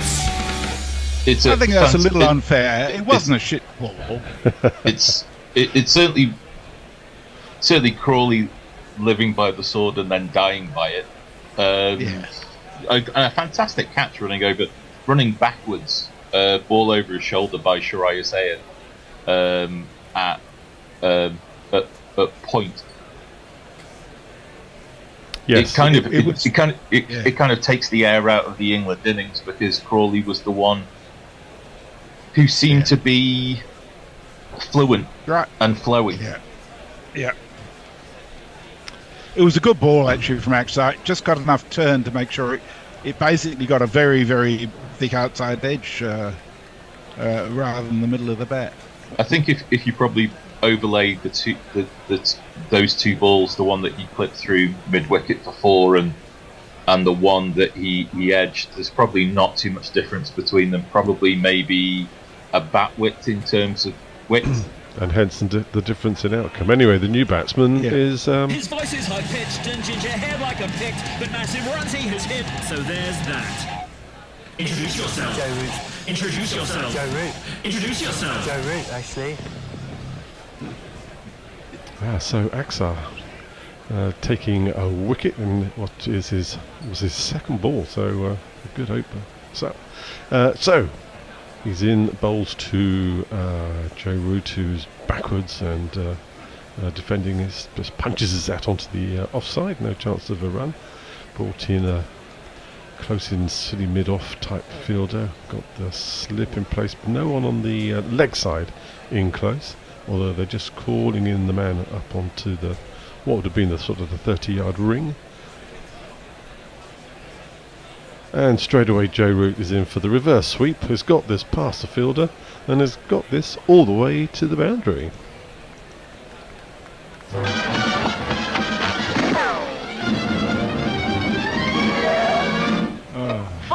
Does anybody else react like me? I mean, it was very effective, very good shot. I just hate seeing a batter do that right at the beginning of his innings. Well, we were saying earlier on that how long would it take Ollie Pope, and I don't think he's even tried one yet, has he? So here's Joe Root, second ball up. Anyway, 4 to his name off the 2 balls he's faced. Axar in again, and again Joe Root goes backwards. The ball stays a little bit low on him on this one, but he keeps it out. End of that over. 8 runs, 1 wicket. I suppose a good return for an opening over. England 118 for 2. Any messages? Yes, Rich Post Sports says, "Hi guys, I'm going bold. England to win the series. Rohit Sharma as captain. No Kohli pant. England under Stokes and little warm-up preps makes me believe it's written in the stars. Thoughts? India were assumed to be series winners. England beg to differ.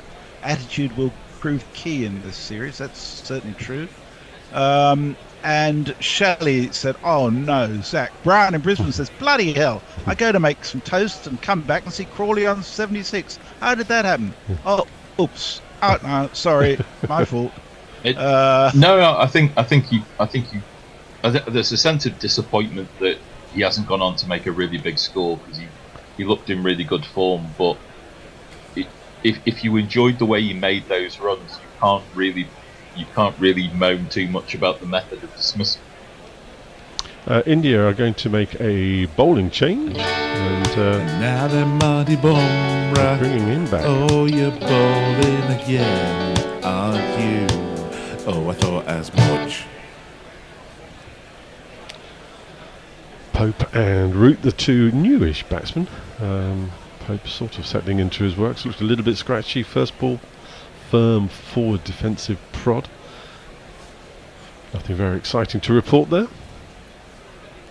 It was interesting. We kind of thought, didn't we, that Mukesh kind of got the ball to begin to reverse swing, and now it's see if Bumrah can do something similar, I guess. Just watching a replay of that Shreyas Iyer catch. It was very, very good, running backwards over his shoulder. And no hint of a juggle, firmly into his hands. A lot of delight on the Indian faces. Bumrah back in for the second ball of this over, and Pope's tried to jab this away behind square on the offside, but the man at gully, it's straight to him, feels it, throws it back very quickly, making sure Pope doesn't get out of his ground and doesn't hit the stumps, backed up, and at the end of all that excitement, a dot ball. Very ugly shot too. Mog is actually not self-deprecating for once. He says, "Cruel use of the shit gets wickets jingle perhaps, but I'm reasonably happy with that jingle."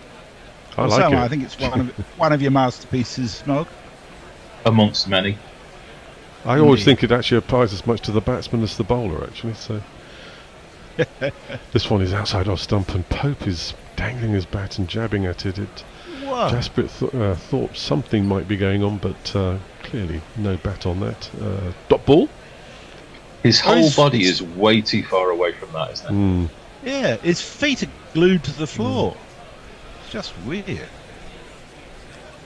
Bharat shaking his head fairly quickly at Bumrah's questioning look as to whether there was anything on that ball, but anyway, Pope is still there, 17 off the 43. He's faced a little bit, as we keep saying, quite scratchy this, and nothing like the elegance of the 196 and then the first Test match. Gotta knuckle down, get yourself through it. Yeah. Bumrah jogging in past the umpire, and Pope again not much great footwork here, but just pushes it out into the cover field, and there's no chance of a run. Again, just watching yet another replay of the Crawley dismission. I suppose we all have days like it when we term that there are some days where everything just flows and it's all, you know, thinking without even thinking, and there's other days where it all feels like it's in first gear, and this might just be one of those days for Pope. Still, if he gets 100 this way, I don't mind. Bumrah in again, and this again outside off stump, and Pope sort of looks at it, pulls the bat away, wasn't tempted, but they've definitely got a plan here to Pope, haven't they?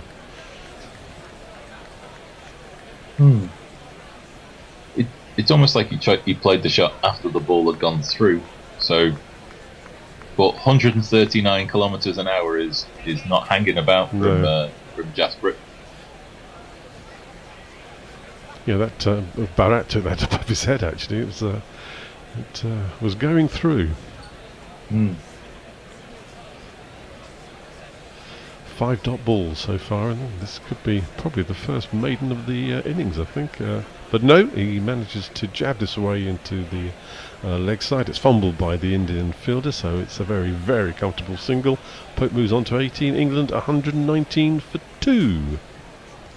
I'm very pleased to advise you that the wonderful Brian in Brisbane has arranged for coffees to be delivered shortly, and thank you, Brian. I sent the delivery code to the WhatsApp group, so you've got it there, Steve. You are a legend, Brian. You really are. Yeah. The appreciation of you is just immense within Gorilla Towers, I can assure you. Over on Twitter, we have Jay Grover saying, "I just want to hug Alan and sing the Friends theme song in his ear."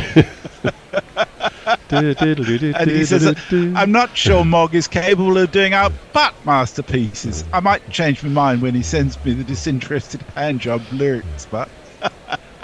Stu Turner says, "Are we back?" Yeah, AXA is continuing, and first ball has been prodded away by Pope, who's hogging the batting with that single off the last ball of the previous Bumrah over.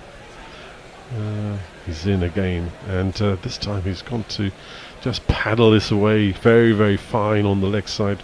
Man comes around from a sort of a wideish fine leg, cuts it off, and 2 more runs to the England score. The interesting thing about the sweep shot, if you just look at it right this very last minute, is how he ducks his head, takes his eye completely off the ball right at the very last minute. Wasn't a full-blooded sweep, was it? It was just a dink it over my shoulder. Yeah, the lap or the paddle just over the shoulder, but it's the it's having to play it blind that always looks a little unnerving to the observer. Excellent. In again, left arm round to Pope. Firmly punched into the offside, but no chance of piercing the field. .2 so far in this over.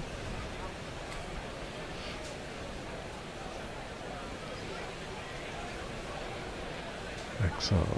And again, this bottom-handed shot that Pope plays when he wants to pull the ball over into the leg side. He's got to run for it. It's fielded by a man at a sort of a wideish mid-on, but 1 onto the score. Pope moves on to 21. He's faced 50 balls.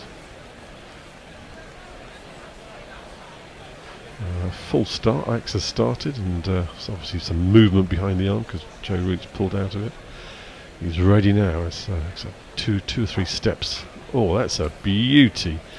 Beaten the outside edge of Root's bat, a beautiful leg cutter, and I think Rohit was a bit interested at slip, but Bharat didn't do anything. Oh yeah, firmly missed the bat. To get that sort of turn at 92 kilometres an hour, you know, there's just not an awful lot you can do. No, just nod your head to the bowler on that one. XR in again, and this time again it's another paddle sweep from Joe Root. Again it's gone fine. He's slipped on his attempted turn for the second, and now is he going to signal? Yeah, the DRS. He is signalling a leg by. So no batting. I thought he had got a bat on it, but anyway, DRS timer has timed out. Rohit hasn't taken it up to review it, so it's one more run onto the scoring to move on to 123 for 2 after the 25th over. Messages? It was a middle stump. It probably would have bounced over there. Josie X says, I said the collapse was on. Jay says, I assume good Christian Bitches was a joke, but blimey, it's the real thing. He also says, there's many football fans who listen to Guerrilla Cricket. How many of you are top boys? I reckon Al's tasty. Let's not mention Tony, that's a given. But Farong's put out a poll saying, no Tech Tony today. Is he A, off to Vicarage Road, B, bad dad jokes tuition, or 3, preparing for Yorkshire Pudding Day? There's a poll there if you really want to. if you can give me D, all of the above. Yeah. Anyway, Bumrah in, and Root has given the firm strike down the track, and Bumrah's fallen over himself in fielding and managing to stop that ball. Watching a replay from the first test of Bumrah LBWing Rooty with an umpire's call. Oh, unlucky. It was a great ball. Jay also says, Rooty, another famous blade.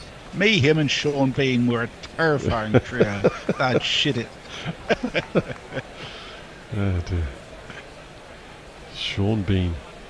Anyway, Bumrah is in outside off stump, and Root just holds his bat up and just watches the ball very carefully go past him through to the keeper. Dot ball.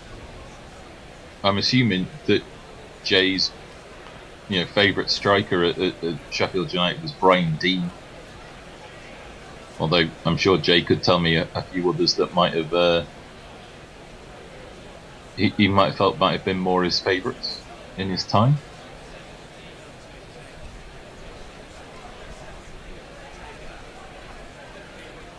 Two slips, a gully awaiting as Bumrah comes in to Joe Root again. This is probably about 2 sets of stumps wide of off stump, and Root's not interested in that, and Barrett takes it very comfortably behind the wicket.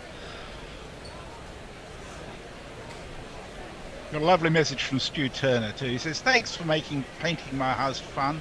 Loving the commentary in Torbay, New Zealand. Thanks, Stu. That's lovely to know. What colour's the house, Stu? Is it white? What are you?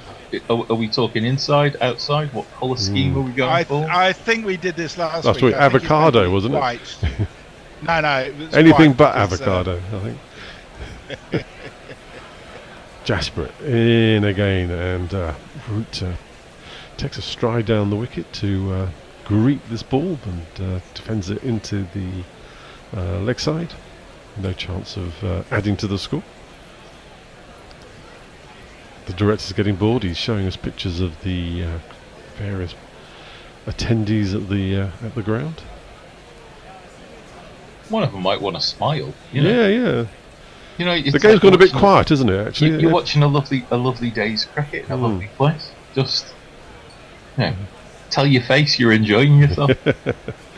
There's a bit of a lull in activity, really, at the moment. And that's the outside edge. The plan has worked, and Joe Root is dismissed.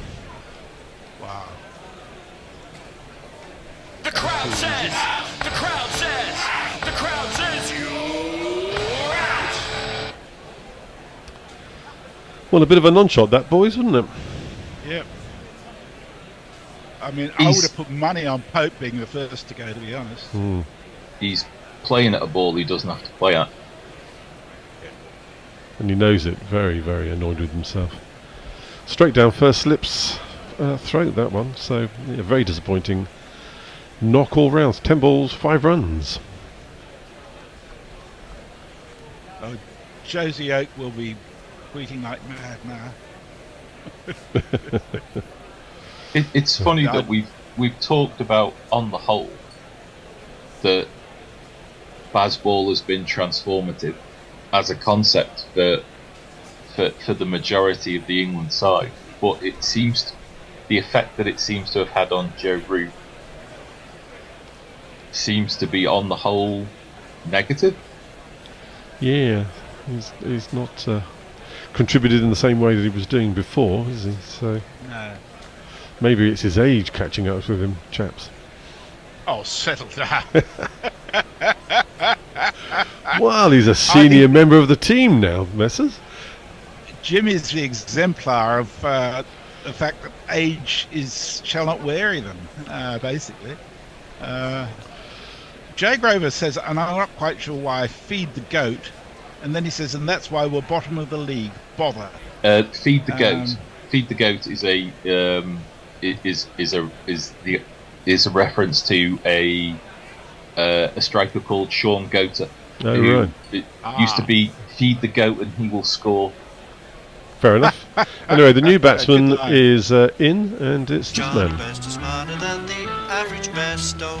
Johnny Best has been this good since daycare, so all put on your wigs and let the crimson hair flow. I want the Pope to give him his own large prayer. Oh, he can hit the sixes, although it's so dark. He'd even run a 10 at Bradford Park Avenue. No other Yorkshireman. So Johnny Besto's in, and Bumrah is ready, and this one is right in on his toes. It's I don't think he's got any bat on that, and Bumrah's sort of quite interested in having a chat with his captain about that, but I thought that was going down the leg side, that one, boys. Yeah. They're having a chat. DRS timer is counting down, 5, 4, 3, and I don't think Rohit's interested. They're all laughing and joking. That is the end of the over. Bumrah at 1 for 25. England 124 for 3. Leah says, I will start smiling again when about 7 more English wickets have fallen for not that many runs. Well, it's possible. It's also possible they make 200 in the next 30 overs. That's the thing. It's always interesting, isn't it? Mog says, all this talk of blades makes me want to buy a sword. Willow Moon says, back in the old days, in the pre-manifestation of guerrilla cricket, I used to bake cakes and send them into the gang. Maybe this is something I should revive. I'm sure Hendo would remember my cakes. Well, that would be well received, Willow Moon. I have absolutely no doubt whatsoever. I can confirm that. Brown says the cricket team on ABC Grandstand in Australia have quite a following of people sending in cakes. Big competition to get your cakes mentioned on national radio. TMS used to be like that. I don't know if they still are. Probably don't listen to them. So anyway, Willow Moon says, I'm just happy with guerrilla cricket. I remember Hendo was particularly partial to my lemon drizzle. I've no doubt. Always partial to lemon drizzle. Anyway, Axar has bowled the first ball of his new over. Nothing very much has happened. We're watching repeats of the first ball that Bairstow faced, which rattled into his pads. This one is Bairstow has rocked back, cut this away just behind square, diving fielder can't stop it, and it's gone all the way to the boundary for one of these. A typical Bairstow shot, that one. No, it's when he's given the room to be able to play that shot, then he executes it about as well as anybody around. The difficulty is the one that's 9 inches closer towards his stump. Yes. So this one is defended by Bairstow, sent back. Answer my earlier question: his bat is still a naked bat. No advertising on it at all from Mr. Bairstow. Axar in again, game firm forward. Shot by Bairstow. This sort of beats the inner field, but doesn't beat the man running round on the boundary. Gives the England players a chance to add 2 to the score. Again, just watching the wicket ball of Joe Root. It was very, very poor on his behalf. It was as if Bumrah hadn't bowled that ball 4 times before that one. So anyway, the instinct, yeah, his instinct to try and pull the bat away after it's hit it is an indication. Anyway, this one is defended by Bairstow. Just prodded out into the offside. No run. We're going to have a changeover at the end of this over. Nick has moved in beside me. Grubby is loitering, blocking the screen. I can't see anything now. Axar in again. These 2 or 3 steps that he takes in a game. Bairstow just punches us into the offside. He's beaten the ring of fielders and has actually got it all the way through to add one of these. Give it to me 1 time. Give it to me 2 times. Give it to me 3 times. Yeah. Give it to me 4 times.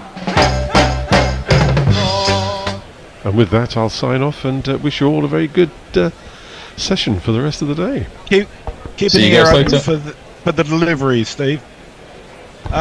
Will do, Mog says quite correctly, there's more to cricket commentary than rev counters and a slice of cake, which those of you who've listened to our theme song would well know. Brown in Brisbane says, will Bairstow continue the theme set by Crawley and Bazball and start carding 4s? Will he try to hit India out of the game? And I shall leave you to the capable hands of who's coming in.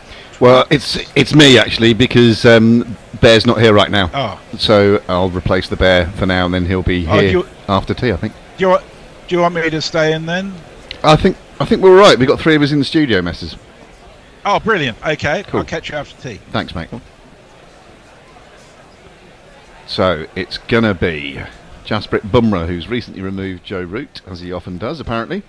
And he's bowling to Ollie Pope, who is forward and defending to the cover point area. And there's no run. 134 for 3. Again, the game, as I've said all day, is finely poised. It's swung a little bit back towards India in recent times. Crawley getting out, well, some would say giving it away a little bit, having got 70 odd. And Joe Root playing a very indeterminate shot to be caught at slip. Yeah, Bumrah's got a really good record against Root, and you can see there he just doesn't quite know to play or leave it. Just some going in, some going away. But I mean, yep, finely poised. 2 slips and a gully for Bumrah, who bowls to Pope, slightly wide of the off stump. A mistimed drive winds up at cover, and there's no run. Yeah, I think yep, Bumrah's got Root's number at the moment. It's definitely the matchup they want, I suppose, isn't it? Bumrah to Root. And it's one of those shots where he does get a lot of runs from the shot. The one where he runs it down to third man, but as you've said next door, Nick, why is he playing that shot with a couple of slips in place? Yep, yeah. So he's come and gone for just 5, Joe Root. Pope's still there on 21. He's had to fight, well, himself and the Indian attack. This is a slower and fuller delivery outside the off stump from Bumrah, which he just half drives to cover. Again, no run. Yeah, Pope is far less fluent in this innings than he had been in the previous one. We haven't seen the reverse sweep, have we? We saw it once, didn't we? Once, and he got that little under edge. Otherwise, he might have been out LBW.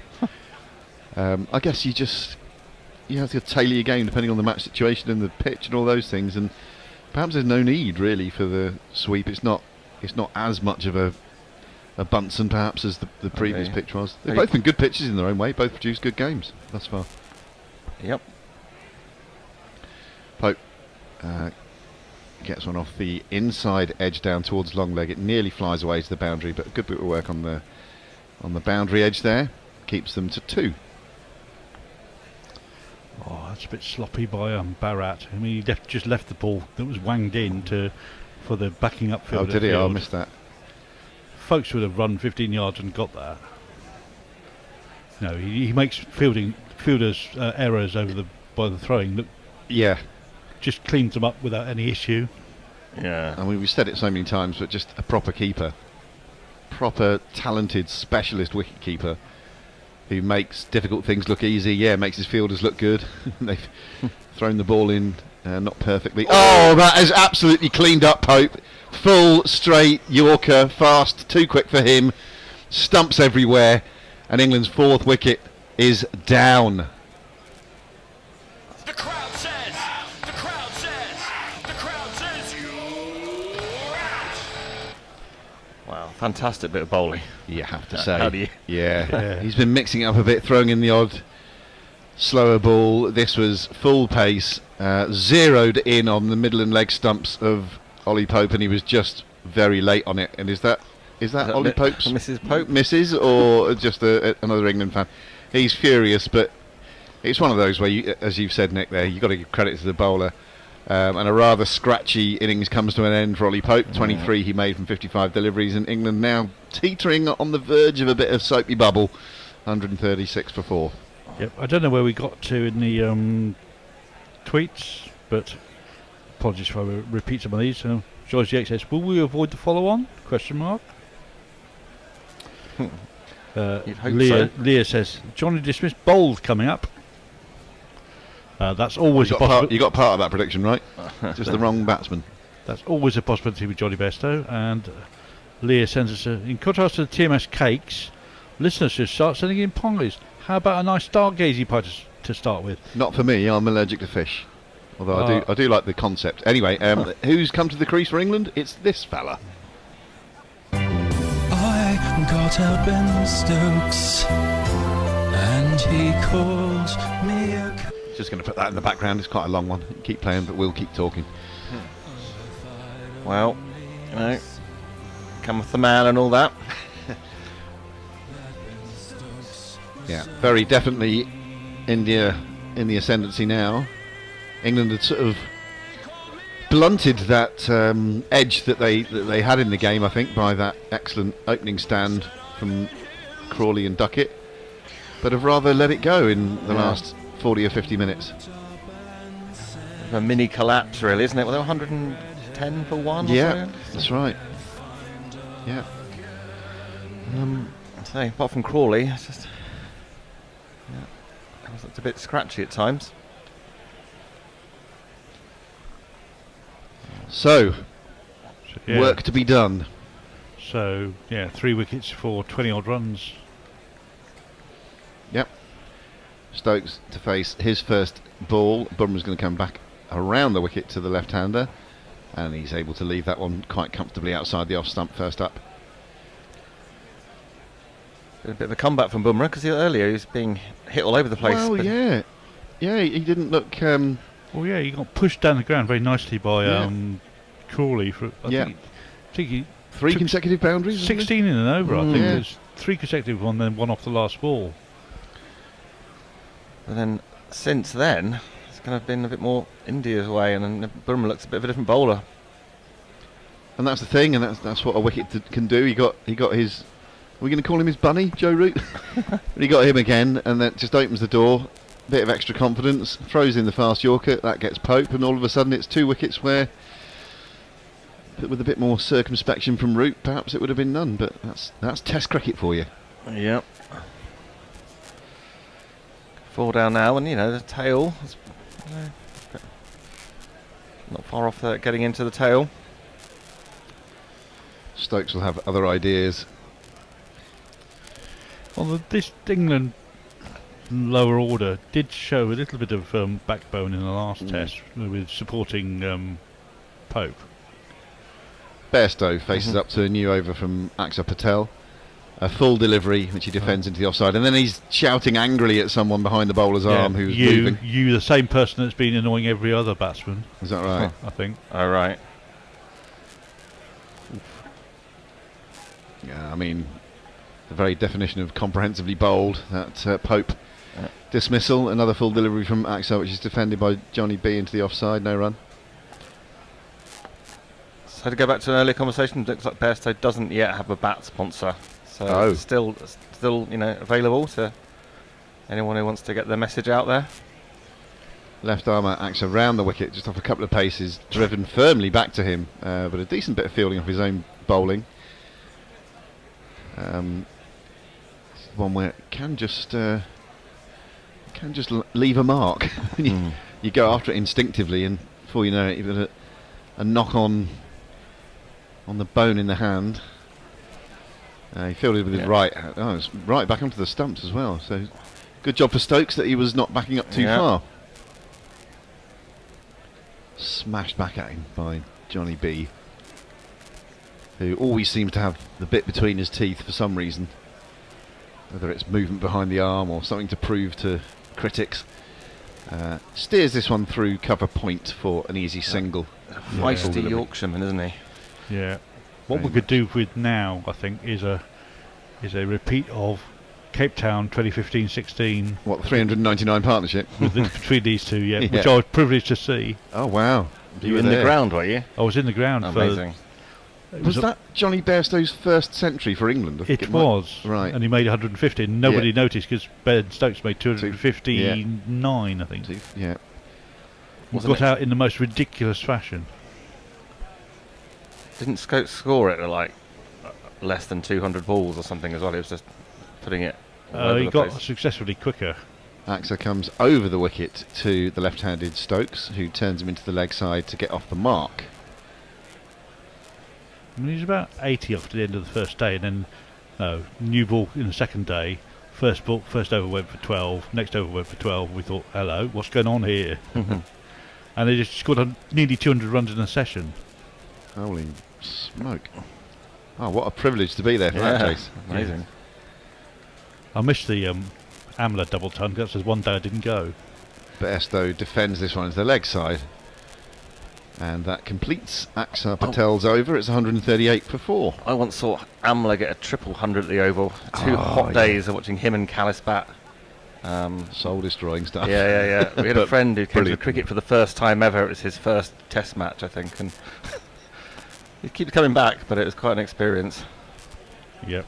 Jay Grover says, I've just looked at the baseball route statistics, i.e. he's been proper wank in 2024.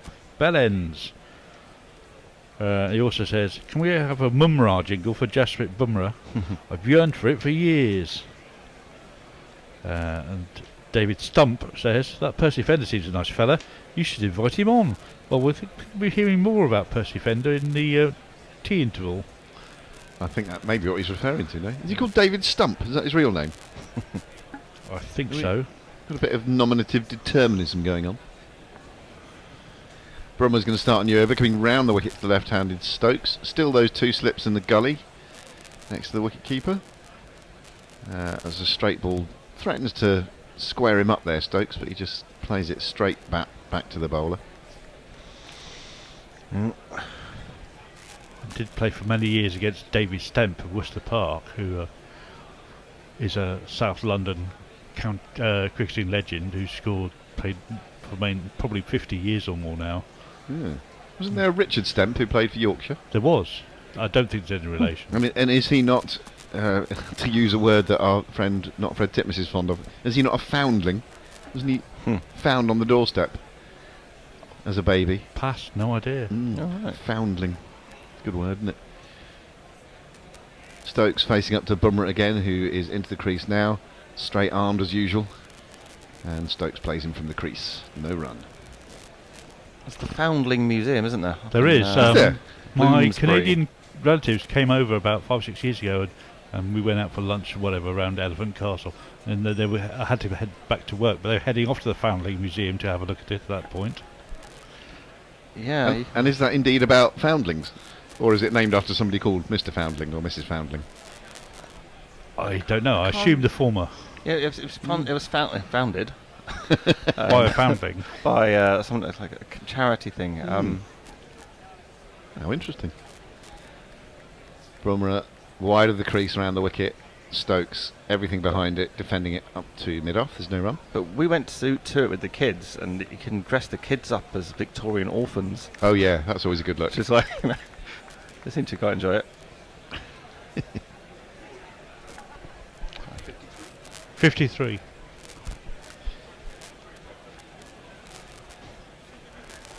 So we've had a delivery. Is that from Brian? It is from Brian. Where's Brian these days?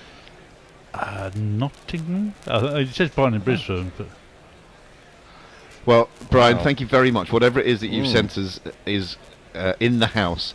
You're incredibly generous, and our gratitude is endless. Thank you very much. Yeah, thank this you, is Brian. defended by Stokes up to mid-off. And now I'm almost annoyed that I've got to do commentary for the next 20 minutes rather than go and see what lovely goods you've sent. Steve's in next door on his own. Gets first dib. Yeah. Mind you, we left Steve in here on his own for half an hour, didn't we? So, fair enough, I suppose. It is an occupational hazard nowadays. What, missing out on food? Or being in here on your own? Being or both? here on your own. Yeah. But there are worse places to be to watch cricket. Well, this is the only place I can watch cricket because I don't have TNT in my gaff, so there we are. Another good reason for me to come in. That takes the outside edge of Stokes' bat and or his thigh and fetches up at second slip. And is that the end of the over? England are just, I wouldn't say stalling here. No, one ball left of this Bumrah over. But they're certainly not moving with the fluency they were early in this innings. Still 138 for 4, and that run rate has come down to, what, 4.5 now. Suggest they're regrouping. Yeah, and that's fine to do in a test match. I saw one bit of written commentary on the BBC website talking about one of the Indian openers in the last test match chewing up a lot of balls, and I thought, we're on day 2. It's not about chewing up balls in this form of the game. New test match cricket. Yeah. Turned into the leg side by Stokes, no run there. That does complete the Bumrah over, and it remains 138 for 4. What we got? I don't know what we've got in there, but on Twitter we've got Mayank talking to Double G Rubble Pants, a well-known Twitter celebrity, saying, I listen to good cricket, but mute the TV. They also have a live stream on YouTube, so you can perfectly sync it, which is the best way to watch it, in my opinion. Couldn't agree more. Jago says, I've never met Johnny Bairstow, but I've heard he thinks Paul Howarth is a total twat. Don't worry, Grubby. He supports Leeds. His option is irrelevant. They've just gone second Leeds, having beaten Bristol City last night. So once again, Ipswich are going to get off the canvas and reclaim that spot. And Leah says, speaking of nominative determinism, there was a NASCAR driver named Fireball Roberts. Guess how he died? Oh, Jesus. Drowning.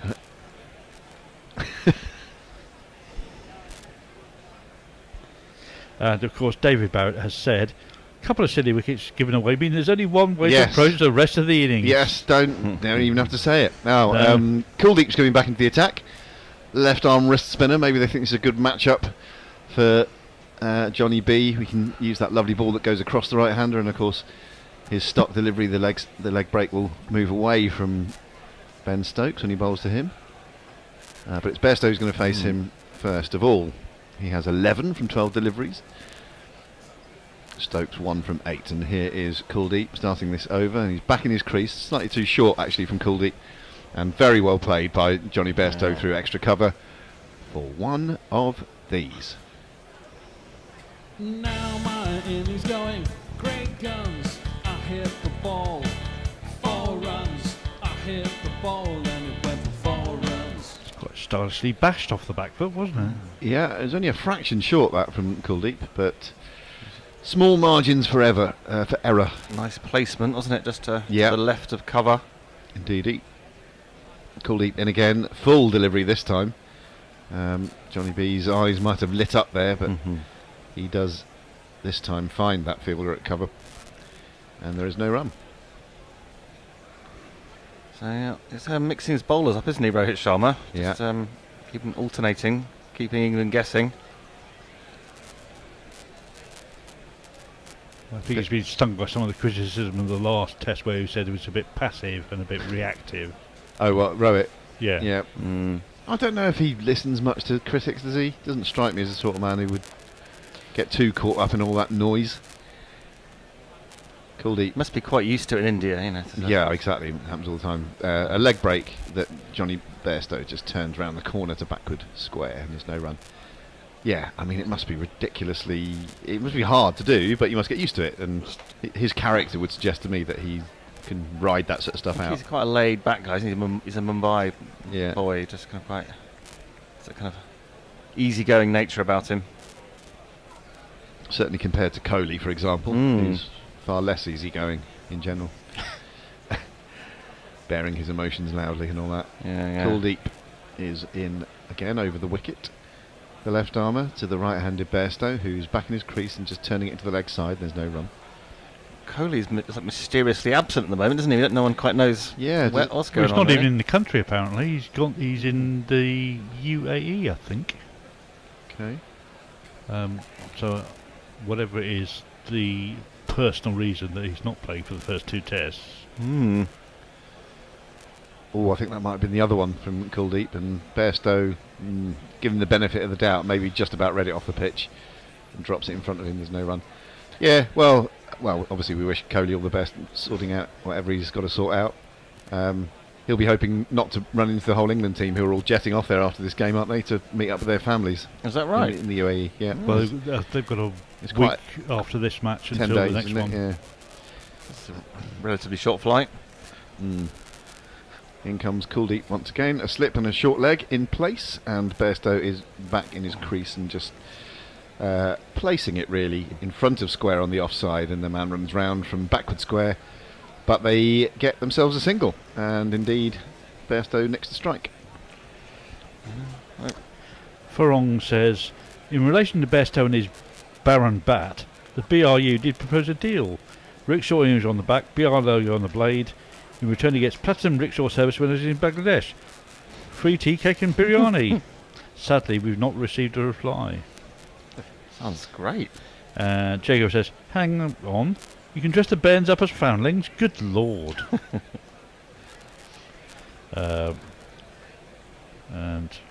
it's quite a common feature of museums these days. You can stick the kids in apparently the clothing of the day and take photos. Apparently I got Brian in Brisbane's location wrong. It's not Brisbane, it's not Nottingham, it's Northampton.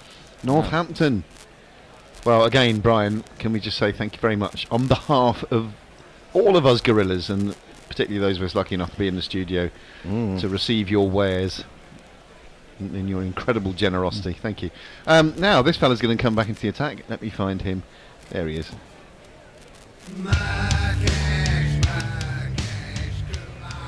3 slips in place this time. Oh, on the first delivery to Bairstow, beats him on the outside edge and whistles through to keeper Bharat. Genuine play and miss. Oof, all of a sudden this looks a little bit edgy.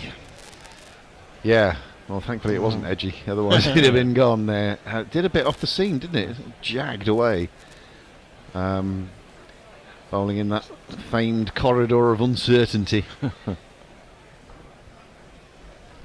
Close up of a woman in the crowd going, ooh, misses.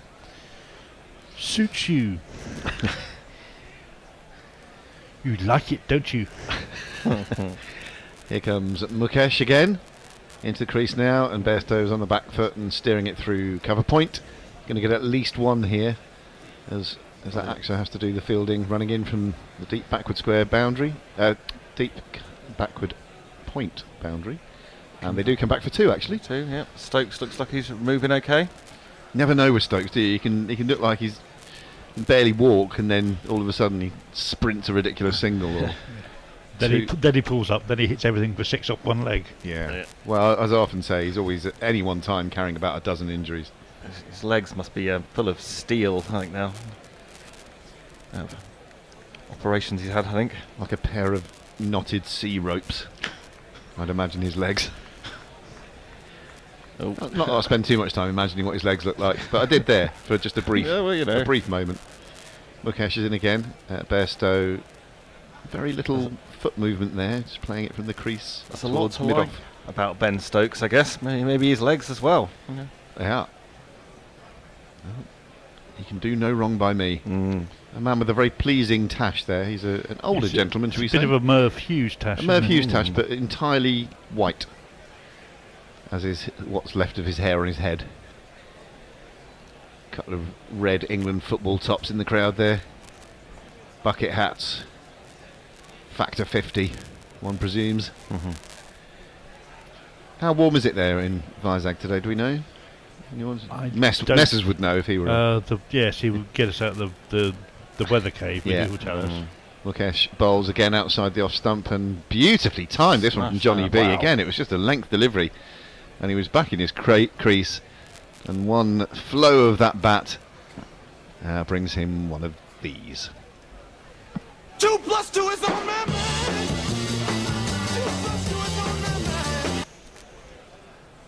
Lovely shot. Not too much wrong with the ball, really. Just outside the off stump. Yeah, just taking advantage of a good, easy-paced pitch. I Yeah. think. Trusting his hand-eye coordination, which is excellent. Weight being transferred forward through that shot. Yeah, really lovely shot, that. I can tell you it's 30 degrees and 59% humidity. Beautiful. Thank you, Messrs. 30 degrees. Wow. Another one steered to deep backward point by Bairstow. That brings up 150 for England, 150 for 4 in this, the 32nd over of the innings. And signs of fluency here from Johnny Bairstow. Yeah, he's definitely come out and played some nice shots, hasn't he? He's A runner ball. 23. One ball left of this Mukesh over, which Stokes will face up to. And again, Stokes has many different modes of batting, as we know. Farewell, don't we? Farewell? Fine well. And while Johnny's playing in this mode, I think Stokes will probably just be circumspect as he is there, leaving this one through to the keeper. That does complete the over. 150 for 4. Jason. Various people have tweeted into us suggesting a method of the NASCAR driver losing his life, Mr. Fireball Roberts, that aren't related to fire. Yes. Ombre Nuevo has also tweeted saying, Mrs. Ombre, happy birthday, raised a good point. Baseball ethos is pointless. As Lord Stokes said, they are there to entertain. But if it's almost impossible to watch due to fat asses and random TV rights, who are you going to entertain? Thankfully, we have GC. Happy birthday, Mrs. Ombre. Yes. Should Mrs. Ombre not be Mujer? And Jay Grover says, Coley's in Sheffield. I introduced him to Richard Hawley. He's sleeping in a travel lodge. He looked askance at my sofa bed. I love Richard Hawley. Yeah, Richard Hawley's great. Can you imagine like doing Alan Partridge goalies? It's like in a Premier Inn on the M6. Yes. Groundhog Day in a Premier Inn. Kuldeep is going to start a new over. One slip and one almost on Hayden. I think not quite straight enough to be called that, but you get the idea as his first ball is defended by Johnny B back to him. And there ain't no run. Bairstow. Flinty eyes looking back up the pitch at Kuldeep, who bowls now. And he's just forward in defence, prodding it back to the bowler. Goes for a little walk. That's taking protection to a new level if the almost on Hayden has got the lid on at 22 yards away. Yeah. We haven't seen the umpire Brexit shield in a little while, have we? Is that Bruce? The Oxen shield. Bruce Oxenford, wasn't it? Brexit shield. We did see it in the BBL. Really? Back in his crease, Johnny B to a fullish ball actually, but he went back nevertheless. Played it to mid-off, there's no run. But since I think it's his own personal device. Yeah, he doesn't lend it to anyone when he's not umpiring. No, you can't borrow it. It's mine. You can buy one. I'll sell you one. So I'm fairly sure he's licensed production of it. Do you reckon he's patented it? The Oxen Shield, and called it that. Bairstow waits. Kuldeep bowls. And forward he comes, defending it back up the track once more. He's being patient this over, Johnny Bairstow, not looking to do anything too outlandish. Waiting for the bad ball, I think. There's usually be one bad ball and over. I think they're just going to squeeze another over in after this. Just about. Kuldeep bowls again now. Another full delivery, just outside the off stump this time, and he plays it through what is a vacant cover region. And once again, I know it's one ball left, but he's taken a single, leaving Stokes with just one ball left of this over to face. And then, as Jay says, we're going to get one more in probably before. Are we? Sneak one more in? Well, I'm not sure. I think it's got to be time, close, isn't it? It's got to be close. I think it's time for tea after this ball. If Stokes retaking his guard, Stokes he might just make sure. Yeah, just taking his time here. Bit of gardening, bit of wasting time, just to make sure. A slip, a leg slip, a silly point. have come in to crowd England's captain, who has seen it all before and one imagines won't be too bothered. Kuldeep bowls now. Oh, and he goes for a big old sweep. Well, how do you like them apples? 1-2 bounces into the cow corner fence for one of these. And that might be tea. There's not one boy for me, I must have 2 or 3, I need 4. Yep, 3 runs, no one out there. Yeah, that's really good batting actually, isn't it? It's the last ball before tea. They're thinking he's going to shut up shop, but he gets a ball that he thinks, no, I can get runs off this, regardless of where we are in the game, regardless if it's a break, which it definitely is, they're walking off for tea. I'm going to score. And again, it just speaks of a very positive mentality. Well played. Another fascinating session. India swing the game back towards them with those 4 wickets that they now have. And England still, 250 or so behind. But a good game of cricket in progress. Yep. Thoughts? Yep. Intriguing. It's moving on a pace. I'm not sure, because of the makeups of the sides, they bowled 52 overs so far out of 60 today. Because of the 2 extra seamers in the Indian side, whether or not we're going to get a full 90 overs today. Still should be able to bowl 90. Don't get me started. Where's the thing that we're putting on in the break, by the way? Is the podcast, it's on that one over there at the top. So we just scooch over there and play it. Then we'll be back in 20 minutes. Back in about 20 minutes. See you later, bye. Okay, thank you.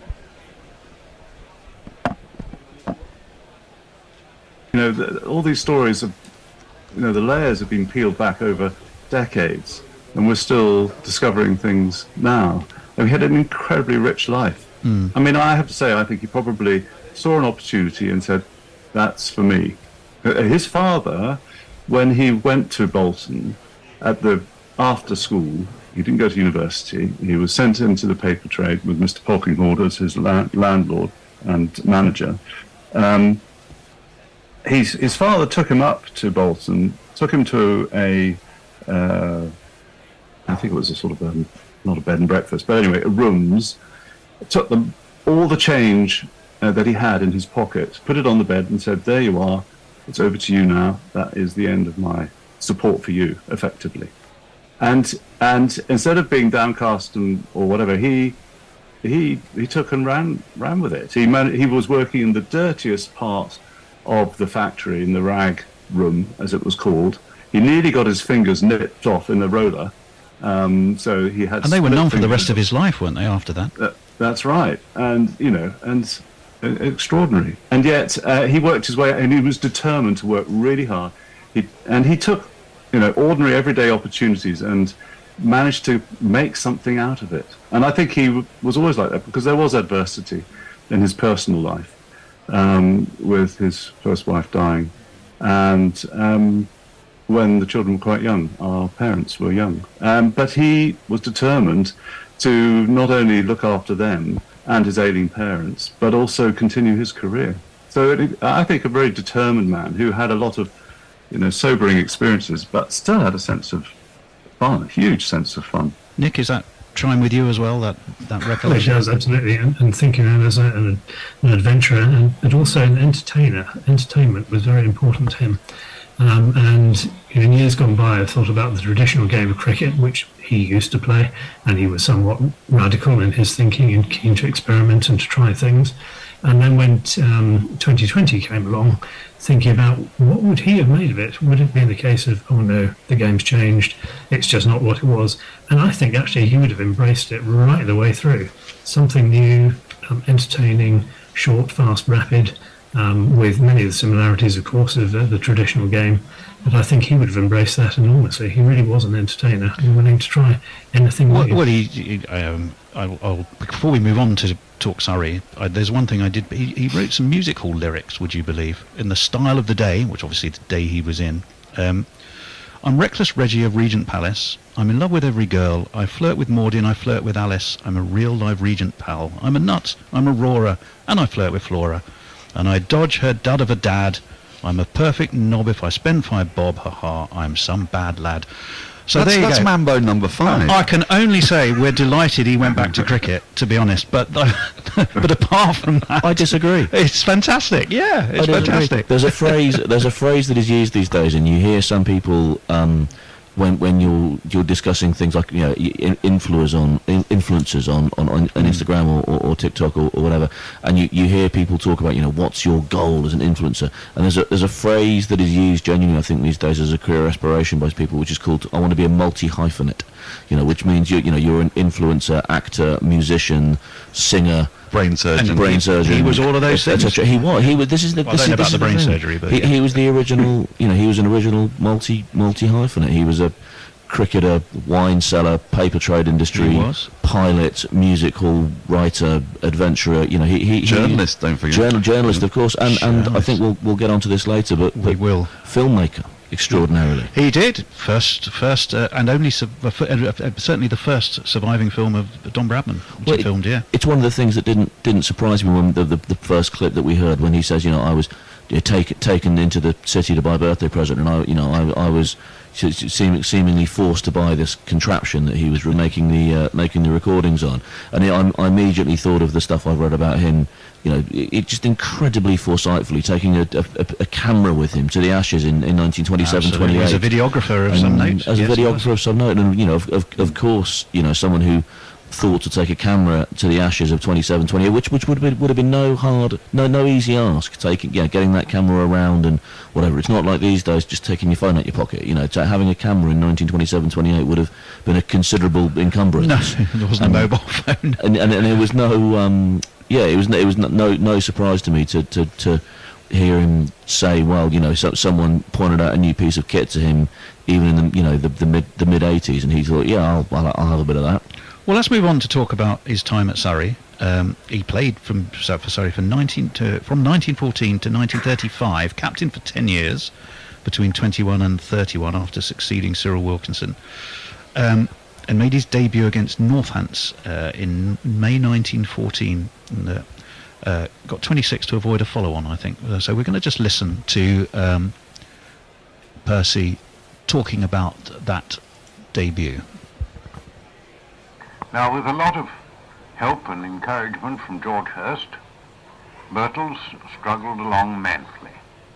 And, it went on past lunch and past tea, and they had put on over 80 runs before Wilkinson told me that it was my last over, because he wanted to give Bill Hitch one over with the old ball before he went on with the new at 200. Now, I thought I'd been bowling quite well, and I begged for one more over. And Wilkinson said, all right. And so I started to bowl this last over of mine. Well, now, for the first time in a fine innings which George had played, he made a mistake to the goal, and it bowled him. And he was very, very upset and disappointed, and swept his bat round and knocked a stump out of the ground and walked off. One was a bit surprised to see George Hurst do a thing like that, but one could quite understand his disappointment, because they were very, very near winning. So there he is, making his debut for Surrey. John, tell us a little bit. Generation shift. We obviously, we've moved on several from Percy's time. There will be many who will be unaware of his influence. How is he generally thought of around Surrey? I think he's venerated by people that know. I think that as a club we have an amazing history, and it's something we're incredibly proud of, and it's something that we very much still use to inform the way we run the club. That there's an argument that can be made that you can tell the history of cricket purely through events and players that have played at the Oval, and I think it's probably a different podcast for this, but an argument that I would support. And Percy, there are, as you say, probably greater players that have passed through. and you know, there are certainly greater eras that players have played in. I think one of the Percy's sort of great misfortunes. Surrey is very much a club of eras, and Percy kind of bridged an era in the late 19th century where Surrey dominated the game, and then again in the post Second World War era where we dominated again. That period 1919, well, the pre-war, the interwar period 1918 to 1939 was you know, certainly from a silverware perspective not something that overly troubles the Surrey honours board. But yeah, when you dig into the detail of his life and his experiences and his outlook and some of the decisions that he took, I think it's very relevant to how the club is run these days in terms of breadth of thinking and you know, not. I think there's something in Surrey about a lack, not a lack of respect for authority, but certainly there's a phrase that Adam Hollyoake, I think, was a key part of his captaincy, which is, I don't think Surrey, especially at the moment and a lot of times in the past, don't do things the same way for the sake of it. Well, he certainly was found ways not to do things the same way. Yeah, just want to amplify that point, is that Surrey actually, when they win, they tend to win through sort of maverick means. They were the pioneers of the early county championship, and John's right, that interwar period wasn't great, and Percy was leading the bowling attack when he was a limited bowler, really, by his own admission. You know, he'd be a fourth bowler in a good attack, but he was having to do the bulk of the bowling. But he's kind of felt or seen, I think, by Surrey fans who know, as kind of our Mike Brearley in a way, but a bit more flamboyant. You know, a player whose skills were limited but good enough, more than good enough to hold his own.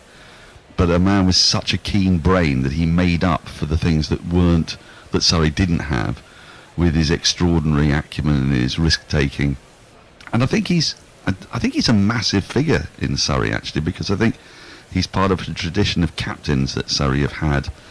Stuart Surridge and Adam Hollyoake, for example, who are mould breakers, and they win championships in ways that other sides don't. You know, Yorkshire used to win in quite a formulaic way. They'd have a very strong batting lineup, and they'd have Rhodes and Hurst or Truman later on, and you know, they would play in a certain way and they'd just play it grittily and best, whereas Surrey are kind of a bit tricksy.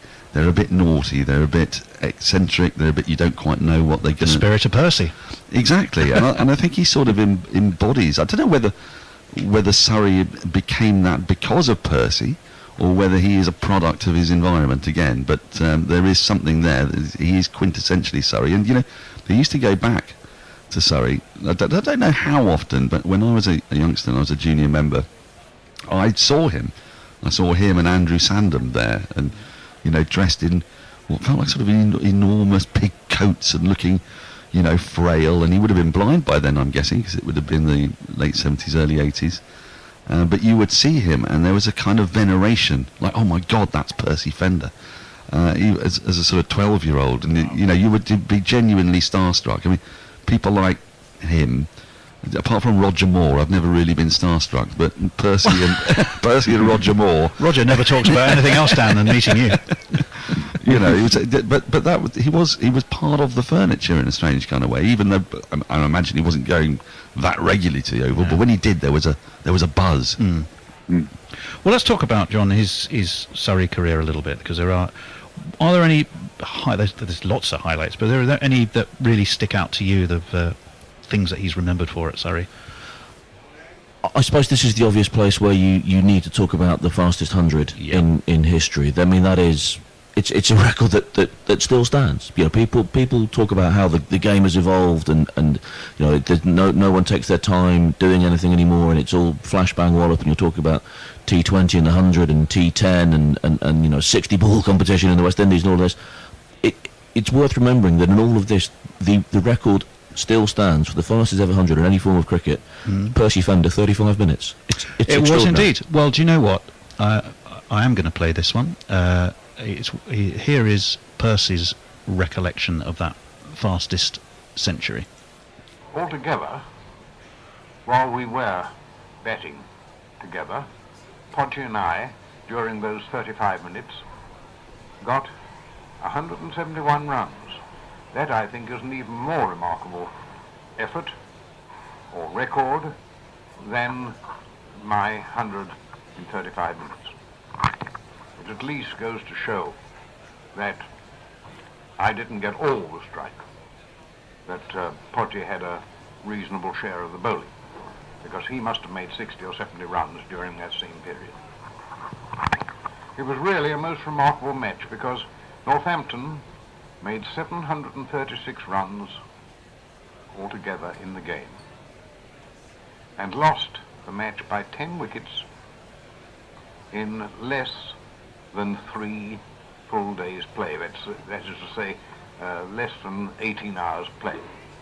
So that the scoring throughout the match must, on the average, both sides, be somewhere about 100 an hour.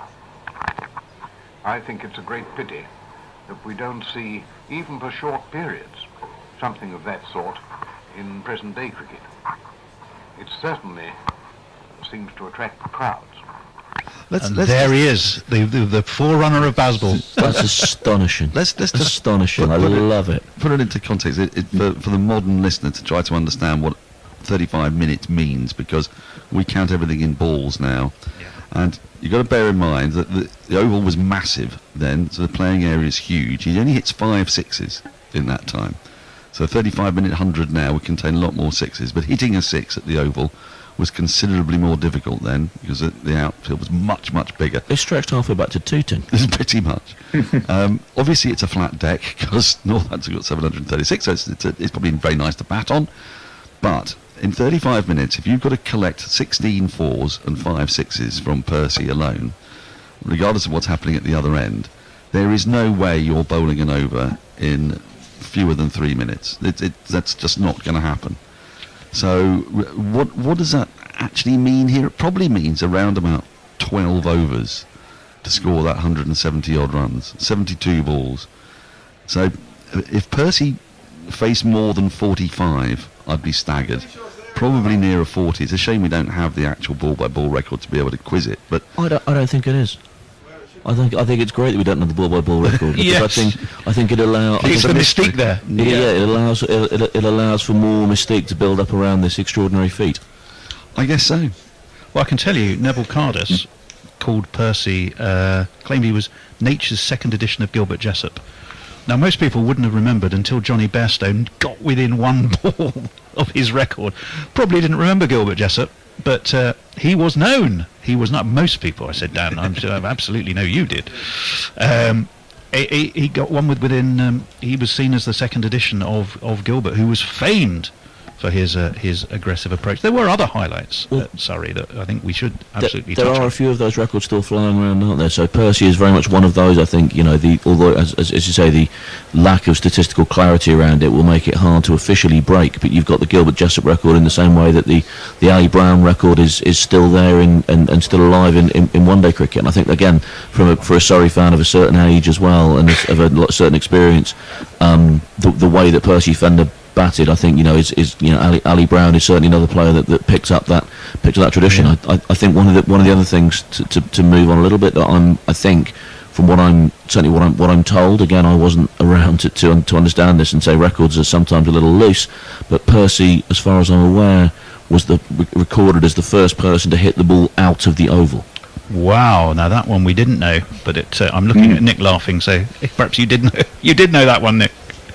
I had heard that, and I believe it involved the gasworks as well. So Don't tell me he cleared those. That would have been something. That puts him right in Albert Trott territory for Surrey, I think. Yeah. There's a couple of great innings which I think we probably should mention. One is the first time he wore glasses, which really Tom Webster captured on a cartoon, which is in the auction. A beautiful cartoon of the very first time.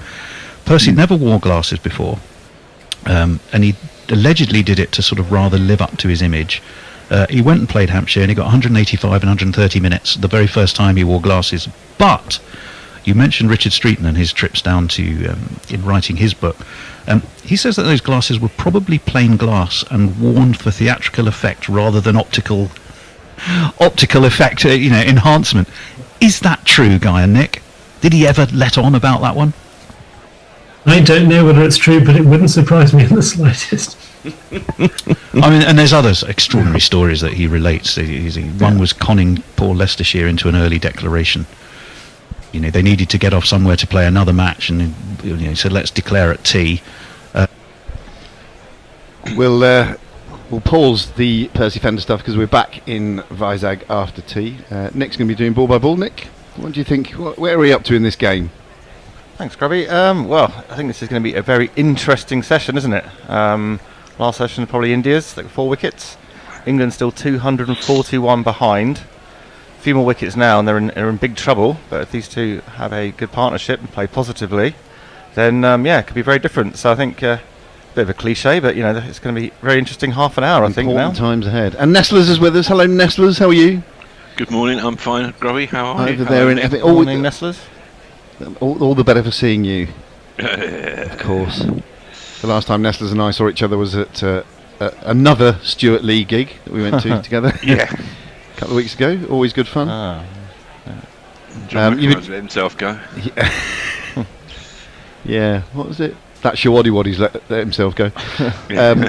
He was wearing a jacket that made him look like Shawaddy. Anyway, you've been following the action this morning, Nestlers? Bits of it. I had a nice lie-in this morning for the first time in a while, which was good because I'm not. Obviously, this is my first session. Yeah.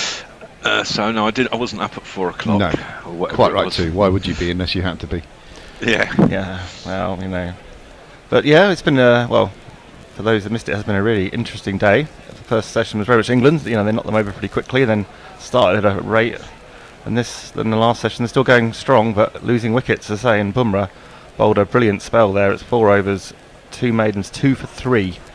And he's going to be opening the bowling this afternoon, or this evening, I guess, in Vizag, in the east coast of India. Time for Bairstow to do something finally. It's been a while. Yeah, but he's always got something to prove to someone, hasn't he? Mostly himself. He's normally the angriest man in cricket, I think. Well, if it works for him, let's take it, I suppose. Get him riled up. There's Dravid watching. Bairstow's just making the last bits of, I guess, gardening. So, and in comes Bumrah to bowl to Bairstow.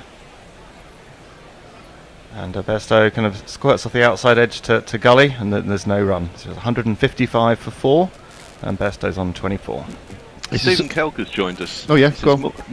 Morning all. Morning. And then he says, they stare at us. I am unnerved. I think that was in reference to you and Stephen just earlier, waiting for the lunch break to finish. You were just staring. Well, no, Nick and I came in a few minutes before, and we were just listening in reverie to Tony and guests on that podcast that was playing at tea. So it probably looked a little bit like we were zombies or something. Digesting the McDonald's breakfast as well. Yes, sent in by Brian. Lovely Brian. Oh, blimey. Bumrah's in again. This time Bairstow's kind of behind it, kind of hacks it down straight back to the bowler, picks it up. It's no run. Sausage and egg McMuffins and the hash brown, maybe? That sort of thing. Bacon and egg McMuffins, I think they were. Just get it right. But yeah, very welcome as usual. Well, it's lovely. This game, I just get the feeling, I mean, it's a long way. England are still 240 behind the score that India got, and I think it's going to be difficult. You think this pitch is going to wear and batting last is going to be tricky. Any sort of lead that you concede in that first innings could be quite crucial, couldn't it? Yeah, I think you're right. They say the pitch deteriorates pretty quickly here, so we'll see. So England do need to get up somewhere near India's score, if not beyond it, if they can. But so not easy against this bowling attack, I think, on this wicket, and obviously India are up for it, having lost the first match as well. So yeah, it's finely balanced. Yeah, but Bazball. That's true. Anything can happen in the next half hour. That's true, isn't it? Stay tuned. What was that from again? Stingray. Stingray. Thank you. Bumrah's in again. This time Bairstow knocks it into the inside. I think about a single. Stokes sends him back, and Rajat fields. Bumrah's looks pretty happy, but he's kind of saying something or other to somebody, probably Bairstow. Well, Stephen Kelp has promised a super chat if Bairstow gets to 50. What more incentive does he need? Come on, Johnny B. Do it for Gorilla. Yeah. The 20. $2.99 on the line here, Bairstow. Is that the pledge? $2.99. Well, no, I just picked that out of thin air. If you pluck it out of As an thin air, you average. could at least go for something higher. As an average. Right, so Bairstow facing up again to Bumrah.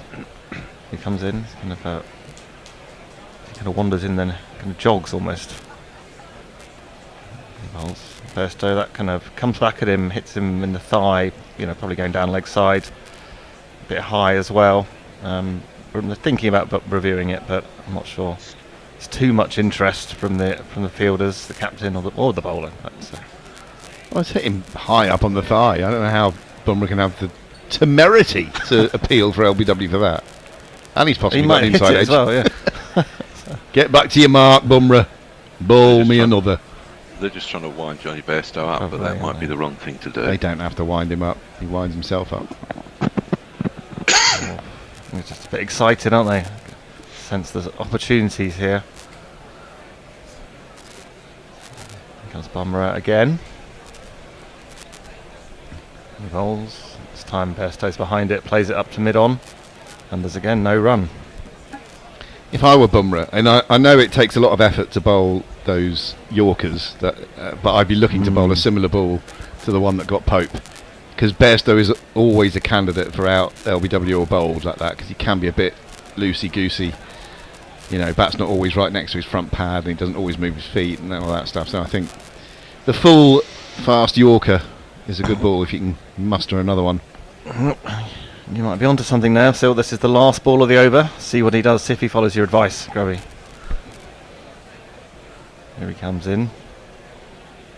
And actually, no, it's pretty pitched up. Some again, Bairstow just plays it out to Gully, and that's no run, and that's the end of the over. Still 155 for 4. Let's have a look on tweets, shall we? Or X's. Do we call it X? No. What have we got here? Jay Grover. I'm gutted Norcross didn't get the Percy Fender's cigarette case. He also says, Jay, Nestlers, you look like thou about to hit a house with a SWAT team. I need to remind you I am white and I live in Herne Hill. Okay. I had a bit of a cricket thing at work yesterday. I met, got chatting to a guy, I'm friends with him anyways, and he said, I'm doing the cricket commentary this weekend. He said, you're into cricket, are you? I said, yeah. He said, my cousin's on the board of selectors at the West Indies. Do you want to come to Lords and meet the team and all that sort of stuff? And I went, yeah. Yes, please. Yes, all right. So I'm going to Lords in July to meet the West Indies and all that stuff, as he said. You'll have to get a jacket and tie on, Nestlers. Yeah, I don't think Gary does jacket Kuldeep see the bowler. He comes in to Stokes just after lunch. Bowls it, just Stokes gets back, plays it out to kind of mid-wicket, and there's no run. Yeah, it's one of those things where I just sort of thought, yeah, that sounds all right. I might do that. Try not to look too keen. Yeah. Go, yes! Amazing. Here comes Kuldeep again. That might have been the wrong on the one that goes away from Stokes, but Stokes played it off the back foot, played it just out to kind of steady point, and again no run. So a watchful start, I'd say. This just off the tee by these two, as they look to bed in, I suppose, try and build a big partnership that they be hoping can get them up close to what if India have scored. Kuldeep again comes in. This time Stokes goes back, tries to cut it a little bit close to him, and then just kind of hacks it back to the bowler who fields again.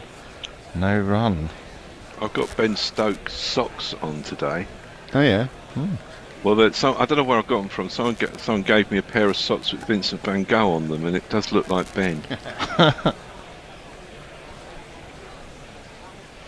Oof, again, Kuldeep comes in, Stokes gets back, plays it out to mid-on, just again off the back foot. Ball's not really spinning so much, and Stokes being quite wary. Kuldeep's kind of bowling at a fairly good pace, pushing it through a bit. Obviously can bowl it, going both ways as well, so we'll be a little bit careful. For this time, so Stokes has gone for the sweep, and his big top edge and it's going to be safe. There's no one out the deep, so just going to dribbles up towards the boundary, Mukesh Fields, but didn't get hold of that at all. Big top edge, and they've come back for 3, but not convincing, but I guess no one was out there, so he got away with it, and I suppose it's the way that Stokes plays.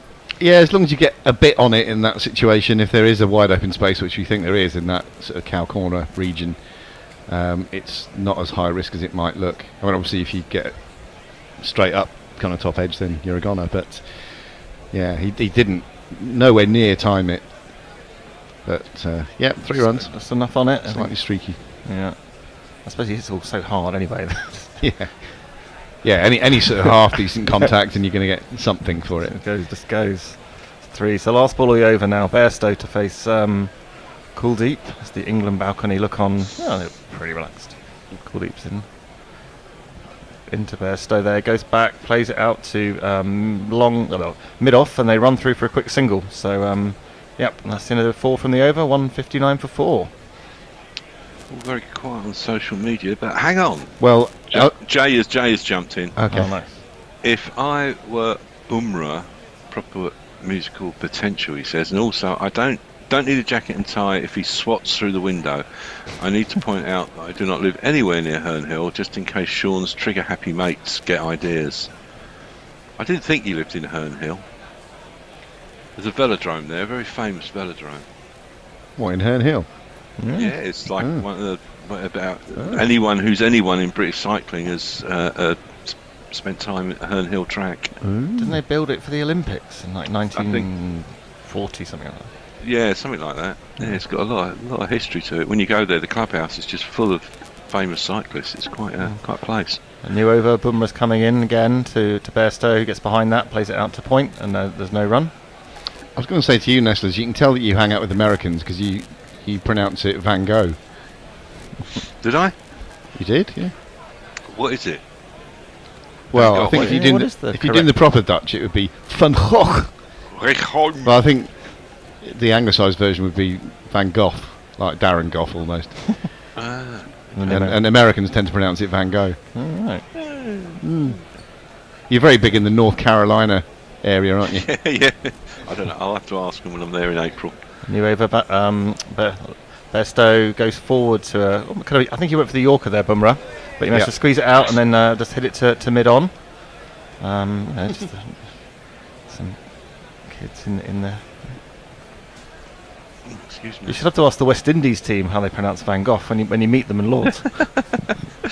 Good icebreaker for Oh well, Stephen Kelk is Dutch, and he says confirms the pronunciation.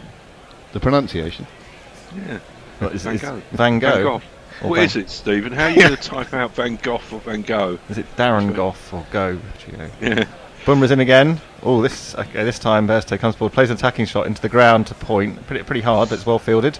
And again, no run. He says it's the rasping one.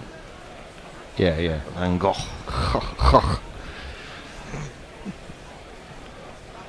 Also, you mentioned the balcony there, Nick, a few balls ago, and how relaxed they look. And you notice that, particularly with McCullum. You think, it's a tense match this, and then the camera pans over and he's just sort of sitting there, feet up, towel round his, shades on, not a care in the world. Lovely. Yeah, I think it's good. Trescott was come out the sauna. Oh no! And as we speak, Bumrah's got another one. Bowls it outside off stump. Bairstow has a kind of bit of a nibble of it. It goes to second step where I think it's caught by who the fielder is at the moment. But then Bairstow's out for 25. 159 for 5. The crowd says you're out. It looks so bad when you get out like that. No feet, the bat outside the line of the off stump, just hanging the bat out there. Oh, it's disappointing. Bit of a fucking hell, Johnny B. No Bairstow super chat. No, you've cost us money, you flipping muppet. You angry dick. Van Gogh is sick and wrong, says Stephen Cook. I don't know. Van Gogh. Van Gogh. I don't know. The Tony Bishop's tweeted in saying his listeners know him so well because is he off to the Watford Football Association match? I suspect so, yes. Who are they playing today? Have you got that information there? I can No, find who are that they out. playing, Tony? I can find that out quickly. Oh, anyway, but before then, I shall play a jingle because England have got this lad coming in. Let me find him. There he is.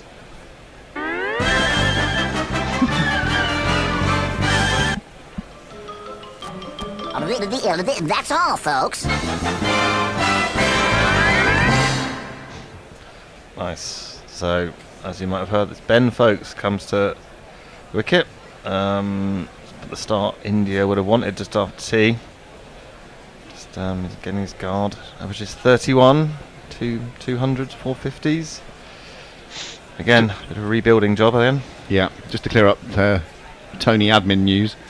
It's Watford versus Cardiff today. Ooh. Right then, first ball for Folkes. And he's kind of behind that, plays it out to mid-on pretty gently. Right on the money from Bumrah. Well, Stephen's come back and saying he'll do a super chat if Stokes gets to 50. So that's fair enough. And if he does, do I have to wear my Vincent van Gogh socks every time? Your lucky socks. So, I think if he gets a ton, Nestlers, we might make you do that, yes. yeah, okay. That's fair enough. The other one who looks a bit like Vincent van Gogh is comedian Dave Gorman. He was on QI once, and they had a screenshot behind him of Van Gogh, and Dave Gorman just turned to one side and put one hand over his ear, and he was a spitting image of him. We know. Right, in comes Bumrah for Folkes' second ball. Folkes leaving it. The Indians look quite excited. It's fairly close. You know, a good leave, I think you probably classify that as. And it's the end of the over. Wicket maiden. 3 for 27. Bumrah's got. From nowhere. It's weird, isn't it? 3 for yeah. Because he looked a little bit out of sorts, didn't he, at the start of the innings? I think 20 of those runs came in one over. Yeah, I think you might be right. And now he's on top of the world. Sorry, Nestlers, go. That's all right. Messers says he wouldn't sponsor a bat for someone who plays a shot like that either, about Bairstow. Bumrah time, says Aninda. Good morning. Jay says, don't know you, Nick, but your patronising eye roll and nod to Paul when I got a message read out was cruel. Well, congratulations, you've made a short, hairy, fat man cry. I hope they're all happy. Oh dear. Jay. Sorry about that. Don't go up against Jay when he's on social media. Yeah. Vicious tongue. Yeah. Vicious typing. Still learning this game a little bit, I think. Right, so Stokes facing Kuldeep. Ooh, so Kuldeep's bowl is a big appeal for LBW. As Stokes goes forward, it hits him maybe on the back leg. They're not looking too interested in the review, but again, not terribly comfortable from Stokes. I think that was his wrong one, wasn't it? And I think it bounced. And I think it was doing too much anyway. They weren't very keen on the appeal, were they, I don't think. No, so moving on with it.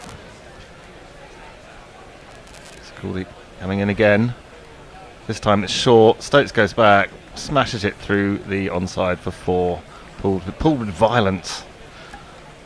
Give it to me 1 time. Give it to me 2 times. Give it to me 3 times. Yeah. Give it to me 4 times. So yeah, it was quite a... That stayed hit, I think, that ball. Yeah, that got what it deserved. It was not a half tracker, but it was short enough, wasn't it? This time, Kuldeep's back on his length this time. Stokes goes forward, plays it to silly point. No run, so good comeback from Kuldeep there. Having there's a picture of our friend Johnny Bairstow on the balcony. Chuntering away. Yeah, so not his day today. Kuldeep in again. This time he pitches it up and Stokes goes forward, comes off the inside edge of the bat and squeezes down to fine leg, and they go through for a single again. Not the most convincing of shots, but you know, got to the other end, and then so got folks to face a couple of balls of Kuldeep's over. Is Stokes just thinking about going hard It looks to me, I know he got that shorter ball earlier in the over which he punished. It just looks like he's setting himself up for a bit of a onslaught here, thinking this might be the best way to go in this match situation. I hope so. Yeah, big excitement, isn't it? Yeah. No, there's nothing like a Stokes onslaught, is there? When he starts teeing off. Yeah, well, we'll see. I think if Folkes gets out, then he may be tempted. So Folkes, this ball comes in. Folkes gets off the mark, puts it just to the left of Sheras and mid wicket, and runs through for a quick single. It's well run, really. Sorry, I was just going to say it's nice having a rhyming partnership at the crease, isn't it? Folkes and Stokes. I think only once in nice. ever has there been Folkes, Stokes, and Wokes in the same England 11. Brilliant. For Test matches. Yeah. Just wondering how the laid-back McCullum deals with Bairstow. So Gullit comes in again. This time it's short. Stokes, not to be confused with Wokes, goes back, taps it to deep mid wicket, and they come through for single. And that's the end of the over. 166 for 5. I mean, I reckon Nestlers, he just lets him get on with it. Just leave him blow off a bit of steam, eh? You just sort of come in and go, "Oh, you're out. Oh, I was asleep. Oh, don't worry about it." Yeah. A bud of steam. Yeah, he won't bother. He won't, get in his face and arm round. He'll just let him get on with it. That's Out fine. again, Johnny. I'm not going to drop you though. Yeah. In fact, Jason. as soon as we get back and everyone's fit again, you're gonna get the gloves back, and I'll drop that Muppet, folks. That's what's going to happen. Sorry, Nestlers, go. Jay says, "I think I just admitted defeat. I were pleading for mercy." No need to plead for mercy. Not from us. You have our utmost. Yeah, I was going to say respect, but that's probably too strong a word. Sympathy. No judgment here. Well, he's the top tweeter. Sure. Yeah. By a long way, I think. Oh yeah, judged numerically. But he's also been and quality. Yeah. Only kidding, Jay. The clip of the balcony. Here comes Bumrah again, round the wicket to Stokes. Bowls it. Stokes leaves it. It kind of rears up a little bit at the keeper. He kind of hits the end of his thumb and then goes down to find leg for a bye. It's kind of Barra. Looks like one of those ones that hits on the end of the finger. That's particularly kind of sore afterwards. That could break a finger easily. I mean, A, it was an untidy piece of wicket keeping, not the first untidy piece of keeping we've seen from him today. And B, yeah, as you say, Nick, that gets you on the end of the finger. And I speak as an ex-wicket keeper. That can be horrible. Oh, it was as well. Oh, I think he got away with it though, because he didn't look to be in that much pain when the ball came in. But that could just as easily have broken one of those bones at the tip of the finger. In fact, he is getting some treatment, so maybe he's making a brave face. 140 kilometres an hour hits him on the end of the finger. Getting it's that magic spray, isn't it, that they get out just Always amazes me though, this day and age, with all the technology you've got in sport like Formula One, cycling, tennis rackets, whatever. They haven't done something to wicket keeping gloves inside or something. Come out with some substance that protects them better. Kind of Kevlar or something. Well, yeah. What's that? Graphene sort of based? I don't know. Yeah, it's to keep the flexibility while also protection. Yeah. Graphene. Anyway, in comes Bumrah once more. This time bowls to Folkes, who plays and misses outside the off stump, goes through to the keeper, who he takes it okay. It looks alright. Bumrah's smiling away. He does remind me of a cobra when he smiles. He's just about to, I don't know. Is it the cobra that spits? Is it the spitting cobra? Spitting cobra. Just before he unleashes that venom at his prey. And then moves in for the kill. Nice bloke though, Bumrah. Always seems a smiler. Well, I heard him interviewed during the World Cup, and he couldn't have been nicer. And here comes Bumrah again. This time, Folkes drives, doesn't time it, straight back to Bumrah. On the off something again, no run.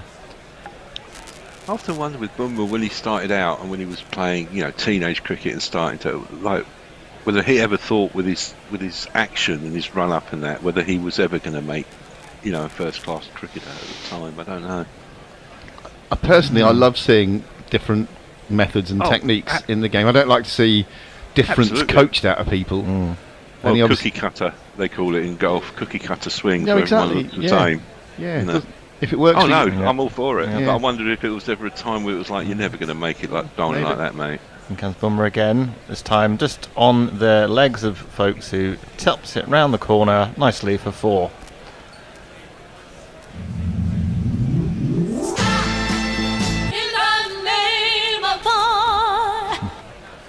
Bit of a gimme ball that by Bumrah, so maybe he is. And Folks just nicely tucked it right in the corner. Lesser spotted leg glance. Nice to see. Slightly old-fashioned shot, but yeah, it was a rare bad ball in this spell from Bumrah. And all Folks needed to do was get that little bit of bat on it. So he did. I'm just showing him going through the motions on the TV. And he comes in again to Folks. This time he dropped. This time he edges it. Just drops short of second slip, just of Gill. So again, slightly unconvincing. Bumrah's back on the money. Yeah, straight back on the money, wasn't he? But I can give Folks a bit of credit there, because he just dropped his hands on it and played it with soft hands, as they say, which meant that the ball dropped short of second slip rather than flying into his hands. Yeah. Messers reckons that the wicket keepers just need some of my bum butter. I don't know if it's going to do Wait. It will stop the chafing when you're constantly down and up. Oh God, we're gonna be back into sex hammock chat before you know it. Great note for a band. Last ball of the over. Folks plays that well, actually. It's another one of those in-swinging evil Yorkers that Bumrah bowls so well, but Folks managed to just squeeze it out into the onside, and they go through for a single. It's the end of the over. 172 for 5. Folks has got 6, and Stokes is quite mellow on 14. Stephen Kelk's got an interesting thing. He says, just looking at the scorecard, if that off-spinner route could improve his batting a bit, he could have the making of an all-rounder. I hadn't thought of that. Very good. You know, he's got promise, that guy. Yeah, he'll do all right. Yeah. A bit of application. Jay Grover says stakes all the way, which I wonder if that is in reference to what the cyclists used to put steak in their trousers when they rode the Tour de France back in the day, and eat it afterwards, by the way. Yes, having marinated it in their own arse juice. Jesus. Yeah, you know, wasn't an easy way to have lunch, I suppose. Once you finish, you just whack it on the pan, and there you go. That sounds very nice. I think I'd be asking for mine well done in that instance. Absolutely. Bradley Wiggins. Rare. Oh, look, Folks Stokes. Yes, we know. Okay, in comes Kuldeep bowling. Over left arm over the wicket to Folks, who comes forward, plays it into the offside, and there's no run. Jay says, it's the spitting cobra that spits. No, it farts. That's how it gets you. Our new cat farts a lot. She was sitting right up on my upper chest yesterday with her arse dangerously close to my face, and I just kept getting these evil little wafts. In comes Kuldeep over the wicket to Folks. He's bowled him. Beautiful ball going across him, just kind of jagged back in, off stump, out the ground. 6 down. Folks is out for 6. Oh dear.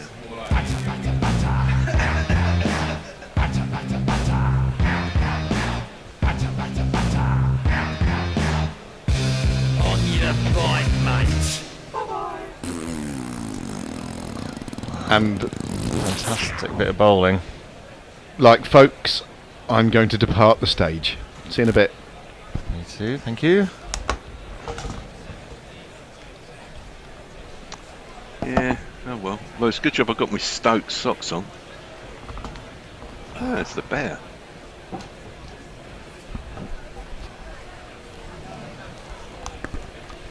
Oh, we do a change. Well, we are. I mean, we're halfway through an over, but obviously there's a little bit of time for the batsman to come. Morning, Nestlers. Morning, Just Chair. imagine the words Oh, coming okay. out of your mouth as that happened. Well, You might start with F and then with K. Well, yeah. I mean, this is more like England and India, isn't it? Falling apart. Jace, the next tweet is no, I'm up to date, but on YouTube it's Kieran Roseblade. I'll see you in a bit. See you in a bit. Morning, Al. Morning, Bear. Morning, Jason. Morning again. Again. So I got up at about 7 o'clock and came down, and Crawley was looking handsome and driving it all over the place and smashing sixes. He was looking imperious. He was looking in no trouble whatsoever until he gave his wicket away. Indeed. And then all of a sudden, Bumrah's come in and caused havoc, really. Well, when they show what he's done spell by spell, 2 overs for 18, Crawley hits 16 of those off him in 1 over, 4 fours in an over, and it seems to have angered him somewhat. Yeah, well, the new batsman is this man. Yep. Is a mission from the original squad was to guard an armored from dubious jingles. So, it's Stokes in the tail to try and make something out of this 172 for 6 hole that we find ourselves in as England supporters. This one spins back in towards Ahmed's off stump, plays it out to the offside field for no run. Dare I say it, but we're in danger of needing to follow on. They won't make us follow on. They'll come out and bash a quick 300. Yeah, they don't want to bat last on this. Nah. And 200 these days, the pace that people bat. I mean, what, we've only been out there about, well, we got to 100 in about 17 overs, didn't we, or something like that? Certainly did. Full length delivery. Ahmed very strangely goes back in his crease, but just plays it straight in front of him. No run. And therefore, pointless, isn't it? Well, no, there's all the time in the world. They can bat for as long as they want, basically. They can do.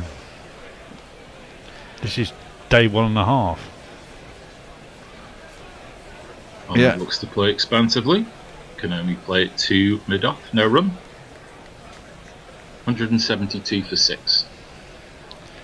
I'm glad I Trailing brought some beer with me. Unfortunately, I bought some low alcohol beer with me. Oh, that's never a good thing. There is some full fat beer in the room. No, I'll stick with this one because I'll open it now. Fair enough. But yeah, I might be drowning my sorrows towards the end of the day. Look, we're 1-0 up. Scoreboard pressure is always going to a certain degree. You get the runs on the board first and see what happens, don't you? And this one spins the other way. Ahmed with a flourish plays this to square leg. Kind of helicopters the bat afterwards, takes a single, gets himself off the mark. But he'll keep the strike, protecting Stokes from Kuldeep. England are 173 for 6. Jay Grover says, "Oh fuck, it's another SWAT team member." Is he talking about Ray and Ahmed? I have no idea. And India says that's why Kuldeep should be first pick spin in the Test 11 every single match. Been screaming it from the rooftops now. If only the Indian team management would be listening. Well, I know you're a massive fan of Kuldeep. But I think all the damage, to be fair, the damage has been done by Bumrah. I mean, Bumrah's the man, isn't he? Don't they tend to feel that Kuldeep is kept out of the side by Jadeja? Even though it's not exactly like for like, is it? But it's going to be Bumrah to continue to Rayan, defender. To point, no run. Well, when Jadeja and Ashwin are fit, they're your first two, isn't it? And then you've got a perm. If you want a third spinner, there's a whole bloody plethora of people. That are I would say he and him. Axar are playing for the same spot. Yeah, basically. It's trying to work out who's, you know, the sort of the hierarchy and the packing order of it all, and who's playing for, and sort of who's going for what spot. I think if it's Axar over Kuldeep, it's more of a question of Axar's batting, isn't it? Yeah, there's that, and I guess the preponderance of right and left-handers in a side. You know, if you're playing a side that's got 9 left-handers, you probably go Kuldeep. If you've got a side that's got 9 right-handers, you probably go. No, Axar's batting hasn't set the world alight in this series. Yeah, I mean, he's got a couple of foot 30s and 40s. I don't know if you get that. You don't get anything like that out of Kuldeep. Full toss spearing in to the off stump of Rehan. Just managed to get its bat down in time. And we've got 2 20s in the last test. Yeah, but he looks like he can hold a bat. Kuldeep doesn't. You know. And they're quite light on batting. When you look at India's Axar's batting at 6. Well, exactly, you know. And when At he's least- not, Jadeja's batting at 6. Maybe Jadeja can hold his own as a 6 these days, but you kind of think it's a little bit thin. It's kind of all-rounder after that. I mean, Ashwin's got 4 test tons, but you always think you've got a chance against him. Stokes has got to do something here, isn't he? He's got to get 100 runs in a partnership, someone. He might have to go a little bit ballistic in a bit. I think he'll wait. I think he'll play relatively properly whilst Rayan's there. But as soon as Rayan's gone, I think bets are off for Stokes hitting the accelerator button. Yeah. Bumrah coming in again. Good drive by Rahan. Well stopped by Axel. At point. He's thrown down the stumps. Stokes is I saying. think that I don't. There's some minor celebrations in the field. I'm assuming they're going upstairs to check. They don't appear to be. Decision pending. Yeah. Oh my word! Come on, get your bat- fucking batting. Get slide your the bat batting. on, Get slide- your bat. Ooh, just. The bat's in. Did look like there was an awful lot of distance, wasn't there? Yeah, there between was. The edge of Rayan's bat and the crease. He was but- going go gadget very slowly towards the Yeah. the crease. It's the problem with slow motion. Rayan survives. Still 173 for 6. The deficit 223 is Bumrah is in again. Rayan plays the ball against himself. Kind of inside edges it onto his pad, but could have really gone anywhere. Yeah, England will rue this. I think. I mean, the ball that got Pope out, that was a cracker. Yeah. It's a snorter, wasn't it? Root's not really fired this series at all, has he yet? Root hasn't really fired Which, in any series for a while. in some ways, well, no, he got ton on a bit, didn't he, against the Aussies? He did all right in that series. He's not as consistent as he used to be. Well defended by Rahan. And I think with Root, I mean, I hate to say it, but I think having to concentrate so much on his bowling as well, Yeah. probably takes something away from his There batting. was a tweet earlier that said Root has gone up to number 4 in the ICC World All-Rounder rankings. Yeah, well, if he gets...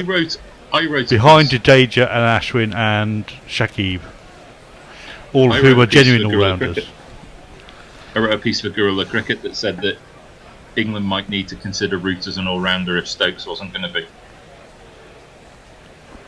Handsome off-drive by Rahan, and not able to be stopped by Bumrah, not able to be stopped by mid-off, and that goes for one of these.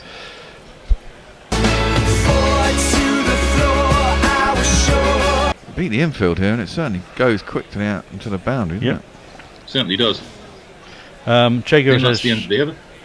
"Oh, Nao, Jason's on. Lordy Blimey, Charlie, Nigel Walker, not of the Crisp family. Looks like he's joining Sean Tracy's SWAT squad. What is the SWAT squad? I don't know what a SWAT squad is. Are we I mean, the only swatting I know is the swatting that the fucking stupid twats in America do to the other people. Yeah, and Shitharth says to an India, it is painful about the lack of selection of Kuldeep. Yeah, I know you're a big fan of Indo. Yeah, I still think he bowls a little bit too slow for me. But And Jago says, serious point. Kuldeep would be in every other side in the world. Probably. Well, it depends what you're playing as well, doesn't it? Well, he's into Stokes. Stokes pushes him out towards cover. There's no run. This is the 41st over. I mean, if he was in England, yes. It does seem crazy. He's only played something like 10, 12 tests, and he's 30 now. Yeah. He's had a decent ODI and T20 career. Yeah, he's played about 100 ODIs. He's played 9 or 10 tests. Well, I have a lot of spinning options, isn't there? And whilst Ashwin is your premier spinner and Jadeja offers you the balance. As you say, I mean, Ruti should be considered as an all-rounder. And if he gets 100 test wickets, in his career when he's on 60 odd now, isn't he? He'll be up there. He'll be on the leg stump. Turn round the corner to deep backward square leg. Stokes onto 15 and giving Rayhan the strike. That was a cracking ball though by Kuldeep. Yeah. Spun it back past the outside edge and hit the stumps. Yeah, it's. Did it just straighten or did it? It came maybe back. begin I to think it was come outside back? or stump. Came It's back, come but he still played inside the line of it. Yeah, he did play inside the line of it. It's very strange sometimes. It does create, even if it straightens, it gives that optical illusion. But when it actually starts to come back the other way, more so as this one is back of the length. Rayhan is able to go back in his crease and play it down to long on. He'll take a single. What county does Rayhan play for? Notts or Does he play? Or Leicestershire. It might be Leicestershire. I think it's Leicestershire. Although I think Notts, as usual with Leicestershire, are going to nick him. Have they beady eyes on him, perhaps? Stokes comes down the track. His brother times the living bejesus out of that. His brother plays Farhan, who's in the under-19 World Cup squad, plays for Notts. Is he? He's a leggy as well, isn't he? Yes. They're not doing particularly well at the minute. No, but again, he's playing in the World Cup under-19 World Cup at age 15. Yeah, no, I'm saying is England against Zimbabwe. England are out. They lost. England are 110 for 4 against Zimbabwe. Oh, that one takes a nasty big bounce from just outside off stump. We've seen a couple keep low. This one, Bumrah almost has to take it head height. Well, that's the thing, isn't it? I mean, if we're all led to believe this pitch is going to start getting crazy from day 3, it's suddenly going to fall apart. Is the story I've heard. And well, it seems to be the received wisdom. Yeah, the story of tests gone by.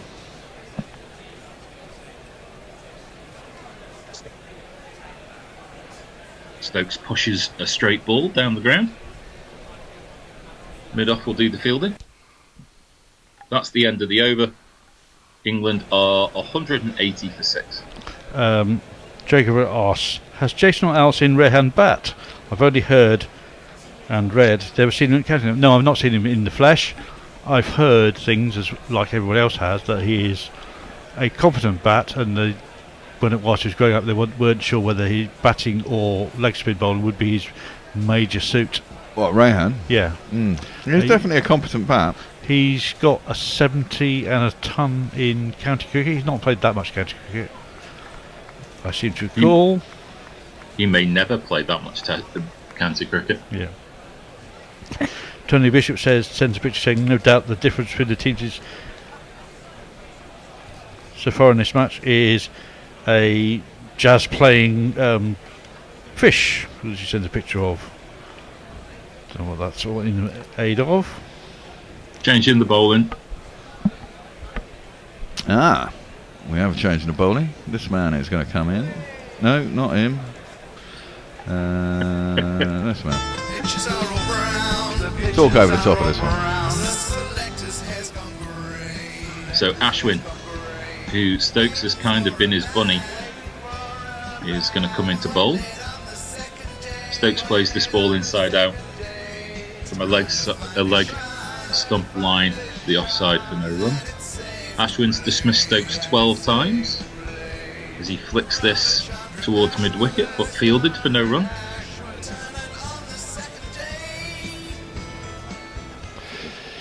Yeah. Well, in years gone by, we'd have probably been 110 for 6.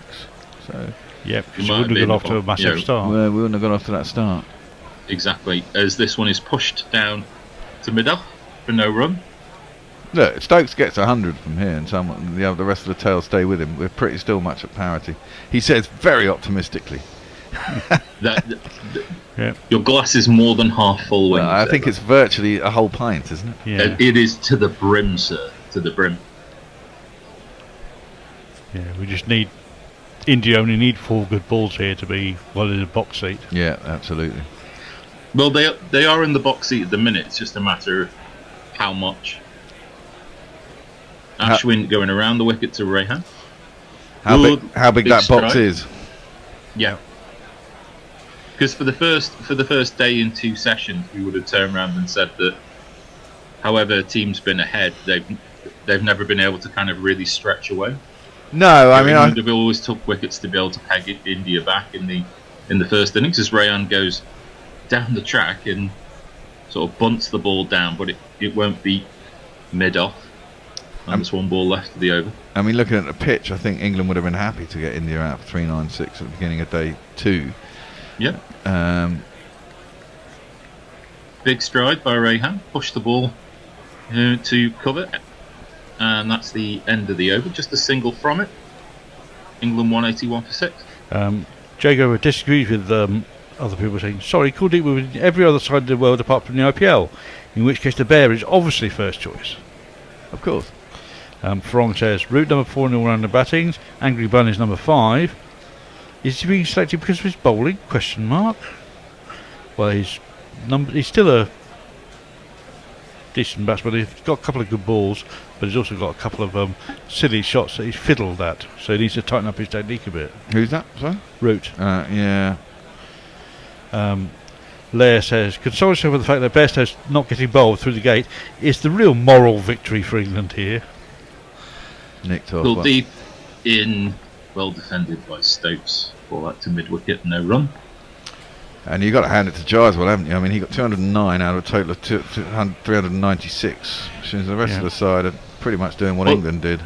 Yeah, I mean, the next highest score was 34. Pulled deep in. Slightly shorter, pulled through mid wicket by Stokes. But there's a deep mid wicket there on the prowl. So that'll just be a single. Lot of effort for a single. Yeah.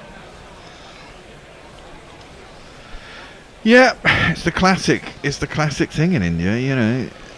I mean, this wicket isn't particularly harmed, but still, it seems there's enough. And if you can get 1 big innings, you know, you can get a total, and it's just that 1 big innings can win the match for you. Yeah. As it can do anyway, to be perfectly honest. This is short and pulled away, but pulled straight to short mid-wicket. Shubman Gill dropped one before from Zach Crawley, but he's not dropped this one. He's leapt like a salmon, he's bagged the man. Rehan has to go when it's 182 for 7. Fuck off! Just fuck off! Judging Another by the one way bites the dust. I think that is going to be out, Fred. Another one bites the dust. That's definitely there to hit, but he's just... I think it held up a little bit in the pitch, and the pitch is starting to slow down, and it's not coming off it very quickly, and I think he was just too quick, too early on the shot, really, and it's got the toe end. And he's picked the man out who's made a good catch. Yeah. Ah, well. Yep. It was all looking so good when I got up this morning. Yep. Rehan Ahmed caught Gill, bowled, called deep for 6. Message here says, Root is definitely a decent part-time spinner, but I think it's possible to overplay his value. He bowled well in the first innings of the first test, but poorly yesterday. As a supreme batter, he would be better used for just a few overs here and there.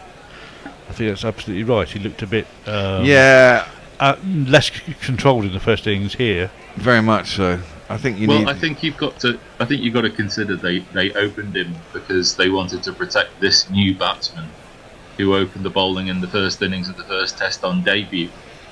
So it's going to be this man who's going to bowl next. Shut up, Tom Hartley again. You give spinners a bad name.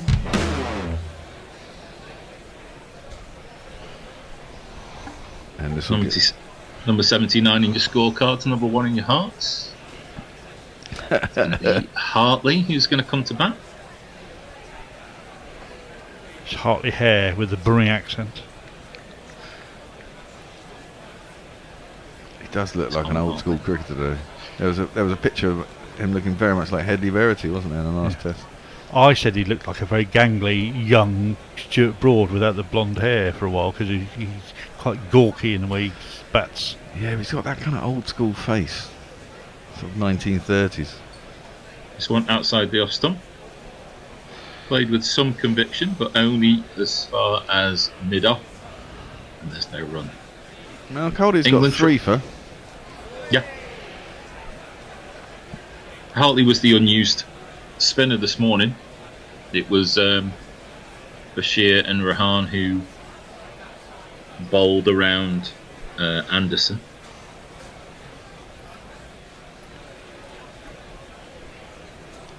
Kuldeep in again.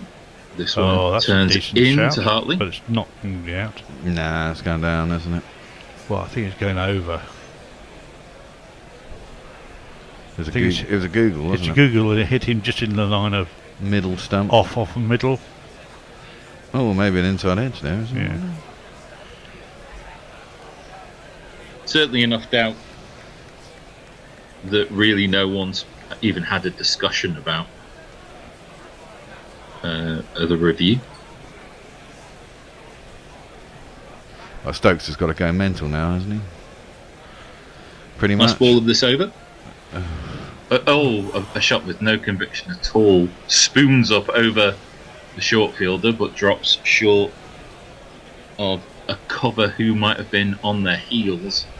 It lands safely, but if there was a note for Stokes to hit the accelerator, that would certainly be it. Yeah, it was a horrible shot. Yep. Frong asked a question. Sorry, Josie Oak asked a question. Will India follow on? The consensus is no. No. And Jago says, I'm going to feel a wee bit down and have a sleeping pill and a sandwich, but Bears has bothered me so much I'm going to bother. You will get 10 minutes of sleep in a change of innings, I think, fairly shortly. We'll see what we will see. How many overs left in the day, actually? They've not been very. There's at least an hour, isn't it? They've not been very good today. Ashwin bowling to Stokes. Stokes to mid-wicket, no run. There's only been 52 overs in the first 2 sessions because they used Anderson a lot and they used Bumrah and Mukesh a lot in the second session. Yeah, that's true. This one further down the leg side. Stokes this time plays it to square leg. Axel will do the fielding.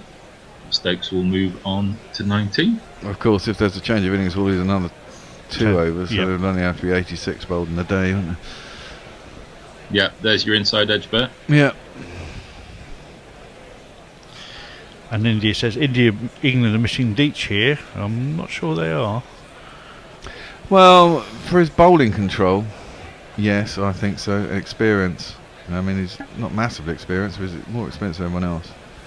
And England's bowling attack did look a bit... Well, England's 3 spinners have 3 tests between them. Leach has 34 now, I think. Exactly. I think he'll be back next test. Ashwin just outside the off stump. Hartley plays that ball behind square, but there is a backward square to be able to make sure that there's no run. Who do you reckon will miss out then? Do you reckon it'll be Hartley? Could well be. Slightly back of the length. Hartley goes back in his crease and slightly awkwardly plays it back to Ashwin. I mean, I think if you have Leach as your lead spinner, you can trust him. Then you've got Root as a backup. You've got to choose either Bashir, Rayan Ahmed or Hartley for the 3rd spinner and have an extra seamer. I don't see the point in having 4 spinners inside. Hartley comes down the track and the ball ends up going to deep square leg. Maybe I'm not entirely sure that that's exactly where Hartley intended it for it to go. Yeah, I think but Hartley's gone for 2. Inside half of the bat, wasn't it? You meant to go more cow. Yeah, I think England. I think Ollie Robinson would have been pretty useful on this pitch. I think he will be one of the more useful bowlers in India. This one flighted loop, pitching on middle, but defended by Hartley, and that brings that over to a close. And England are still 11 runs short of making the follow-on talk moot. Jay Grover says, without the hair studio, vainglorious lies, all the world's best spinners would be bowled. And Leah says, India will never enforce a fall on here. They would not take so much time out of the game as they can. They want the pitch to deteriorate. Yeah, That's what exactly. they want to do. I mean, if they bat for another day, day 4 pitch would be pretty fucking hard, you'd have thought. And if they've got a lead of nearly, close to 200 either side of it. In terms of selection for the next test, I think the more interesting question is whether or not Anderson gets rotated for Wood again. I don't think they will. He hasn't bowled that many overs, really, has he? No. He bowled 20 odd overs. Well, I thought Wood hadn't bowled that many overs in the last test. Well, they said Wood was fit for this test. Kuldeep is short, and that's pulled away through mid-wicket. There's 2 fielders giving chase, but that's taken a couple of bounces and hit the ropes for 4. 4 on the floor, and 1 more 4 than the 4 before. That's what 4's are for, to get funky on the dance floor. That's what you He's do. played that more on length than anything else, hasn't he, Wood? Yeah, it's another drag down, isn't it? Yeah, it's what you do with rubbish. You put it in the bin. Yeah. Kuldeep's like, why didn't someone catch it? Because it was shit. This one again is short. There is a fielder, what we would describe as off Hayden, fielding with a helmet. And I would too if Ben Stokes was hitting the ball at me. Just the fielding there though, no run.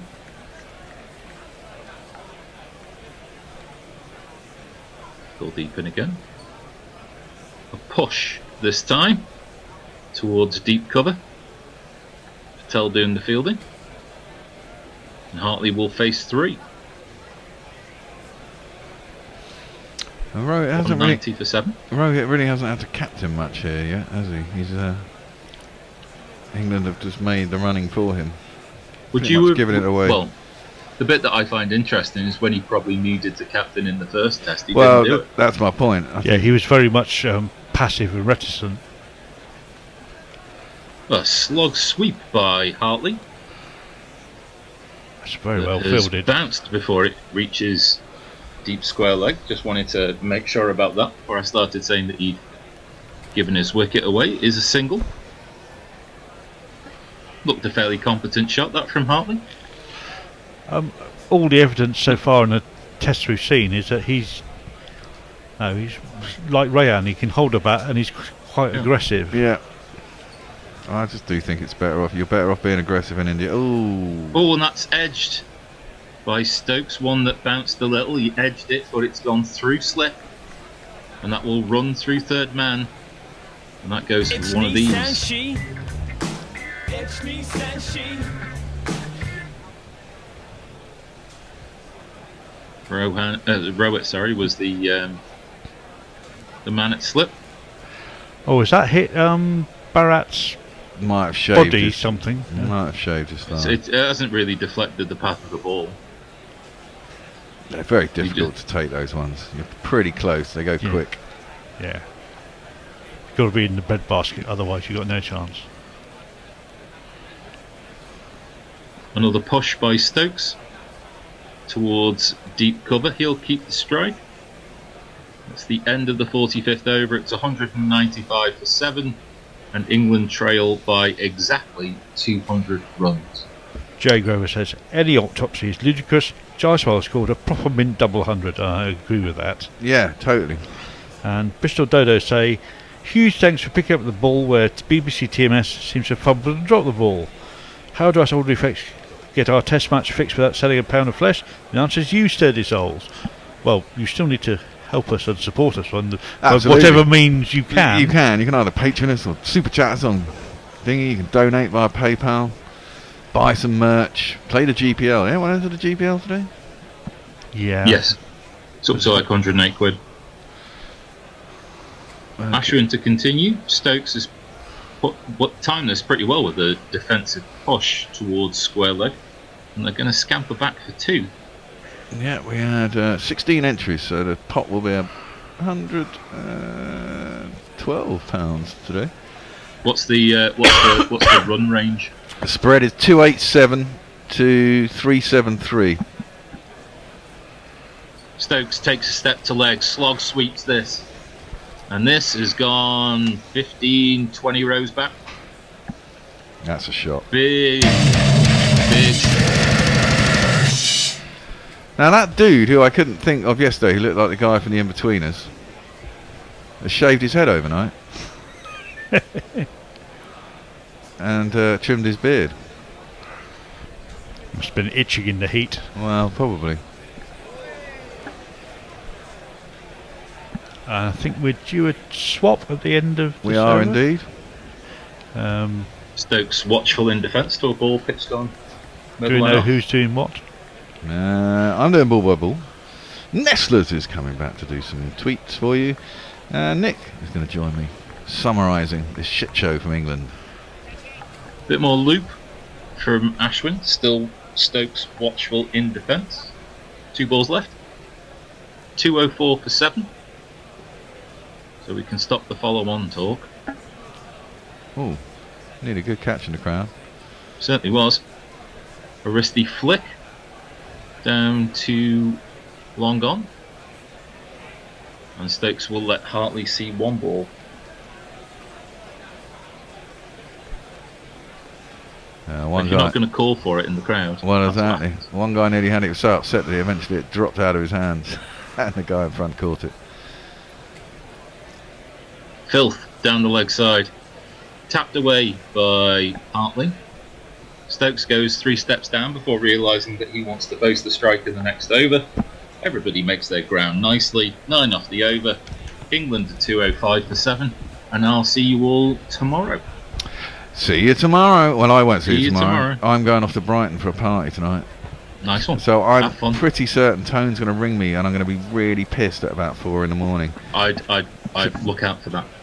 I've Try only it. got an iPhone. No, I will take my computer I with didn't me. want to do this fucking series anyway. Yeah.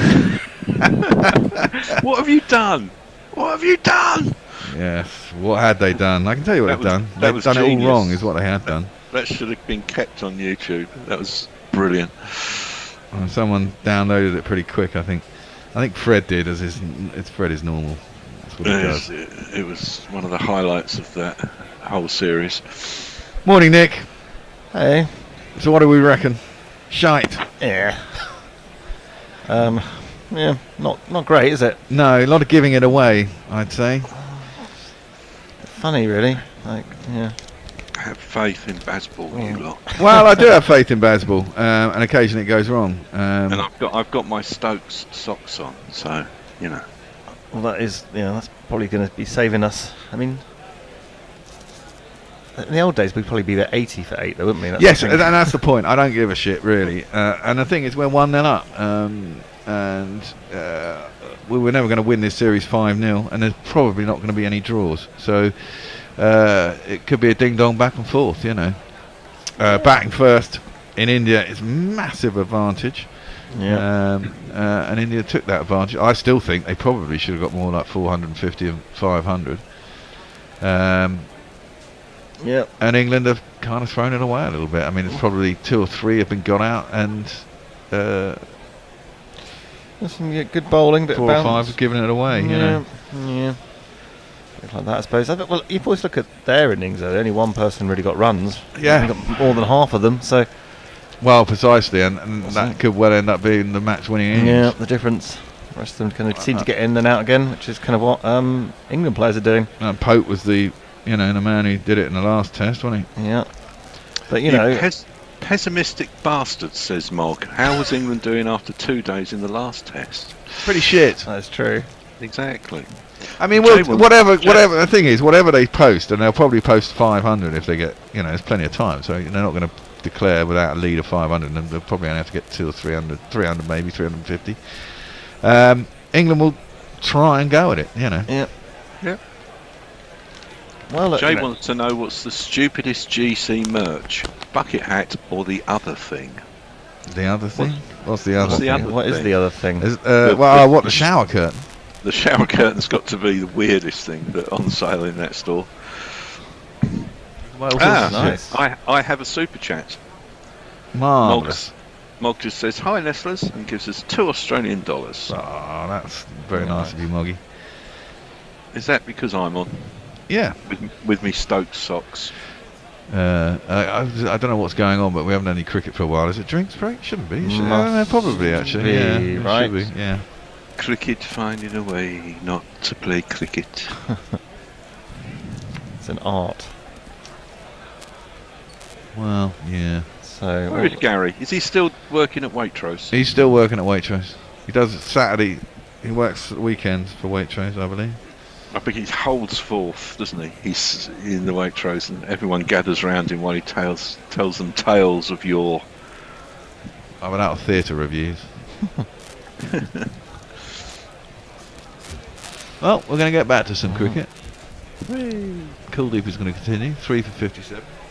I guess while Stokes is there, you never know what might happen. Well, this is it. Stokes could get out in the next 10, but he could get lucky and score 100 from here in double quick time. 3 men out on the boundary. He goes and back and defends that down the track. There's no run. If he gets 100 from here in double quick time, it'll be fucking entertaining. Usually good value, Stokes. Right. Kuldeep at the end of his run. Left arm over. Ooh, that one skids on. And Stokes just about jams his bat on it, square on the offside. There is no run. Do you want to see a Stokes sock? Yeah. See? Is that Stokes? No, it's Vincent van Gogh. Oh, right, okay. But it's Stokes. Okay. The big ginger beard. It's my lucky sock. That's swept. It was down the leg side. Swept well by Stokes, but who's that down there? I can't see who that is. It's not. It doesn't look like Ashwin. Maybe it's Bumrah. And they'll just go through for. That was one. Yeah. Good bit of fielding there. It's right on the boundary. You could lean over and grab that ashtray that's on that table over there. Yeah, hang on a minute. My Saturday morning reefer. Keep me chill. Nice. Take the edge off. Yeah, well, you know. Kuldeep over the wicket. Hartley goes back. Cuts hard, but there is a man out on the fence. It'll just be the single. Well, the follow one has been taken out of India's hands at least. And going to trail by 189. I think if they can get it down to 100 now, they'd be quite happy, wouldn't they? Yeah, I think. Give themselves a shout. If they can run through them themselves. Worked into the leg side, off the pads by Stokes. You don't know if it might get easier as the ball gets a bit older as well. Should do, bounce. But it does seem to be keeping low now, doesn't it? More than it did yesterday. There's a particular length you go just get a little short, but not too short. It seems to just die in the pitch. So yeah, well, 188 behind. Just keep chipping away. Hartley facing up. It's full, and he's smashed that. That's gone all the way. That's a long hit. Oh, only just over the boundary, actually. I thought he got more of it than that. But it was big enough. There's no one down there, and it's 6 runs. Now, I heard rumours that Hartley got a double 100 for his county second team, though. Really? Yeah. He looked pretty good with the bat in the first match, actually. He got hit a few sixes, but... Got to be positive. Baseball. Yeah. Double 100 territory, though. That'd be good, wouldn't it? Hartley and Stokes put on 300 for the 8th wicket. He got seven for last week, and a double 100 this week. Good start to his Test career. Well, I'll just try and do it quickly. There's one with your name on it. Well, England over to 200.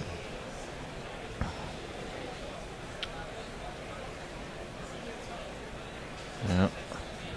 They certainly weren't fair trying to chase anything down. They never do. So Ashwin's going to continue. He's coming around the wicket to Stokes. It's very full, and he jams it out to cover. There's no run. Big open space on the offside. Mog says he hears that Gary is leading cause of London teenagers being exposed to obscure theatre productions at Waitrose. Well, that's probably true. Probably tries to educate them all. Worked into the lead side by Stokes. It looks like they want 2, and they are going to get 2. There's a wide open space out there. Bunted it kind of 3/4 down towards wide, long on, and Axar Patel to that deep mid wicket. Had to come a long way. Get back for 2. He was into the 40s on 42 or 49 deliveries. Do you think he brings in a sort of book in every week so that all the other staff have to read it and learn? It'd be funny if he did. Ashwin around the wicket. Stokes comes down the track, hits that straight. I think he wanted to go aerial and get it all the way over the boundary, but he got enough of it. And he's attacking. It's 4 more. 2 + 2 is on man. I mean, you don't often see Ashwin going. I mean, he's got none for 59 off 11.2. It's not very Ashwin-like, is it? They've really gone after him, actually. And Yeah. Isn't that happy about it? No, well, he's not used to it probably at home, is he? That one's just worked into the leg side. I mean, this is the kind of thing. That's a single. This is the kind of thing that fucking annoys me about Rohit. That England 170 runs behind. Yeah, they're going to go for it. But if you keep the field up, if you keep some fielders in, I mean, a mid wicket and a couple of fielders on the infield, stop them taking the easy singles, because if they're going to just hit boundaries and then you're going to take the pressure from the infield, you're not going to get the chances that you need to take the wickets. Only by them giving it away, really. That one's outside edge through point. There's no one there. There's just 2 fielders in the offside. One's at sort of short third man. One's at a orthodox cover. I guess it's like very different to Stokes, isn't it? Who leaves Yeah, everyone in all the time. precisely. but then if you get a half chance, it'll go to someone in the infield. I mean, look at that. There's 5 people on the outfield. It's like an ODI.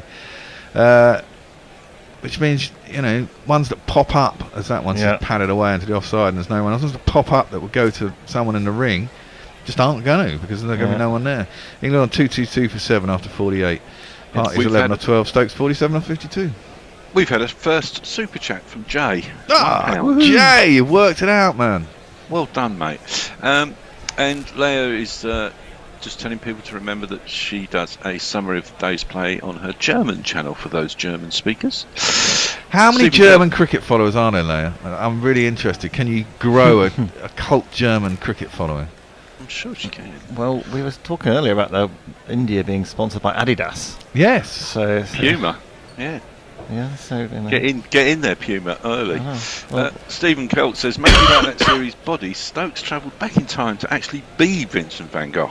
I have never seen them in the same room at the same time. The funny thing is, Stokes looks like Stokes does, but the picture they have of him on all the stuff, it's like giving me like a weirdo with, like an elf or an orc, really pasty faced, big ears, strange, massive beard.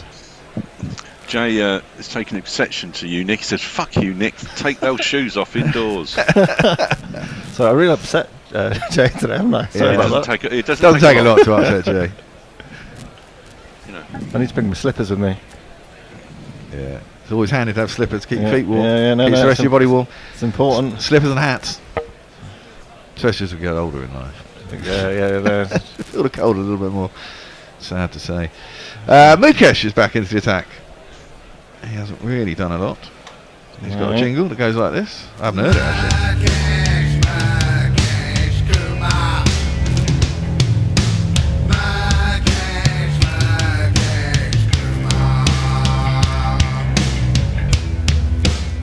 It's the balcony. It's looking quite relaxed. Yeah. As usual. Men with Ben says, is there any reason England shouldn't wear bucket hats when facing spin? Probably not. Well, they just go harder, Dave, don't they? Yeah, they've got to go harder. Well, they are going pretty hard now, though, Dave. I think you should be quite happy. Hardness is making him happy, I think. Mukesh is into Hartley. He plays it up to mid-off. And there's no run. Farong wonders if the shower curtain could be modified to a canopy for a rickshaw, or perhaps a hammock. Quite nice. Gorilla cricket hammock. And Jay says, when Paul goes, Nick assumes his position. No idea about the metaphysics, but I admire the ballet. Wow. I've heard that changeover described as many things. Ballet, not.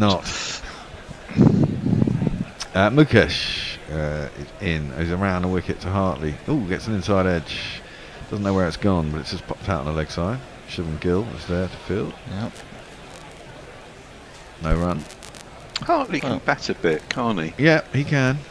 Is there a potential there for a bit of a all-roundery thing later on? See, a nice 6 in the previous over. Yep.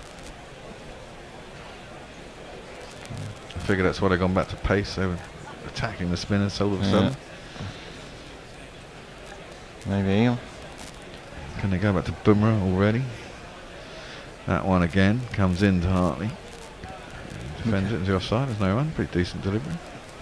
We are confusing Kieran. He says, are you guys changing on time now? You used to change by over, and I was able to keep track of where in the match we are, but now I can't. I'm so confused. Right. Is it actually a Saturday?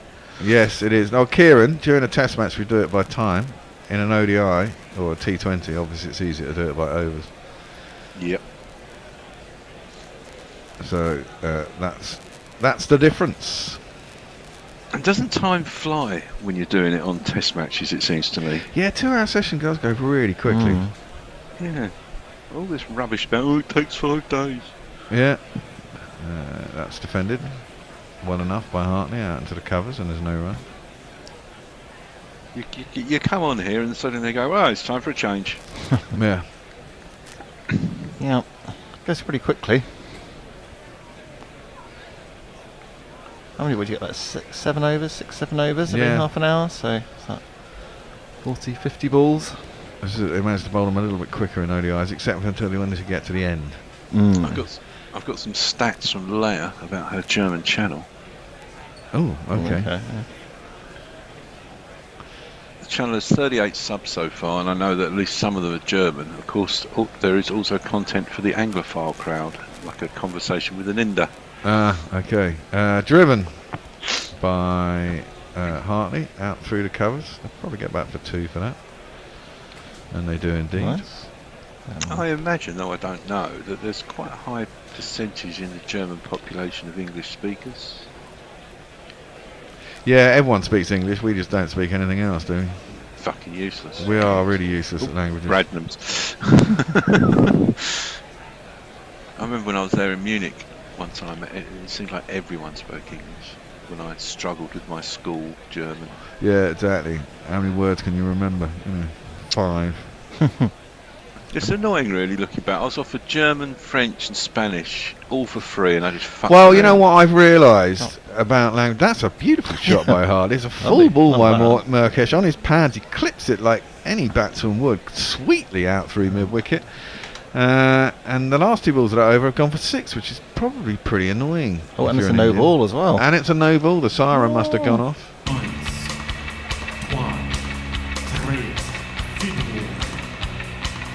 What looked like a reasonable comeback over suddenly. That was, David Gower-esque. Yeah, that was a good 3 or 4 inches over the line. No, my point, Nestle, about languages is when you get taught. I remember French, getting taught French, and it's all about tenses and blah blah blah. That's driven back to the bowler and there's no run, which of course come naturally in your own language. And I guess what the Tories did do, even though I don't think it's necessarily correct, the whole phonetic thing. My kids, they teach them grammar much better, so they know about different tenses. I don't even, they say, what's this tense? I don't even know what it is. I can speak it, obviously, but I don't associate it with that part of the grammar. And how we're taught languages in England is not necessarily conversational. It's all about verbs and grammar. What it was when I was a kid, anyway, for the first few years. And so you get taught this stuff that you can't switch into English. Can't use because you can't actually switch it into English. Yeah. I know. Teach it totally differently now. I think they just teach them to speak. How you'd learn if you were a kid. That's the best way to do it. Or if you lived there, rather than. So just running through lists of verbs and tenses. Yeah, I mean, this is it. I spent fucking 3 years doing verb table. Yeah, exactly. I spent 3 years doing that, and I could do that because that's like an exercise. Just remember it. Yeah. Then you have to go and speak it. It's like, what? I can't relate that verb table to an actual conversation. Stylo sur la table. Yeah, exactly. I mean, my school French is better than my school anything else. I actually got an A at German GCSE, more because I went to Hamburg on a German exchange and was staying with quite an attractive young woman. Nice. So Always it's helpful. amazing how quickly my Amazing how your German came on very quickly. Yeah, dramatically. Lovely. Bingo. Well, Stokes is on 47, and Bumrah is back into the attack. So they decided these guys are going to try and take down spins. They're going to come back with a pace attack. It's probably a wise idea. He's around the wicket, and Stokes just drops that in the offside. Thinks about a single, but it's not there. Bit of cat and mouse going on here. You're going to like this message from Kieran, though, Bear. Okay. I don't want to jinx it, but I reckon an England win here. England to grind out a close score to 350, knock India over cheaply, and then have to smash a score on day 4 or 5 of the test. There you go. Nice. He's crystal ball, not Bazball. I like that. That's what he did. It's a possibility. Stokes could smash some runs here. He's more than capable. Just needs people to stay with him. Yeah. Bumrah's been fantastic today as well. Yeah, he has been fantastic. 3 for 36 is pretty good going. So just kind of see what we can do with him. Well, that's the problem, isn't it? There you go. Fucking hell. The ball's kept low. Just as we talked all that up, it's kept low, gone between Stokes' bat and pad. He drops his bat in disbelief. The ball, the pitch is starting to do the odd little thing now, and that's castled Stokes. That's unfortunate. Can't really do a lot about that kind of shit. No fucking super chat from Stephen Kelt now. No, doesn't look happy, Stokes, does he? No, he doesn't look happy at all. Well, that's the way it goes in India, and we have to say goodbye.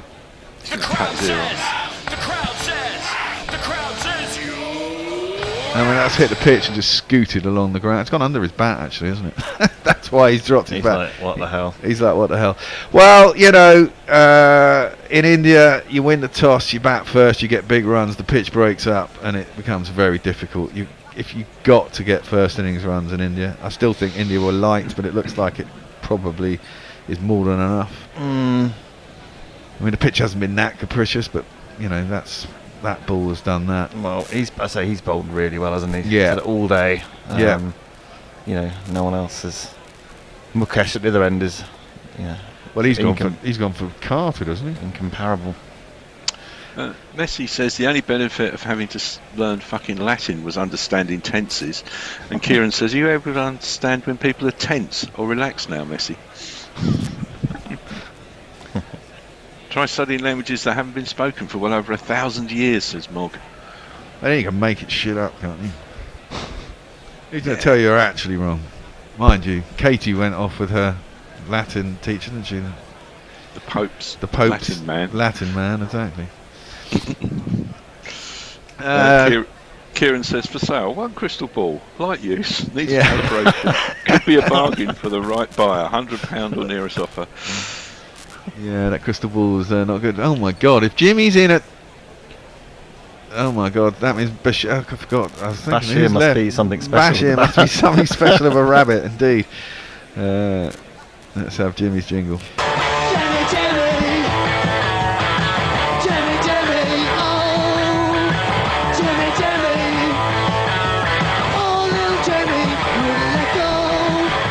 Bumrah's got a big smile on his face. He's got 4 wickets for 39, I believe.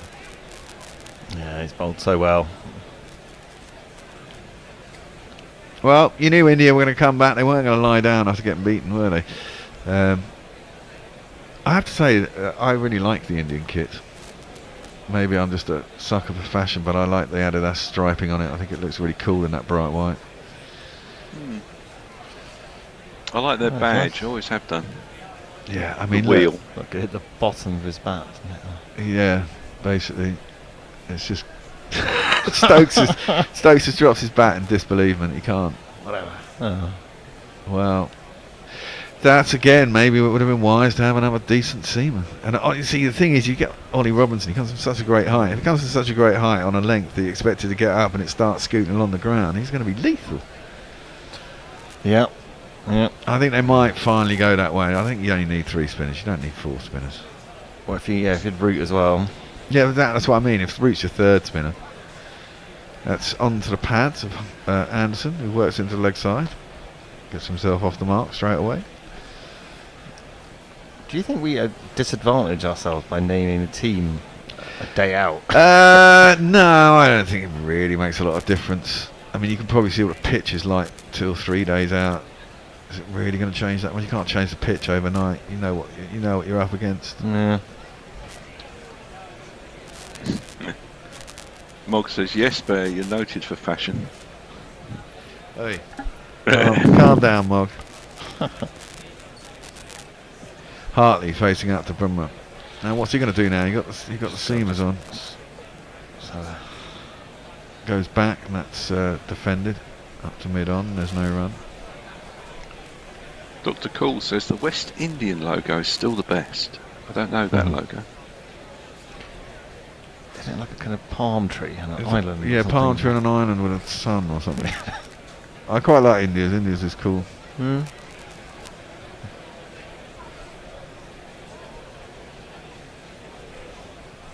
Bumrah, what's he got?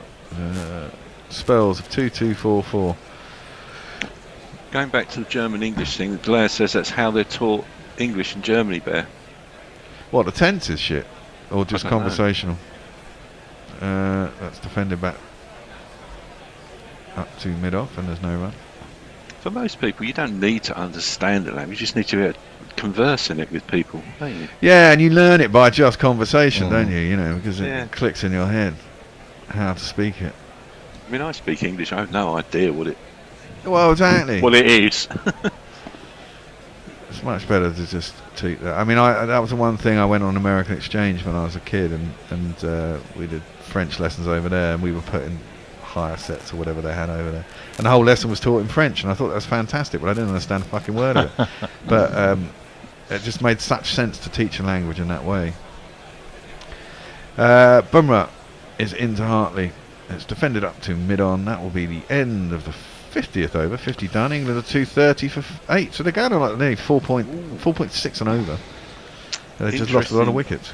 Interesting tweet from Farong Bear. It says, only as the Bear and Nestlers are on together. Score prediction for the match tomorrow, Arsenal-Liverpool. Ooh. I think Arsenal are going to lose. I think Liverpool are going to win. Well, there you go. That's the same thing. Yeah. Also says on languages, most Asian languages don't have tenses. Chinese doesn't have verbs. Wow. There's no future tense in Japanese. Strange. Don't need it. What? What do you mean you don't need it? How do you say, well, next year I think this is going to happen? I guess the next year. There's no next year, is there? There's no future. There's no tomorrow, God damn it, if you're Japanese. That's depressing. They seem to get away with that, didn't it? Well, they have. For thousands of years. Done pretty well. Yeah, they have. Yeah, done all right. Yeah. Leia says, what was very funny was that we had an American exchange student who was 3 years older than all of us, who regularly placed in the bottom 10% in English class in 11th grade. Yeah. Well, Mukesh is in. Jimmy has a slash and misses it. And it goes through to Barat behind the stumps. No run. What a shame Josh and Forthy aren't here to tell you all about language, says Mog. Well, yeah, we've had these lessons from Forthy several times. Kieran says, I bet the Tokyo Stock Exchange loves the lack of future tense. Yeah. Jasprit Bumrah is a star. We need to get him injured. Something like that. That'd be quite handy. Down the track comes Jimmy. Has a waft at it, misses it. Bowl straight, mate, and you'll probably get him out. Yeah. Messi says, ironically, when the Bear said next year I think this is going to happen, he didn't use the future tense. So you don't need the future tense. Well, yeah, but it's understanding what you're saying, isn't it? Yeah. Rather than your statement being grammatically correct. I got it, Bear. Yeah, I know you did. You're working class like me, Nestlers. Yeah. Mukesh round the wicket, short, and through the keeper, no run. Grabby, you wouldn't mind grabbing me one of those pale ales that are in the fridge, would you? Might as well have a drink. Today's a day of partying. Ooh, I had a pale ale last night at work. Yeah, well, Very you're nice. in a place of beer, aren't you? Yeah, got some new ones coming, and in barrels that they're So sampling. Can't you just get us loads of freebies constantly delivered? Not delivered. I'll bring some in the summer, for sure. Lovely. Jimmy has another swish and another miss. And through to keeping us now. Seriously, your boys could just drop 20 grand on us, and we could constantly drink some of their beer and have a massive logo in the corner. They wouldn't even notice. And they wouldn't even notice, exactly. There's spare change to them. The amount of fucking money they spend on merchandising that they just give to us for nothing. Precisely. Tell them to do it to us. I mean, it's insane, really. Tell them it's almost like a charitable donation if they did it to us. Yeah. In fact, maybe send it to them. We're a charity. Well, I'm trying to get them to sponsor a cycling team. Ah, that's good. Cool. Short, and Jimmy sways out the way. Goes through to the keeper, no run. It's a Belgian company. In fact, the head office is in Leuven in Belgium. I mean, it's bleed. I keep saying to them, it's bleeding obvious. That's true. Wasn't Eddie Merckx Belgium? Yeah, we got Wout van Aert, you got Remco Evenepoel, two of the superstars of cycling, and they're both in Belgium, and it's huge out there. It's fucking massive, and there's beer all over Belgium.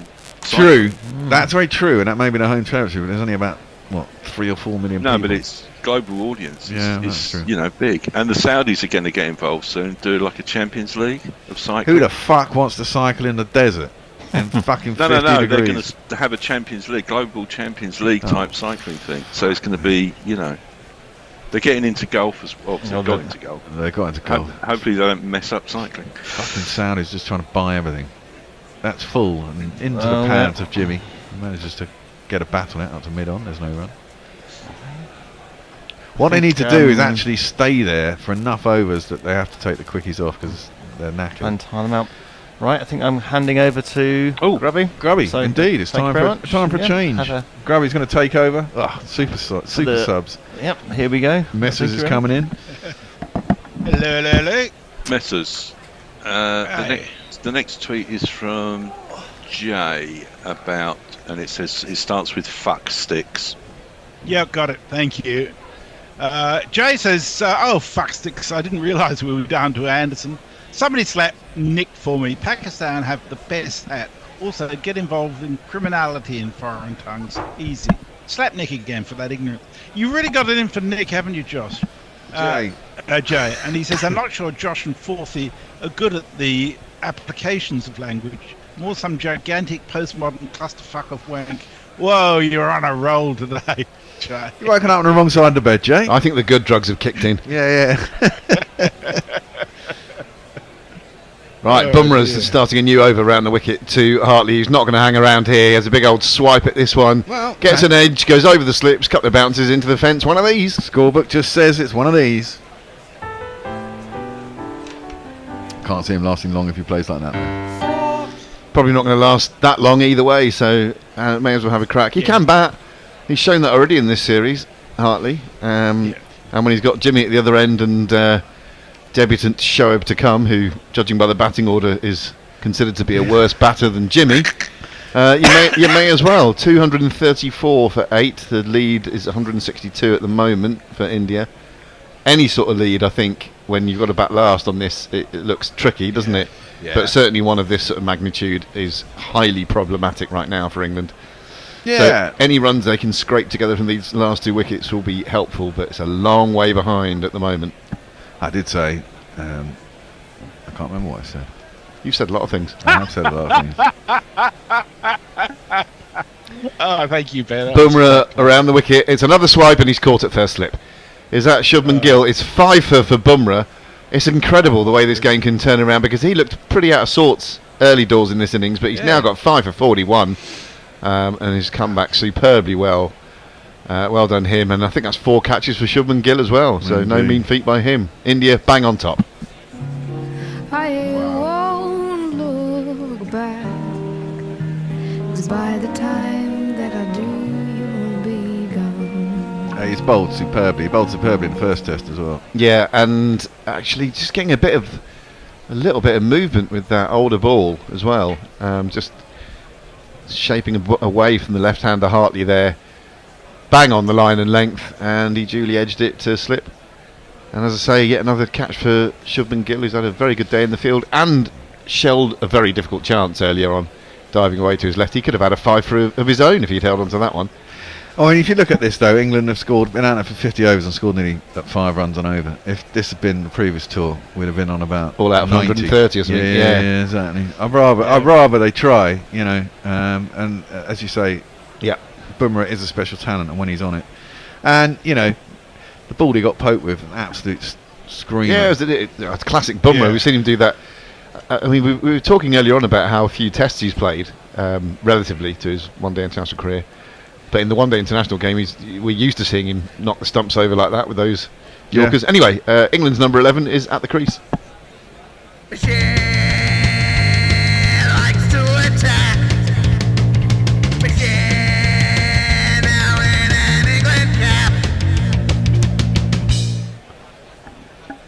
Just so you know, Bumrah has taken 5 for 16 in his last 7.5 overs. There you go. And he's in now to bowl to Bashir. Well, it's going to be 4 runs one way or another. It's fired down the leg side, bit misdirected that time from Bumrah. It is byes.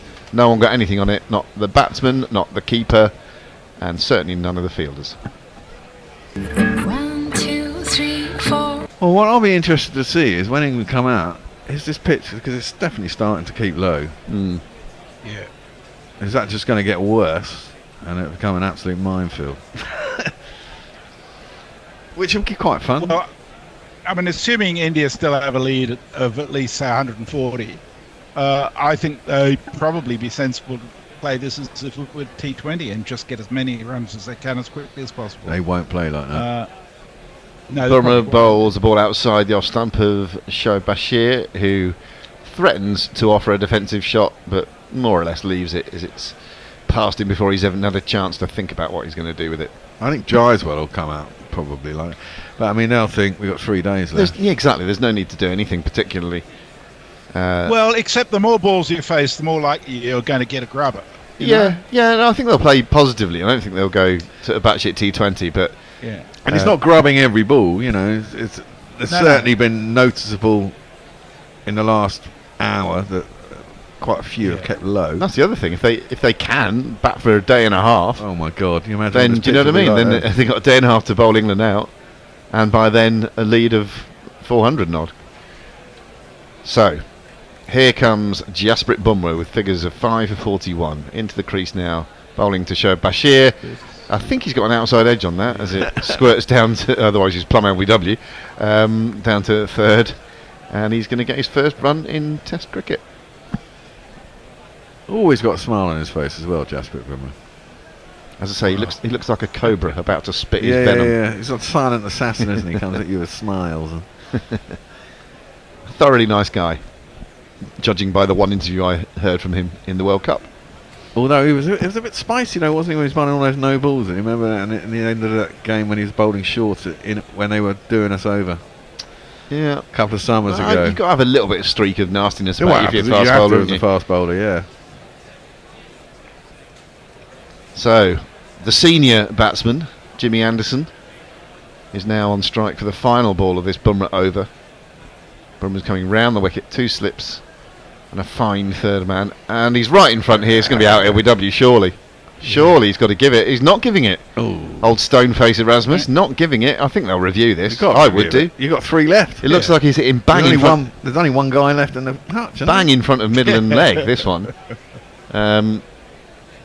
I'd be surprised if this is not overturned. Personally, it looked plumb to me. Chaps, what do you think? It certainly looked plumb to me, unless there's a bit of bat involved. It might have been sneaking down, I suppose, but it looked out. Oh, it may just be going down. I just saw it.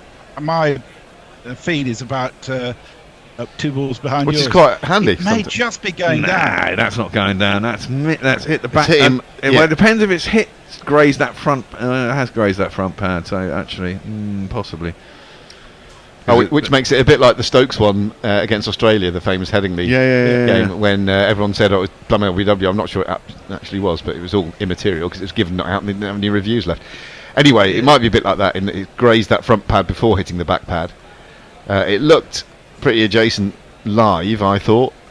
Erasmus has given it not out though, so it does have to be hitting full on the stump as opposed to just clipping. In which case it would be staying with that on-field decision of It's not not going out. to make a lot of difference, is it, really? I don't think. Oh, hang on, he's got a thin edge.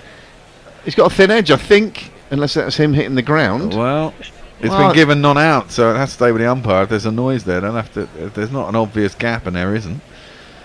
I'll tell you what, that doesn't look like he's hit it front on well, to me. there is no But air. there's a between tiny that ball. spike, but the tiny spike could be caused by the bat hitting the ground as the ball passes. So it's, yeah, as you say, The it's ball's incredibly adjacent to the bat, isn't it? Yeah, it's incredibly adjacent, but it's not 100%.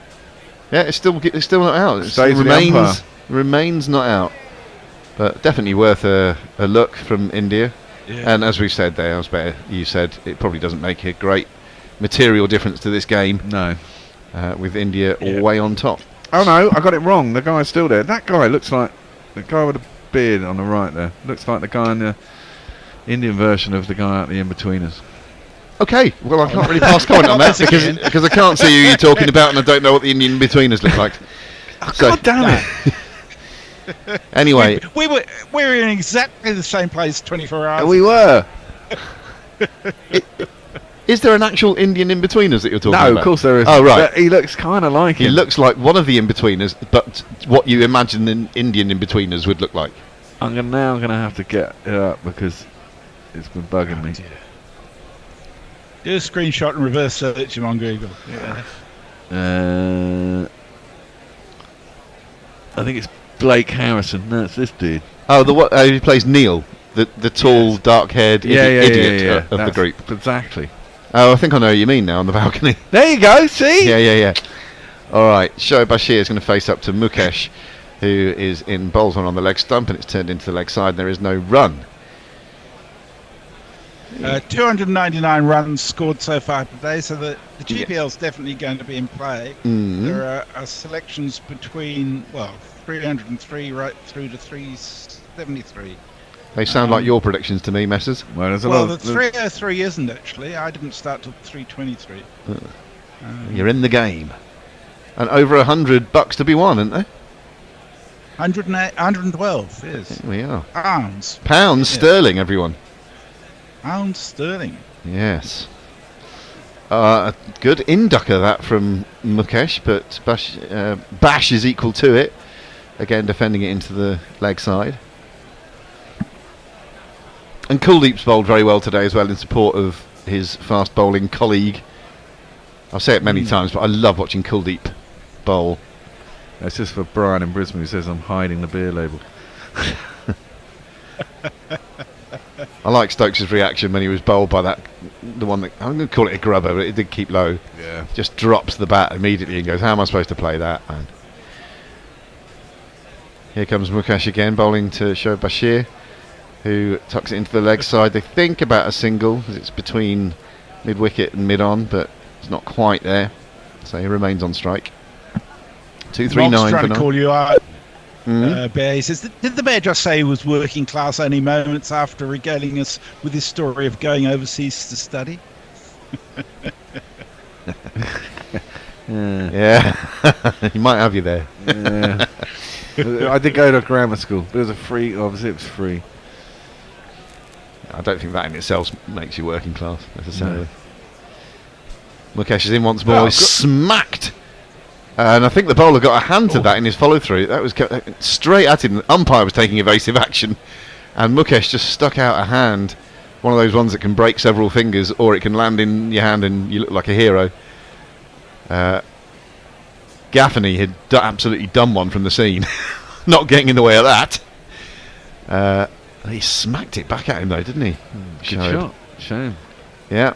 Well, he saved 4 runs because that had been hit hard. So he's clearly not a mug with the bat. Maybe it was just seniority that led Jimmy to be promoted up the order as opposed to batting talent. As he whips this one off his legs very pleasingly through mid-wicket. That is going to run all the way to the mid-wicket boundary into the fence now. That was a lovely shot. Rolled the wrists on it beautifully. Mark Kept it all Waugh on the ground. Mark Waugh, eat your heart out. Exactly. Lovely shot that, yeah. Totally rolled the wrists on it, kept it down. All along the carpet. 4 runs. So that lead gradually being eroded, but England with 1 wicket left in a perilous, parlous position really in this match. 153 behind still. As we come towards the end of this second day's play in what's been another fascinating test match here in Vizag. A characterful ground, isn't it? Nice old-fashioned looking stands. Yeah, it's nice. Mukesh into the crease again. Line and length ball outside the off stump. Just passes over the off stump as Shoaib threatens to play it but doesn't. And that's the end of the over. It's 2-4-3 for 9. What we got on socials or similar? Well, Kieran Rosebade says you work in Tesco stacking shelves, and Sainsbury offered you £100,000 up front to stack shelves in Sainsbury's, then £50,000 a year after that. You'd be crazy not to take it. Why is sport different? I'd put you a different scenario. You work as a vicar from the Anglican Church. You get paid £30,000 a year. The Church of Satan comes along and offers you $500,000. Do you take it? Sorry, that's a bit. What was this referring to? I can't even remember. This is referring to Saudi money in sport. Oh right, Saudi yeah. money. Oh well, exactly. I mean, there's got to be some. Yeah, it's not just about business. It's about, you know. Well, for an individual who's trying to make a living and set himself and his family up for life, I mean, it's fine. It's a decision. You can disagree or agree with it if you want, but you can understand it at least, can't you? Yeah, as the individuals, I'm talking about the boards that soak it up as well. Oh, well, they make money out of that, don't they? Well, exactly, but some of them are pretty profitable already, do they need to? I mean, the whole thing about the golf was quite, you know. Here comes Bumrah looking for a 6th wicket in the innings and very nearly getting one as he whistles one past the outside edge of Jimmy Anderson, and it must have been hellish close to his stumps as well as he sort of backed away and prodded at it. You know, on the... You know, on the flip side of that, there are clearly someone like Jordan Henderson who clearly got tempted by the money, thought that money wasn't the be-all and end-all in the end. Even though he probably trousered a couple of mil in the meantime. Trousered. But, you know, money wasn't everything to him in the end. No, but it was something. It was something. It was a tempter. Anderson facing up to Bumrah, who's coming round the wicket to him, and he's in behind this one quite nicely and solidly, defending it into the offside. Shoaib sets off as if to back up for a single, which is not there. And very quickly regains his ground at the non-striker's end. It's been pleasant light. Kieran Rosebade's an optimist. He still reckons his crystal ball prediction could still be accurate here. And what is his crystal ball prediction? England will win. I can't recall. Oh, okay. That England win. Yeah, I think... Well, that is optimistic. Well, anything's possible. Shit. Sure. Sorry, the thunder's suddenly broken out. Oh, right. Jimmy turns this one into the leg side, where it's fielded at mid-wicket and there's no run. You got a bit of a clap of thunder there in Perth, did you, Bessers? Yeah, I haven't... We had 1 day's rain in the last 3 months, so it's always a bit of a shock. Oh, it's about to break then. So, Messers, a man who's not worried in the slightest about a possum in the fucking grandfather clock, but one little clap of one little clap of thunder has him screaming and running under the bed. You're a strange man. Precursor to a squall which will knock down half the trees on the house. That's the problem. You never know. Bumrah fires in a full one to Jimmy, but he's up to it, up to the task, defending it. That Yorker length delivery to mid-off, and that smile once more on the face of Jasprit Bumrah, as well he might today after the day. Isn't there some strange rule that it? No, it can't be. What were you going to say? I was thinking if it's before. If you get the wicket after 6 o'clock or something, then it's the end of the day, but it can't be right. Perhaps wishful thinking on your part, I don't know. Anderson has 1 from 12 deliveries. Here comes Bumrah, and he's going to get a second run of his innings, turning it down to deep backward square. A full delivery and keeping the strike, I believe. Is that the last ball? No, one more left. One ball left that Shoaib Bashir will face. He's got 5 from 9 deliveries. And the score is 244 for 9, and England are still 152 runs behind India's first innings total of 396, which earlier in the day we thought was a good effort by England to restrict India to under 400. And I still maintain it was, but just been undone by some good bowling and partly haven't batted well enough. And it may turn out that actually Jaiswal's innings was an absolute absolute superior innings to what was capable. You know, maybe Yeah. his pitch isn't as easy to bat on as everyone thought. And Another full delivery fired into the Midland leg stump of Shoaib Bashir, who whips it through mid-wicket. It was half stopped or parried by the man at mid-wicket there, but he's able to scamper through for a single, and indeed it is he who will nick the strike at the end of that over as England rock on to 245 for 9. So Comwajiro is giving us some further linguistic education. It says, Prime Minister Sunak flies to Paris for urgent talks later today. Arsenal play Liverpool in the big game tomorrow. When do Australia next tour England? No future tense, no problem. Okay. Pirate Badger says, I could really do with these matches being time shifted to something more suitable for my sleeping patterns. That's what happens when they come to England. He's batting better than Jimmy, says Dr. Cool. Oh, sorry, that's an internal thing. The crystal ball prediction was England 350, knock India over cheaply, then smash it on day 4. now, if you had 2 instead of a 3, yeah. Right, Kuldeep is going to start a new over. He's got figures of 3 for 66, and alongside Bumrah, he's done the damage mainly for India. Shoaib is back in his crease and squirting it out to point, where they're going to get a single. We're going to see the famous Jimmy reverse sweep now. We might. I think the reason we haven't seen so many sweeps in this game is because they're just a bit worried about the bounce that the spinners are getting, the overspin and the bounce. There's not been any need to play it really. You've been getting full value for using the sort of straight bat and the full face of the bat, and it's perilous to sweep, I think. So, yeah, we might see it, but it will be premeditated and more out of desperation than anything else. Yeah, considering there's only 3 seamers in the match, they've taken what? Jimmy got 3, 5, 8 out of, you know, and the percentage of pace bowlers is a lot lower. So here comes Kuldeep again over the wicket to the left-handed Jimmy Anderson, who's backing away and looking to make room for himself through the offside, but all he can do is chop down on it and get it back to Kuldeep. I mean, the fact is that if the pitch offers invariable bounce, it doesn't matter how slow it is. If you're a pace bowler, it's not a bad thing for you. You don't need necessarily movement laterally. Jimmy Anderson facing up to Kuldeep again. He gets a full delivery. It's asking to be hit, and he does. He fetches it from outside off stump and slog sweeps it for 3 mid-wicket. There's not one boy for me, I must have 2 or 3, I need 4. Well, the lead's below 150 now. Mm-hmm. If they could somehow get 46 runs, which I just can't. All we need now is India to forfeit their second innings, and then England is just about in the game. Oh, here comes the sweep. It's gone through Barrett. I don't know whether he got anything on it. I think he gloved that, Jimmy. But either way, it's going to be a couple of runs to England. Let's have a look if there's any signal from umpire Dean Gaffney. That's 2. No, it was 2 runs to Jimmy. So let's have a look. Was it an edge or a glove? It was the reverse sweep. It was premeditated. Yeah, possibly glove. Just a little feather. And Bharat, who's had a difficult time behind the sticks today, I'd say, allows it to go through his legs. This one is defended back to the bowler, and there's no run. 252, the 250's up for England, 252 for 9. That lead is now a gross 144. Chris Gaffney shrugs to somebody about something. Don't know to whom or about what. A slip and a silly point in place here for Kuldeep, bowling to Jimmy Anderson. He gets an absolute grubber.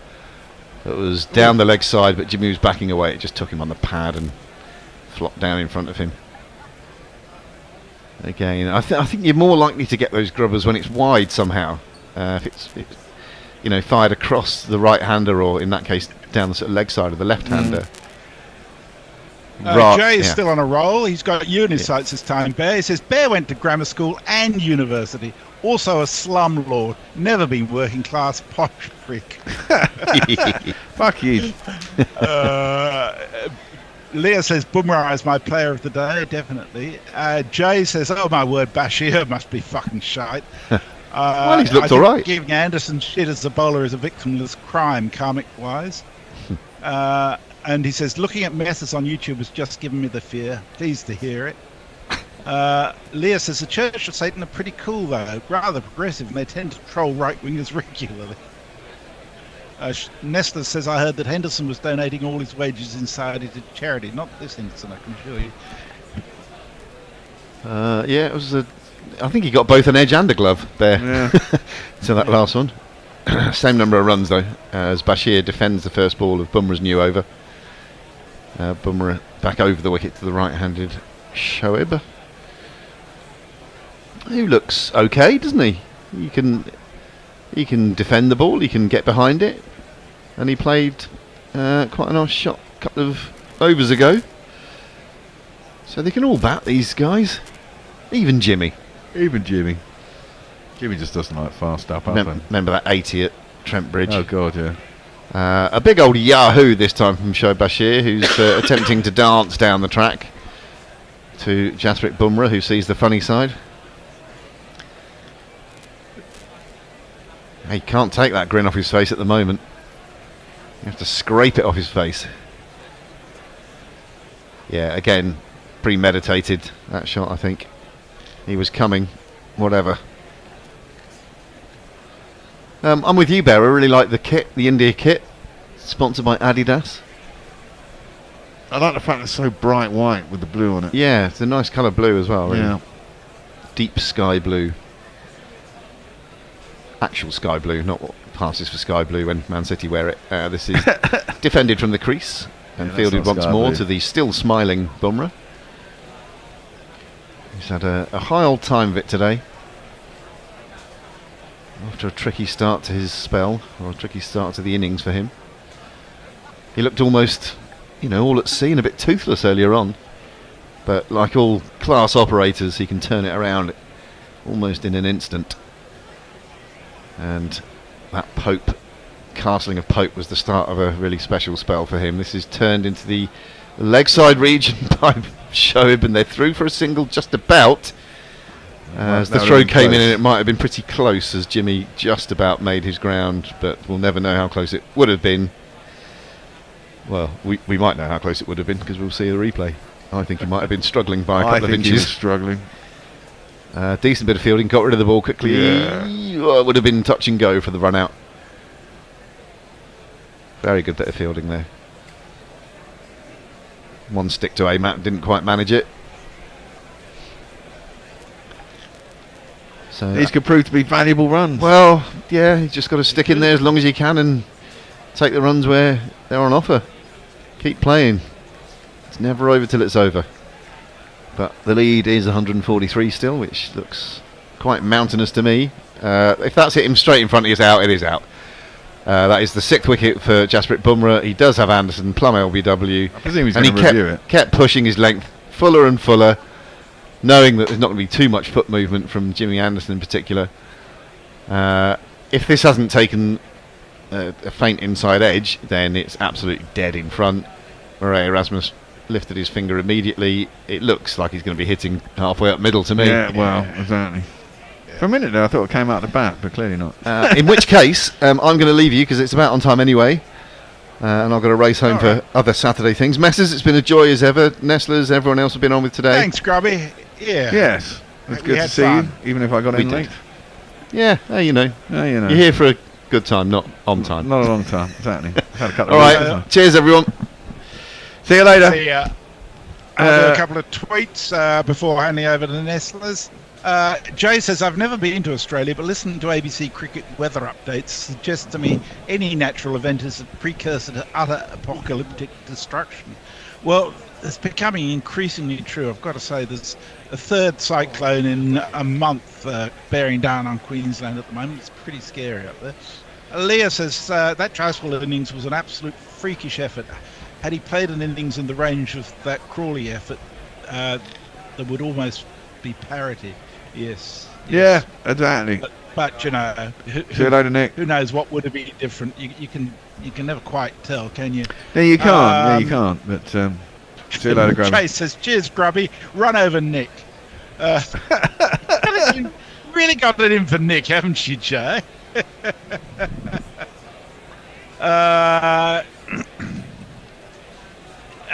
Dr. Cool optimistically says Jimmy had 81 not out versus India. Yeah. It's On not the gonna happen. slowest, deadest pitch in the world. And then he said jinxed it. Brian in Brisbane says I did say 250-ish. Well done me. Yes. It was looking really Well, good at it's- 100 and something for one. 114 for one. Yeah. It's all So gone. you're staying on, aren't you, Bear? Keep an eye on the GPL because it's definitely going to be active. There's 20 minutes play left. How many runs did India add today? 60 exactly. 60 exactly. So we're on 313 at the moment. Yep. And I think the next active choice is mine at 322. Actually, no. There's another one before that. There's Wow. 319, and then there's me and somebody else on 323. We should have somebody probably on what four 329. or 5 overs, I thought. I suspect Umbrella Overs on the 9s. So yeah, there's a few there anyhow. Up to 11, I think, if they lose 2. Yeah, but they're not going to get them in they're half not an gonna hour. get them in half an hour. That's what I Which is mean. No. Which is provided they play to the So I only in a reckon half they'll get hour, 5 overs in. which is 4 or 5 Well, they will overs. do. It's a full day. They started on time. They haven't lost any time for weather, so it still finishes at half an hour over. So Yeah, but sometimes they do go on beyond the extra half an hour. Sometimes they don't, for some occasional reason. But No. Only if weather's been involved. only if the weather was involved. Yeah. Yeah, they won't go past half past the hour. I need to go and relieve myself. which seems a bit stupid, Okay, given. next list, all yours, mate. Thank I think you. We're up to date. You are. I mean, that does seem stupid given the fact that the light's good for at least another hour before it gets unplayable after the end of the extra half hour. But I suppose you could argue that this game isn't going to last 5 days anyway. What's the point in dragging it out for an extra hour today? You may as well play more overs tomorrow or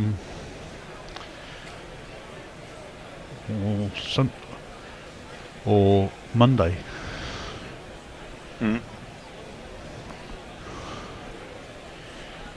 Well, who knows with cricket, eh? Do they ever do anything that's right or sensible? Or consistent, even for that matter. Or consistent, yeah. Ah. Well. Let's see if we can skittle some wickets off in this little set. Yeah. How long have we got, do you reckon? I reckon we've got 25 minutes. Probably 20 minutes by the time they get back on the pitch. Yeah. So that'll be 5 overs, 6 overs, if we're lucky. What we need is Shelley. We need some Shelley power. Shelley, come on. Get on it. Bear, you're a Liverpool fan. I heard that Henderson was donating all of his wages in Saudi to charity. Have you heard that? No, I hadn't heard that. Yeah, I was talking to a guy at work who's got an in with the Liverpool team. Apparently he used to do lots of stuff on his own there wasn't any media around at hospitals in Liverpool and stuff and kids. Yeah, I know hospitals. he's into that, but I can't imagine he donated whole of his wage. That's what they said. I mean, he's got enough money as it is. Well, obviously. Did. And apparently the rumour was that he's just gave it all away, or was planning to give it all away. Obviously. Well, makes it a nice story, and it's kind of greenwashing his image. But it's not out in the media about that. It's not known. Yeah, apparently. but is this leaking to sources that are now going to leak onwards? Well, no, he's a person of he's not a source. He's a guy who does football work at the office, and apparently he's one of the Premier League guys that we've got there. I was chatting to him, and he brought that up. Well, good for him if he is, but No, don't be cynical. Come on, it could be true. There are some nice people in the world these days still. I think there are a lot more better, lot nicer footballer players than most people give them credit for. But yeah, they do a lot of stuff that people don't. there's a lot of stuff that goes on that nobody ever sees because they don't want it. They don't want it published because they don't want to. No, Well, they just do it. They just don't care about the publicity. Some of them, it's just a thing they do. I mean, did you know that in America, the PGA Tour, as it was, I think it was one of the biggest, or not the biggest, charitable organisation in America. For all its thing about money and how much money the players get paid, the PGA Tour itself donated more to charity than any other thing in the United States. No, that's good. Yeah, and obviously, you know, there was a tax benefit there, but presumably. it was billions and billions of dollars every year that they just gave to charity. Often doesn't get mentioned when people are criticising things like that. Well, no. And I guess if you don't have a problem with Saudi Arabia, you don't have a problem with what they're doing with sport. But well, it's unfortunately, like a lot of things in the world, it is what it is, isn't it? Yeah. And yes, there are problems there in that country for sure, but it's not going away, I'm afraid. No. And I mean, there's always been dodgy sponsorship of sports, isn't there, down the years? And you look at anything: cigarettes companies, beer, whatever, betting companies. Betting companies. I mean, you know. Well, I say it's not dodgy. It's well, morally questionable, slightly. Yeah. What sounding? Well, yeah. I mean, I just don't like the fact that they fucking, execute so many people every year for seemingly mundane shit. It's just like it's like a fucking terrible place. It's where to me. It's where the money comes from, isn't it? And sport needs money. Sports needs sponsorship to keep going, isn't it? Well, yeah. Especially if you're not getting people through the gates. Yep. And it's golf and cricket in particular have this big issue with the fact that in long formats of the game take a long time to play, take a long time out of people's lives, players and supporters alike. Yeah. I mean, in America and certainly the majors, they don't have a problem with spectators going there. Yeah, but I imagine the European Tour has always had like a kind of a one man and its dog feel to a lot of the regular events. But I mean, if you go to a regular event in the States, there's thousands of people there.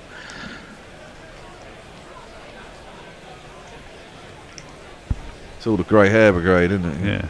In Florida. Voting for fucking Trump. What, the snowbirds? A lot of beer drinking students go to a lot of the tour events as well. Yeah, and shout, get in the hole. Yeah, exactly. Most inappropriate well, I mean, times. and that's the other thing, isn't it? I mean, college sports in America, all their sports are it's massively funded. Exactly, and they have college golf. It's huge. No, I remember going with my parents to Florida, and they were staying we were staying in a condo in a gated community for about, well, I was there for 2 weeks, they were there for a month. We go to some Cactus League or Peach League pre-season matches for baseball. You're playing on high school pitches, which are like 20,000 seater stadia. I know. Yep. Got a lot of space in America to do that kind of thing. Well, yeah, but they don't seem to, they don't have leagues going down, do they? Sort of professional leagues. It's just top of the game, and then basically doesn't seem to be any. Is there any amateur football? Yeah. I mean, baseball, they go from the baseball. majors to AAA to AA to single A leagues. Okay, so and there is a progression path through them. There isn't in American football, though, is there? No, but it's all franchises. So you're stuck at the same tier. Players can progress up the leagues, but teams generally don't because it's a franchise-based system. Moggs had something to say about it all. He says, there's a blatant lie, Nestlers. People are shit. We're all bastards.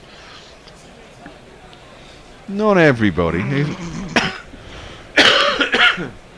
Fuck you all, says Jay. I once gave a man £1 and patted his dog. I am absolved of other things. And Dave Wood says, I donate some of my salary to you guys. I don't brief the press about it. Yeah, we appreciate it greatly. Yeah. Well, they're back out. This man's going to bowl.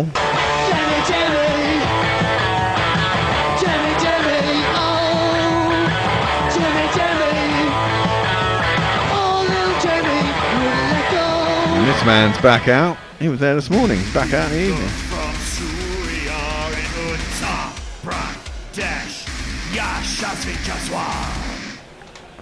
And the other end. It's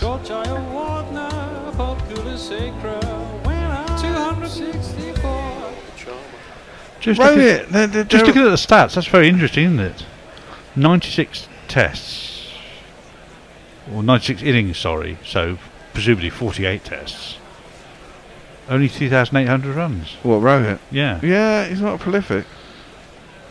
Jimmy is in first ball. This is defended up to mid-off and there's no run. England will be a bit disappointed, but as me and Grubby were saying, you know, in the last tour, even though they lasted 50 overs, they'd have only got about 110 and be a lot further behind in the game.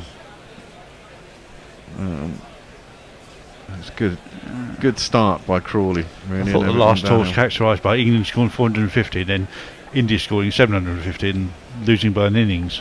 No, not really. Not after the first test. We won at the first test, and then it's just fucking Bunsen burners.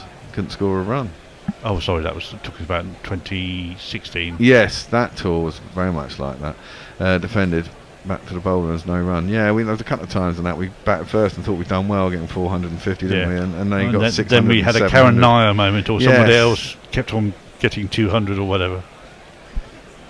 Someone got 180 in that test, didn't they? And Shigadar one, wasn't it? Yeah, or something like that, and it got completely overshadowed by Karen Nair's 300. We got 740 in that innings, didn't we? After we got 450 with 300 behind. Fucking ridiculous. Into the pads of Jaiswal by Jimmy Anderson. He just works it around the corner, down the long leg, and there's a single. He's off the mark. Off and running again. Brian in Brisbane says, Bow taking these or rainbow flags in Saudi. Nesta says it is what it is, it's not going away, just doesn't help the terrible things stop. No, it doesn't, but I don't see any sporting bodies turning down the money. No. I don't think it's going to stop anytime soon. Well, no, I mean, we've just had in cricketing, we just had Graves taking over Yorkshire again. I know, isn't that fucking crazy? Because they are in such financial plight that they need to take the money he offers, or the alternative is worse for Mike Ashley. Oh really? God. Not a huge amount of money in cricket, is there, in England? No, it's largely finance from the top down, from the test revenue. Yeah. Jimmy in. Oh, now that's come back into the pads, but probably too high. Maybe a bit of inside edge, who knows? England didn't really appeal, and there is no run. Jimmy turning back the years there with the hair colouring. Yeah. Yeah, back to his debut when he had a skunk as well. Yeah. Oh, he had a skunk, didn't he? God, that was Jesus, what the fuck was that all about? KP had one as well, didn't he? Yeah. He had a red skunk, it was horrible. Yeah. Goddamn awful things. He later had a blonde one as well, didn't he? Yeah, that was more in the 2007, 2008, I think. When he came in, he had the red one. Yeah, that was the ODIs in South Africa, wasn't it? I seem to remember. Scored 2 tons down there and that. Hit hard by Rohit. Wide of the off stump. And didn't really get up. And he was able to guide it between slip and gully. First boundary of India's second innings, and they're off and running. It's me, she. It's me, she. I thought it was 3 tons in that series. I think it was 3. Well, yeah, it was a lot. 5-game series, I think. He got seriously booed as well, didn't he? Yeah, that's just knowing him. That would just be a red rag to a ball. Oh, yeah, completely. Jimmy in, defended into the offside. There's no run. There's 2 slips and a sort of gully and a backward point. End of the first over. India off and running 5 for none. Hombre Nuevo says, come on England, let's skittle them out for 100. It's not as if India are very good with the bat, especially on their home turf. Oh shit, wait, sod it. Come on England. Well, you never know, do you? You never know. You never know in sport, that's why we watch it, I think. Well, yeah. Well, no one would have bet England would have won the last test, having been 115 in arrears. Yeah, exactly. And they could do the same here, chasing. Oh dear. Kieran Rosenblade says, to his eternal shame, I had a blue skunk put on during the summer holidays from school back when Jimmy burst onto the scene. Unfortunately, whatever the colour used in the dye gradually reacted with, and he's typing some more. That sounds horrible. Shampoo? Presumably his scalp or something. Yeah. And all his hair fell out. Bashir is into the attack. He's going to open the bowling at Jarswell. Good first ball. Oh, it Defended did out the react with covers, his and they're shampoo. And it turned a very vivid green. I got told to shave it off the moment I got back to school. It looked epic. A vivid green, nice. Bashir, that's dragged down. Ooh, cut. To the man behind square. It's Crawley out there. No run. I think that was more of the skiddy arm ball. He had a slightly quicker arm action. It just went scooted off the pitch. Yeah. Just need that to squat. Hit his pads. Bashir in. And that one doesn't. Misses out there, Jarswell. Hits it straight to cover. Short. It was wide. Stood up to hit me. And he did. Straight to duck it though. Yeah, I think he's not quite got the timing quite right yet. No. To just lace that through the covers. Right.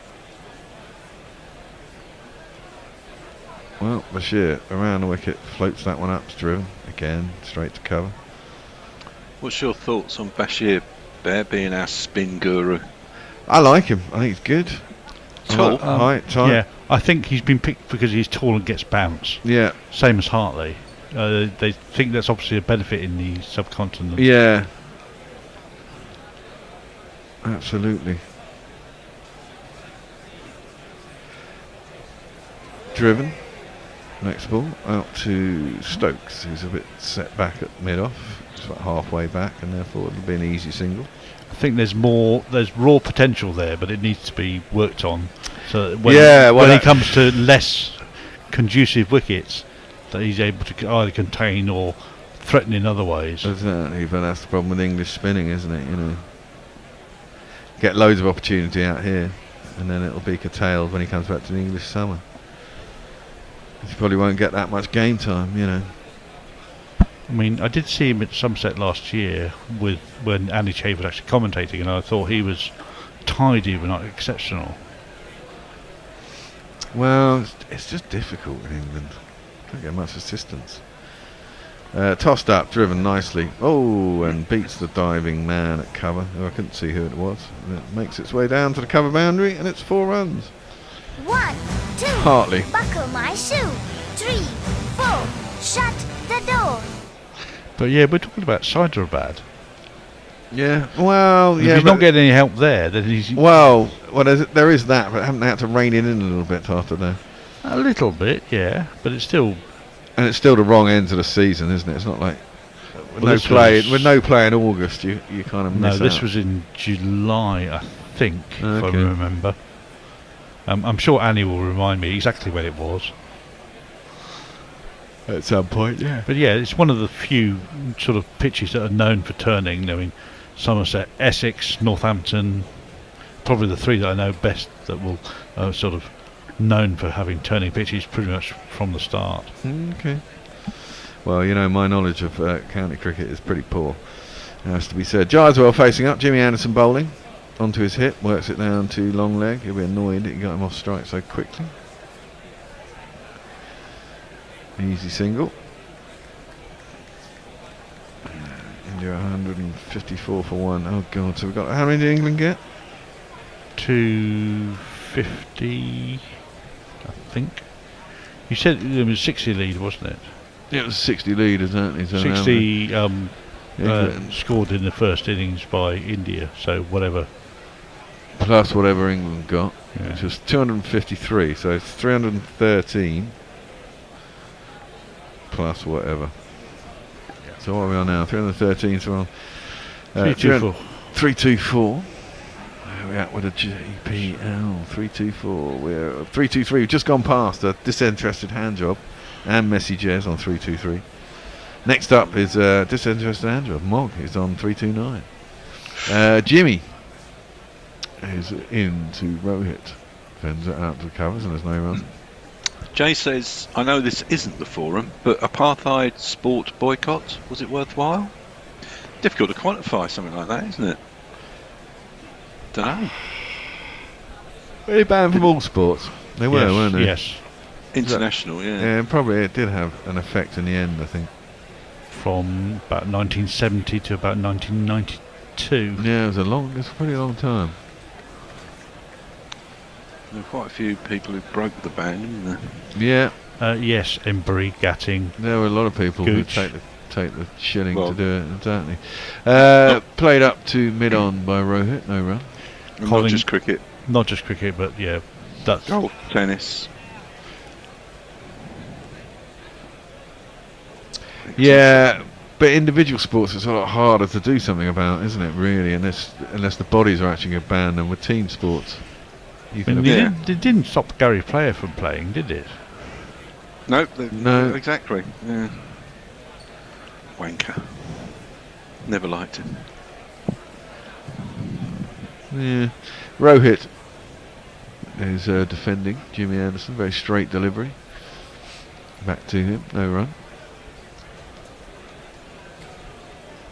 A lot of rumours of cheating throughout his career from other players.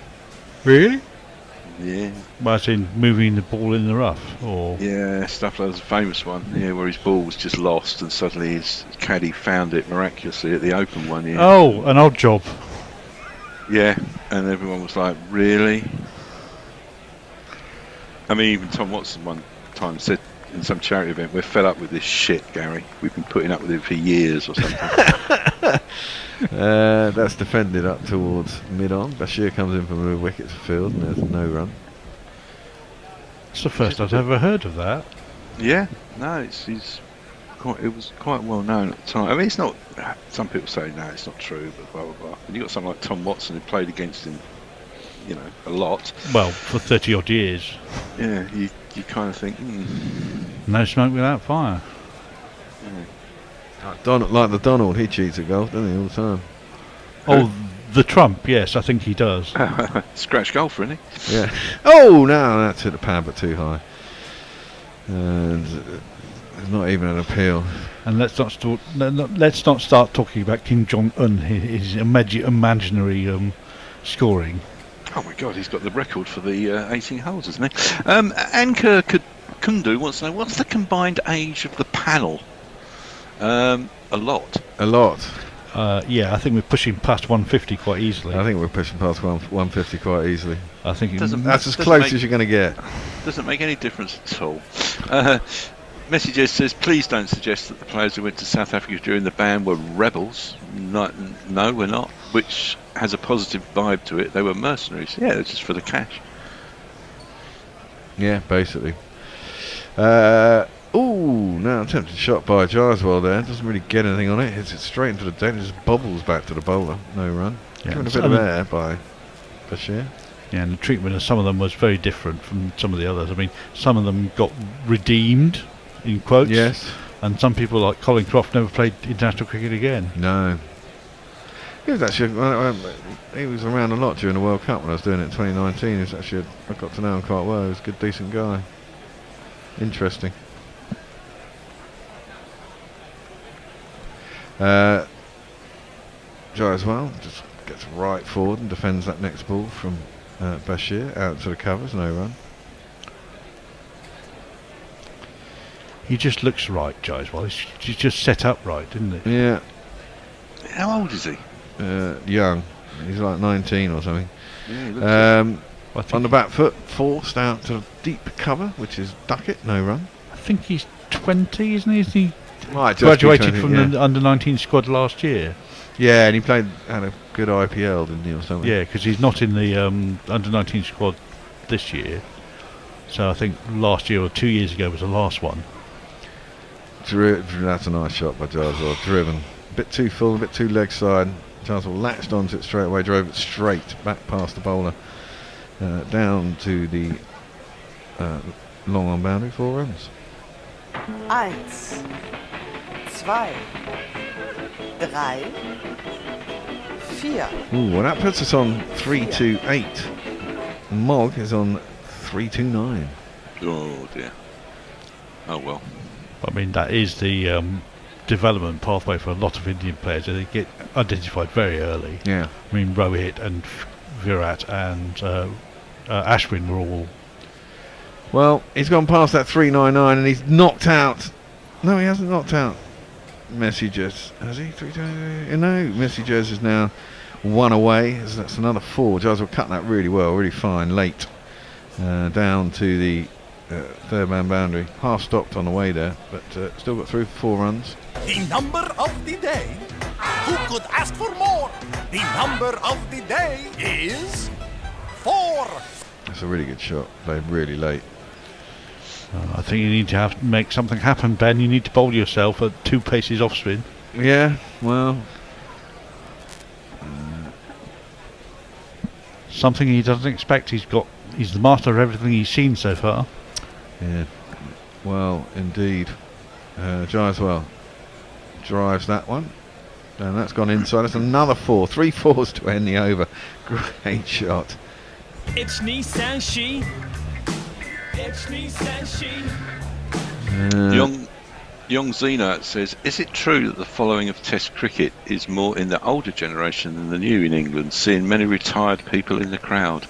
Well, probably they can afford to go. Yeah, there's a bit of that. They have the time to go as well. Yeah. Because it's normally, even though the scheduling's improved over the recent years, it's still predominantly during the week, or at least half of the matches during the week. Certainly.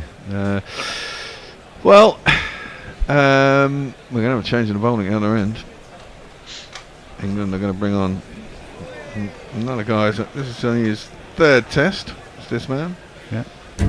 His mission from the original squad was to guard re-enactment from dubious jingles. And now the GPL moves on to 336. Ombre Nueva's on 337. This could be the last over, maybe one more. I do like the fact they have a Dr. Vizzy end.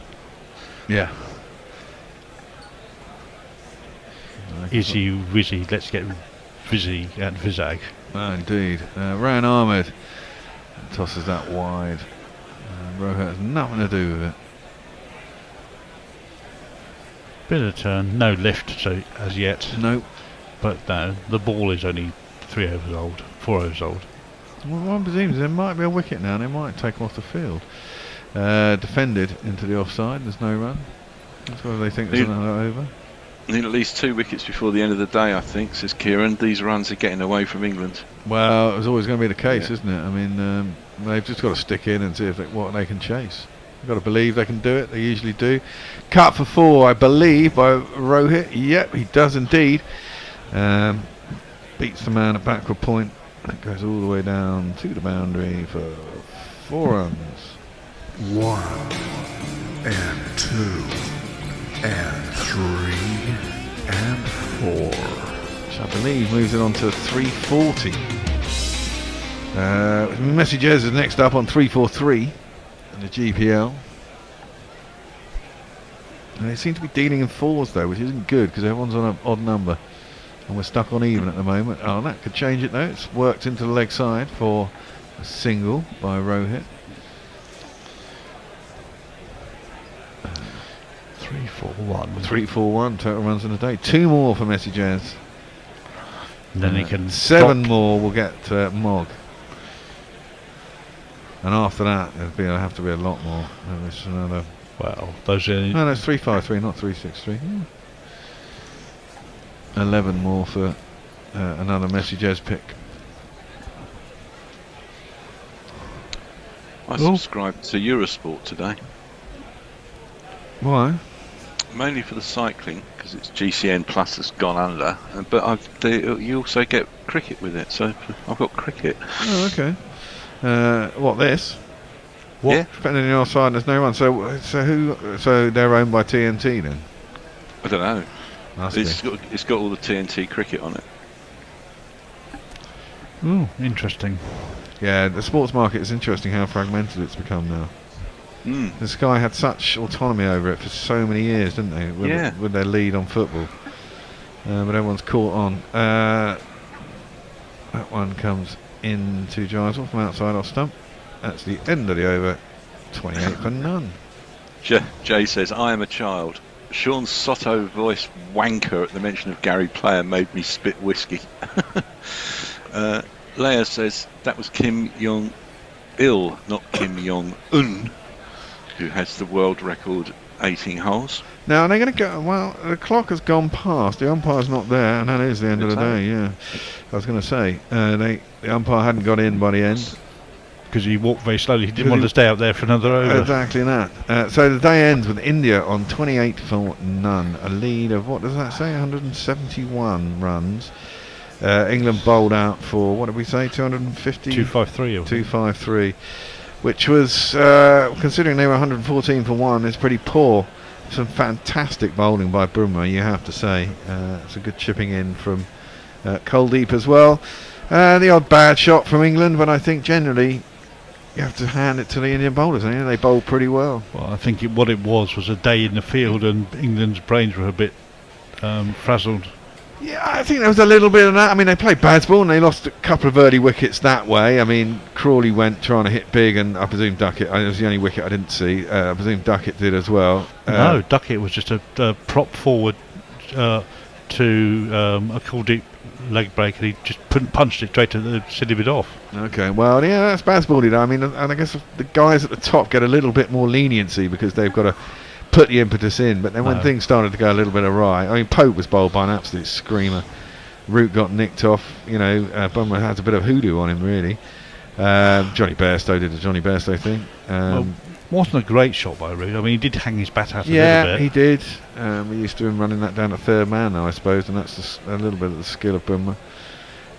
Stokes got an absolute grubber.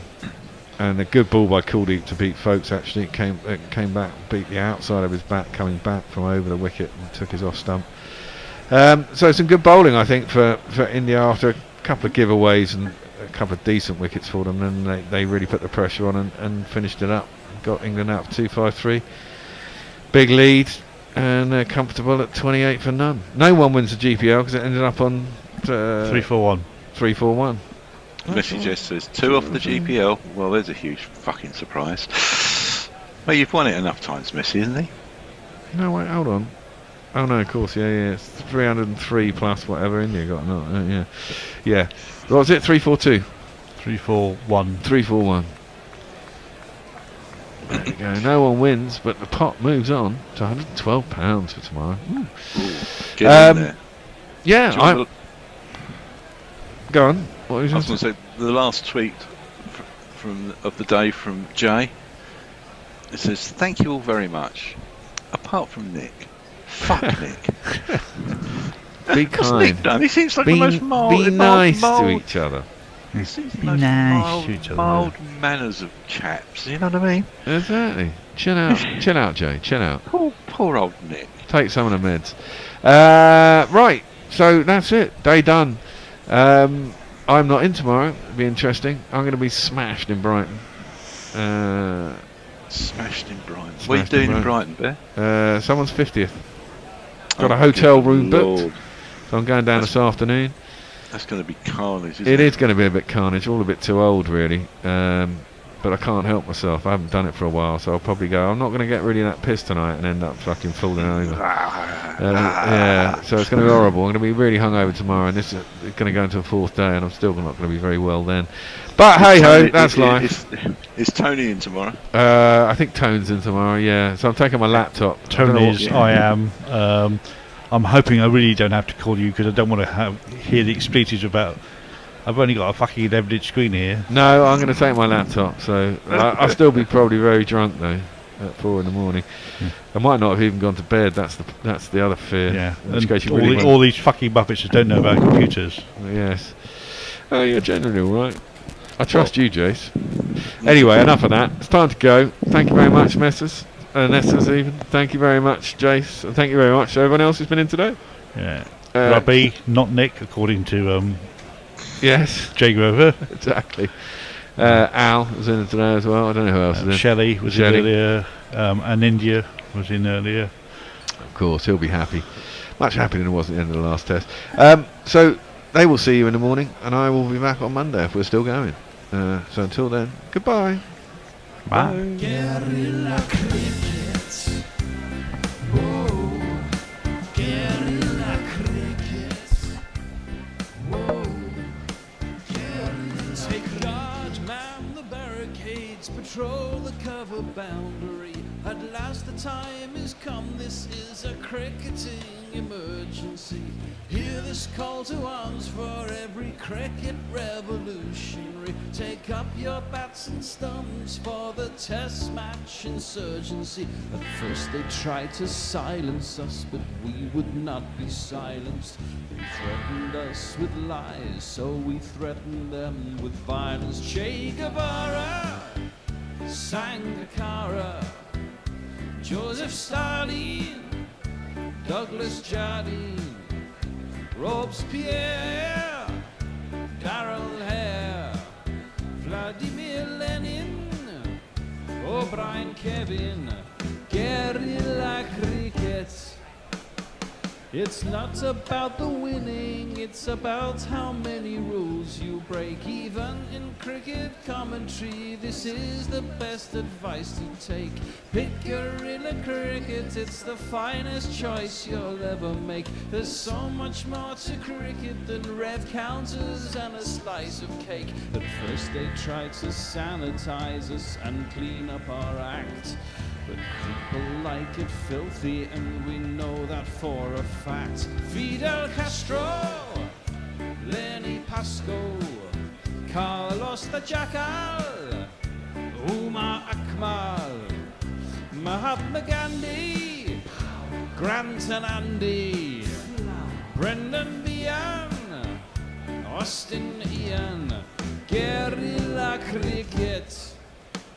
Stick with us, cause you know we're not the kind of thing that you see on the TV and the radio.